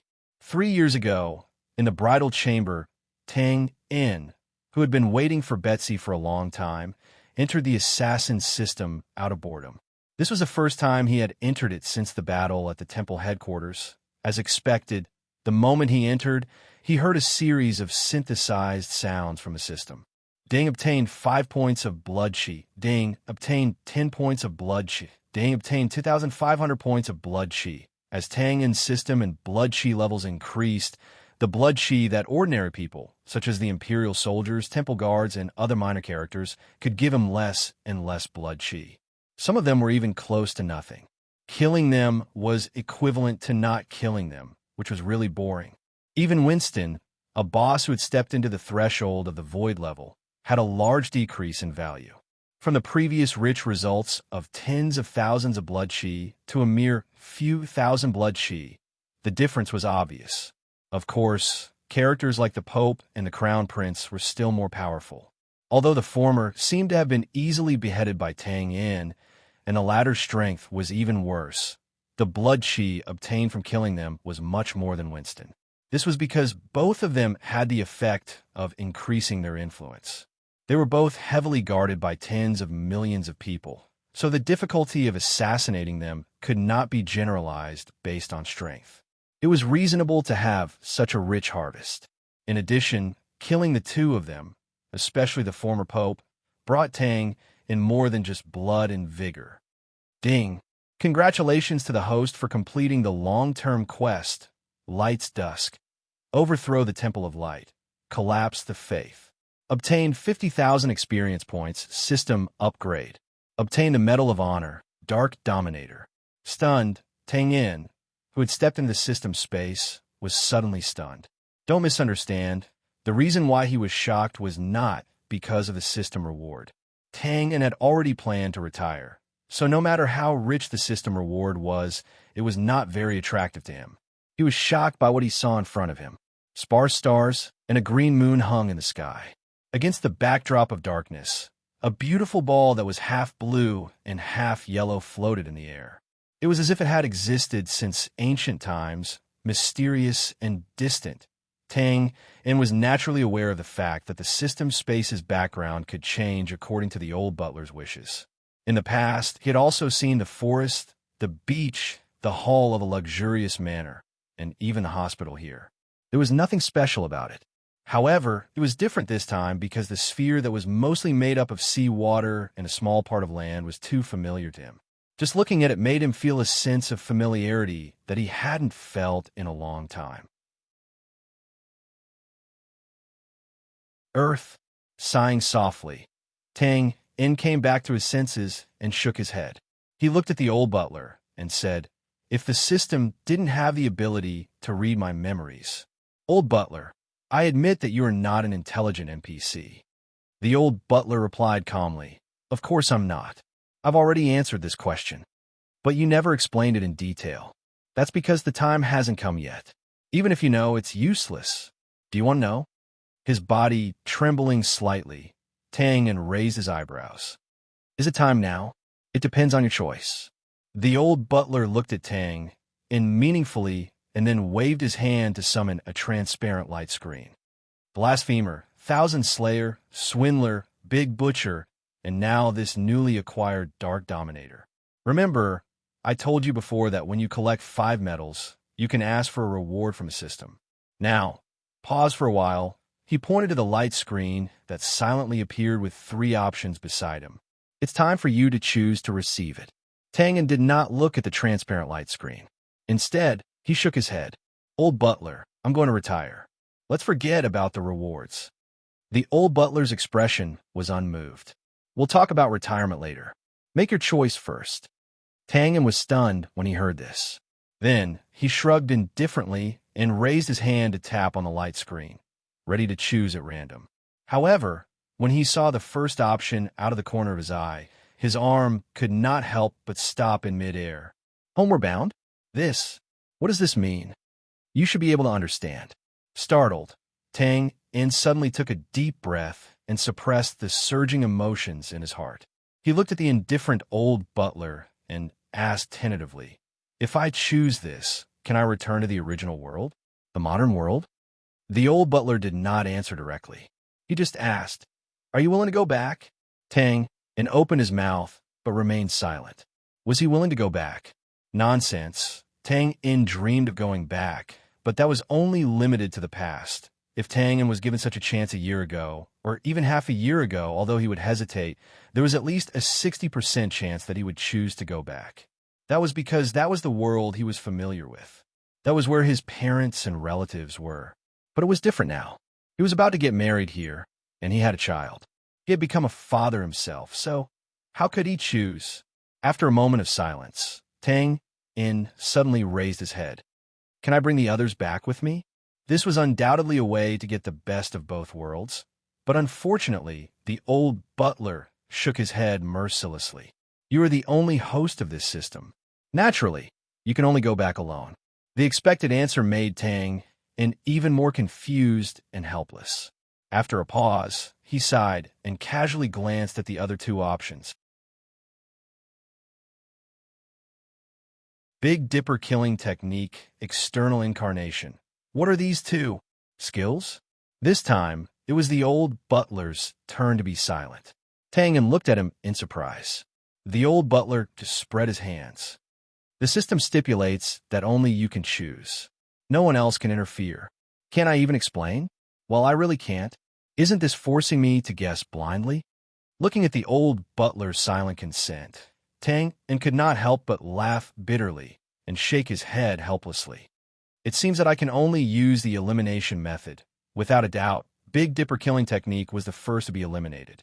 There was no other reason except that it looked more like a skill, a killing skill. And right now, what Tang In needed the least was this kind of skill. As for external incarnation, well, it should be a movement skill. It did not seem to be necessary. But return and come, it should have been an extremely complicated choice, but in fact, Tang In did not think much about it. After a short 10 seconds, he reached out and tapped on the light screen. I choose external incarnation. Are you sure? I'm sure. Pause for a while. Tang In curled the corner of his mouth and said bitterly, I don't have a choice, do I?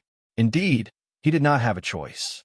As long as he could make the decision not to go back, after eliminating Big Dipper killing technique, the only option left was external incarnation, which seemed to be a movement skill. The choice was made casually, but who could understand the hesitation in Tang In's heart? He had a feeling that if he did not seize this opportunity, he was destined to not be able to return to his original world in this life. So, it would be a lie to say that there was no struggle in his heart. But regarding this choice, Tang In did not regret it. He was no longer the lone foreigner who had just arrived in this world. Here, he had a group of friends, brothers, relatives, children. He had concerns, he had hopes. So, he could not go back. It was just that when he made the choice and breathed a sigh of relief, Tang In did not notice the rare, complex expression of the old butler in front of him. Relief, joy, relief. It seemed that the old butler also breathed a sigh of relief. After a flash, the old butler returned to his original poker face. He waved his hand to disperse the light screen and said softly, Since you have made the choice, then let's talk about the issue of retirement. Do you know what retirement means to an assassin? Tang In frowned. Does the system not allow people to get away? This was the main reason why Tang In was reluctant to enter the system after he had the idea of retiring. The cold and mechanical system was not the old butler. It had no concept of good or bad, and there was no room for negotiation. If it casually threw out a mission that could not be completed, then Tang In would not be able to live a stable life in this life. Fortunately, the old butler waved his hand. Whether you retire or not has nothing to do with the system. This is just a platform for training assassins. Tang In could not help but be happy when he heard this. So, if I want to retire, the system will not come out to stop me. No, the old butler replied affirmatively, then spread his hands indifferently.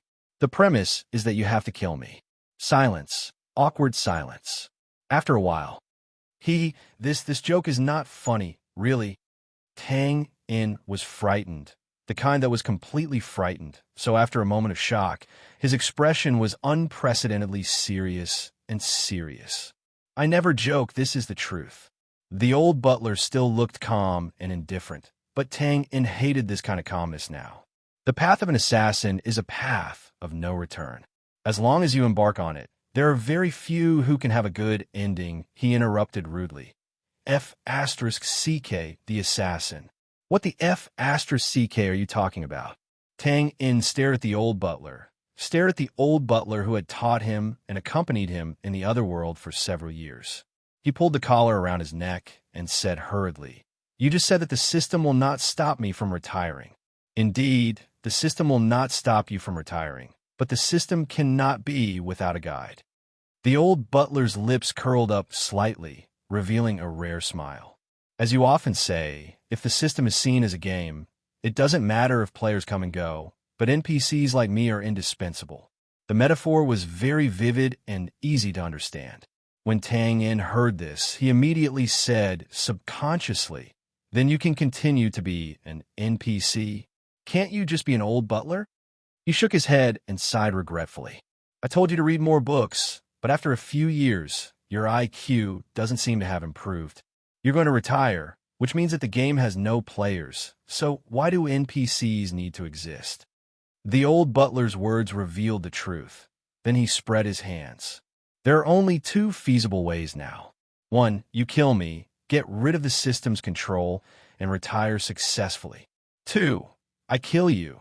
Then the system will choose another host to come in and continue the mission of training an assassin." Choice. Another choice. From choosing 1 out of 3 to choosing 1 out of 2, it seemed to be less difficult, but in fact it was more complicated. In other words, there was no way to choose at all. Moreover, the old butler obviously did not give Tang Yin time to think about how to react. As soon as he finished speaking, he flipped his hand and flashed a dagger. He looked calmly at the dazed Tang Yin and said indifferently, "Make your move. No one wants to die if they can live. I won't hold back, and you don't have to either." His killing intent overflowed. Thud, thud, thud. Tang Yin subconsciously took 3 steps back, obviously still in a panic. Wait. I need time to think about it. This matter? We'll talk about it later." Although he said to talk about it later, Tang Yin had already planned to never enter the system space again for the rest of his life, even if it meant that he could not retire. Fight with the old butler? What a joke. Although in terms of strength, well, this was not a matter of strength at all. Tang Yin could not accept and could not imagine treating the old butler as an enemy. Never. "You're running away." The old butler frowned and said angrily, "Do you still not understand? You're an assassin. You should cut off your emotions and destroy your character. Wherever the dagger goes, it will go forward. Running away? How long can you run away?" "I'll run away as long as I can. It's none of your business." This was acting shamelessly. "Make your move. Otherwise, you'll die." "So what if I die?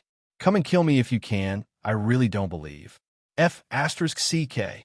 The light of the blade flashed, and Tang Yin dodged to the side by a hair's breadth. He touched the trace of blood on his face in a daze and suddenly flew into a rage. "You made your move? Old butler, you really made your move?" F***CKU. Tang Yin was angry, very angry. He felt a sense of betrayal, as if he had given his heart to the moon, but the moon shone on the ditch. Originally, even if you, the old butler, wanted to make a move, you should at least say a few lines so that everyone would express their unwillingness and hesitation. In the end, they would be forced to make a move. That would make sense. But what do you mean by making a move so decisively? "Okay, shut up." The old butler raised his hand and interrupted. He calmly put away his dagger. "I'm joking. Let me tell you, whatever you say won't work." Joking? After coming back to his senses, Tang Yin was completely dumbfounded. You lied to me?" His face was full of disbelief. Immediately, he flew into a rage again. F***CK. Didn't you say that you never joke? I'm an assassin. What's so strange about lying to achieve my goals? Compared to Tang Yin, who was on the verge of breaking down, the old butler was still calm. "Moreover, what I said before wasn't considered lying to you. This is the system's rules. It's just that you chose to use external incarnation, so everything has become different. I'm not angry. Tang Yin took a deep breath and forcibly suppressed the urge to punch the poker face in front of him. He asked, "How is it different?" "External incarnation. Isn't it a movement skill?" "Who told you that it's a movement skill?" The old butler spread his hands innocently. "It's a supreme magical power." After the old butler's detailed explanation, Tang In finally understood everything. First of all, the old butler didn't lie to him. If Tang In wanted to retire, there were only two options: kill the old butler or be killed by the old butler. But after Tang In chose to use external incarnation, everything was different. This was indeed a magical power that could create a clone that was exactly the same as Tang In. Thus, there was a loophole in the two seemingly crazy dead-end choices. The system couldn't do without a guide, but this guide didn't have to be the old butler. It could also be Tang In. Anyway, he now had a clone. He could let his original body retire and let his clone be the system's guide. As for the original guide, the old butler, of course, he would naturally retire like Tang In's original body. After all, he had completed his mission and successfully cultivated a killer like Tang In. He had a perfect explanation to the system. Note that it was retirement, not extinction. This topic involved the existence of the old butler. He was indeed not an intelligent NPC, but a clone. As for the original body, he was a living person like Tang In. They both came from Earth in the modern world and were inexplicably captured by the system. The only difference was that the old butler was a top killer in the modern world, so after he was captured, he became the system's guide. And Tang In, the rookie, could only be a miserable host. Oh, there was one more thing. There could only be one guide in the system. So after Tang In took over, the old butler was destined to leave as well. Parting was always a difficult thing to be happy about, but it was undoubtedly much better than the difficult choice of either one of them living or the other dying. So when the countdown came, both Tang In and the old butler surprisingly didn't have much sadness. There were only some unsolved doubts. I'm now the guide. So who will be the host? The system will send someone over, but it may take some time. How long? I don't know. I waited for you for 2 years. Ahem. Why do I feel that your words are a bit strange? Well, descending to this world? Caesar continent? No. It's a territory that has already been conquered, so there's not much point in conquering it again. The system also has clones, so it can descend at will in the trichiliocosm. Maybe the host you want to teach will appear in an ancient martial arts world or a sci-fi world. Who knows? But I've never touched a gun before. If I really transmigrate to some sci-fi world and have to teach him how to fire a gun, then wouldn't I be a master for nothing? You'll know when the time comes. For example, I've never seen your dagger skills before coming to this world, but I'll naturally be familiar with them after coming here. This is a small benefit of the system. After all, if you want to guide the host well, you have to teach the guide first. Understood. So, it's like I'm at level 99 with all my talents and skills, and then I'll return to the novice village to guide a rookie who doesn't know anything. You can understand it that way. Well, last question. Looking at the old butler whose figure was getting fainter, Tang In spread his hands with a little sadness. It's a bit embarrassing to say that the old butler has been calling you for a few years, but I still don't know your real name. The name is just a code name. I want to know. Tang In's eyes drooped slightly, as if he didn't want to see the next scene, but his expression was extremely solemn. The old butler smiled and nodded. Baiakia, or call me Gu Jiaming. It's okay. Gu Jiaming. Ha, it's really old-fashioned. After the chuckle, Tang In's level of ridicule continued to stabilize, but this time he didn't hear the sharper, poisonous tongue response from the past. Silence, silence. P.S. Gu Jiaming, the protagonist of the book Invicil written by Angry Banana. Raccoon salutes him. Please read this summary for the specific situation. Ding! The killer system is started, the host's data is loaded in the hall of the bar. Tang In raised his hand and tapped the side of his head, sighing with emotion. It's been 3 years, and I'm finally here. It's been 3 years, and I also realize that I shouldn't have come. With a sigh, Philip looked at Tang In, baffled and speechless. He had a gloomy expression on his face, as if he was wondering if they could still have a pleasant chat together. Huh, you'll come whether you should come or not. No matter which world the system space descended to this time, there would be a clone there anyway, so Tang In could suppress his curiosity to go and take a look for a while. Well, the main thing was that he wanted to try the feeling of being an old butler himself. He smiled and looked at Philip. Is the family's evacuation matter ready? Philip was startled when he heard this, and then smiled bitterly. Sure enough, I can't hide it from you.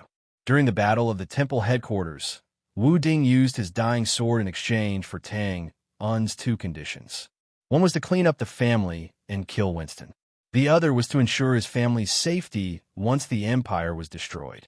The former had been completed by Tang Un, and the latter was now the Bran Empire was on the verge of collapse. Although it could still struggle for a few more years, anyone with a discerning eye could see that the Bran's fate was at its end, and its destruction was only a matter of time.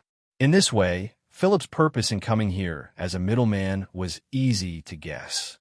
Without hesitation, Tang In nodded and agreed. I'll do it even if you don't tell me. There's no need to hide it from me. Well, you know how to contact David and the others. As long as your family is ready, contact them and you can safely evacuate. As soon as he finished speaking, the wooden door of the bar was suddenly pushed open with a bang. A sweaty young man dressed as a street vendor rushed in and shouted in panic. Where's Big Brother Tang? Not good, Big Brother Tang. Wayne. Tang and looked over in surprise, as if he was familiar with the young vendor. It was normal when he thought about it. After all, they were all from the same town, and they saw each other all day long. Basically, everyone in the town knew him, the good-tempered owner of the strange tavern. Why are you in such a panic? The young vendor looked over, and he was happy at first, but then he hurried over and said, Sha Sha is in danger. Little priest Cindy took her to buy new clothes, but a group of people called Black Tiger Gang just happened to go to the clothing store to collect the monthly payment. Their attitude was very arrogant. Little priest Cindy saw it and came forward to stop them. The two sides were in a stalemate, and it seemed like they were going to fight. Big Brother Tang, quickly take people to see, and which blind little priest dares to interfere with our Black Tiger Gang's business? Tang In frowned when he heard the voice, and he instantly stood up. But before he could step out, an angry roar suddenly came from the side. It was the burly man from the Black Tiger Gang who had stayed to collect the monthly payment. What are you going to do? Seeing that Tang In was about to stand up, the burly man first glared at the young vendor fiercely. Then he clenched his fist and looked at him with an unfriendly expression. I advise you to stay here, otherwise don't blame this uncle's fist. Before he could finish his words, suddenly there was a loud bang. The young vendor only felt a sudden gust of wind rushing past him and rushed out of the door. He subconsciously held his head and saw that the burly man who had been doing evil just now was lying powerlessly in the big pit on the street at this time. His head seemed to have been smashed into his chest, and only a short section of his hair could be seen. His burly body was twitching, and it seemed that he was about to die. Turning his head, he didn't know when the good-tempered shop owner, Big Brother Tang, had come to the place where the burly man was standing just now. He took back his hand expressionlessly. Gulp. He swallowed his saliva. In the dead silence, Philip blinked and looked at Tang, who was striding out of the door with some amusement. Didn't you say that you haven't killed for many years? Yes. Tang In casually waved his hand, and with a crashing sound, a picture frame on the wall beside the door suddenly collapsed by itself. The blade flashed, and a pitch-black dagger appeared in his hand. He stroked it twice, and it trembled with joy. But for the child, I don't mind breaking my vow once. Oh, what a sin! So far, the final chapter. The strongest killer system, the complete book. In an unknown world. Ding! Killer system activated. Data loading. Ding! The world's data is abnormal. Host, please supplement it later. Collecting system, host data. Loading, ding. Loading completed. Killer system. In the empty hall, a black-haired young man scratched his head with a dull look, and his face was blank and confused. What's the situation? Am I not playing the slot machine? Where is this? Who are you? Black hair, yellow skin, Mandarin, southern accent. Well, could it be that the system always caught people from the modern world? Tang In looked up and down at the black-haired young man, raised his eyebrows, and then met the other party's puzzled gaze, and the corner of his mouth raised slightly. Welcome, The new generation of killer system. How should I address you? Li Mao. Raccoon? Polite? Li Mao. Mu Zi Li, the Mao of Mao Mountain. Oh, hello, Li Mao, you can call me old. Well, butler. Tang In grinned slightly, and then spread out his hands and introduced, this is the killer system space. To be specific, we are now in your mind. Maybe you will find it incredible and don't understand it well. But, from his perspective, thinking about his shock and panic when he first came to this world and saw the system for the first time, Tang In felt that it was necessary to explain in detail to the rookie in front of him. However, transmigration? Is it transmigration? The surprise was interrupted, and the black-haired young man suddenly looked excited, raised his head, and laughed. Haha, the legendary transmigration that has a lower probability than winning the lottery. I actually encountered it. It's finally my turn to be the main character. Tang In was stunned. Something seemed to be wrong. Infinite? Primordial? Or the golden, ancient, yellow world? No, you just said killer system. The Goldfinger is the system? Is it the system? System. Stream. The black-haired young man clenched his fists and paced up and down on the spot, his excitement overflowing. The system stream is good, although this is a bit old. It's classic and easy to learn. Wait a minute. Let me think, how did those system stream novels I read before write? Tang In suddenly felt that he could not hold it in any longer. What kind of nonsense was this? Right? As if suddenly thinking of something, the black-haired young man suddenly stopped, looked up, and sized up Tang In with a somewhat strange gaze, and touched his chin. If it's the system stream, you're the system's little elf. Here, you should be able to transform, right? Little elf, let's talk about it. First of all, I'll make it clear that I'm not gay. Of course, even if you want to do it, the image you created is a little too lame. Personally, I prefer cute girls from the 2D world. So, Dionysus Canon, Shauna, Asuka, Ling Boli, Hatsune Miku. Give me some reaction, bro. Hey, why are you leaving? Haven't you heard of them? This doesn't make sense. Hey, don't go. There's room for discussion, or cherry meatball will do too.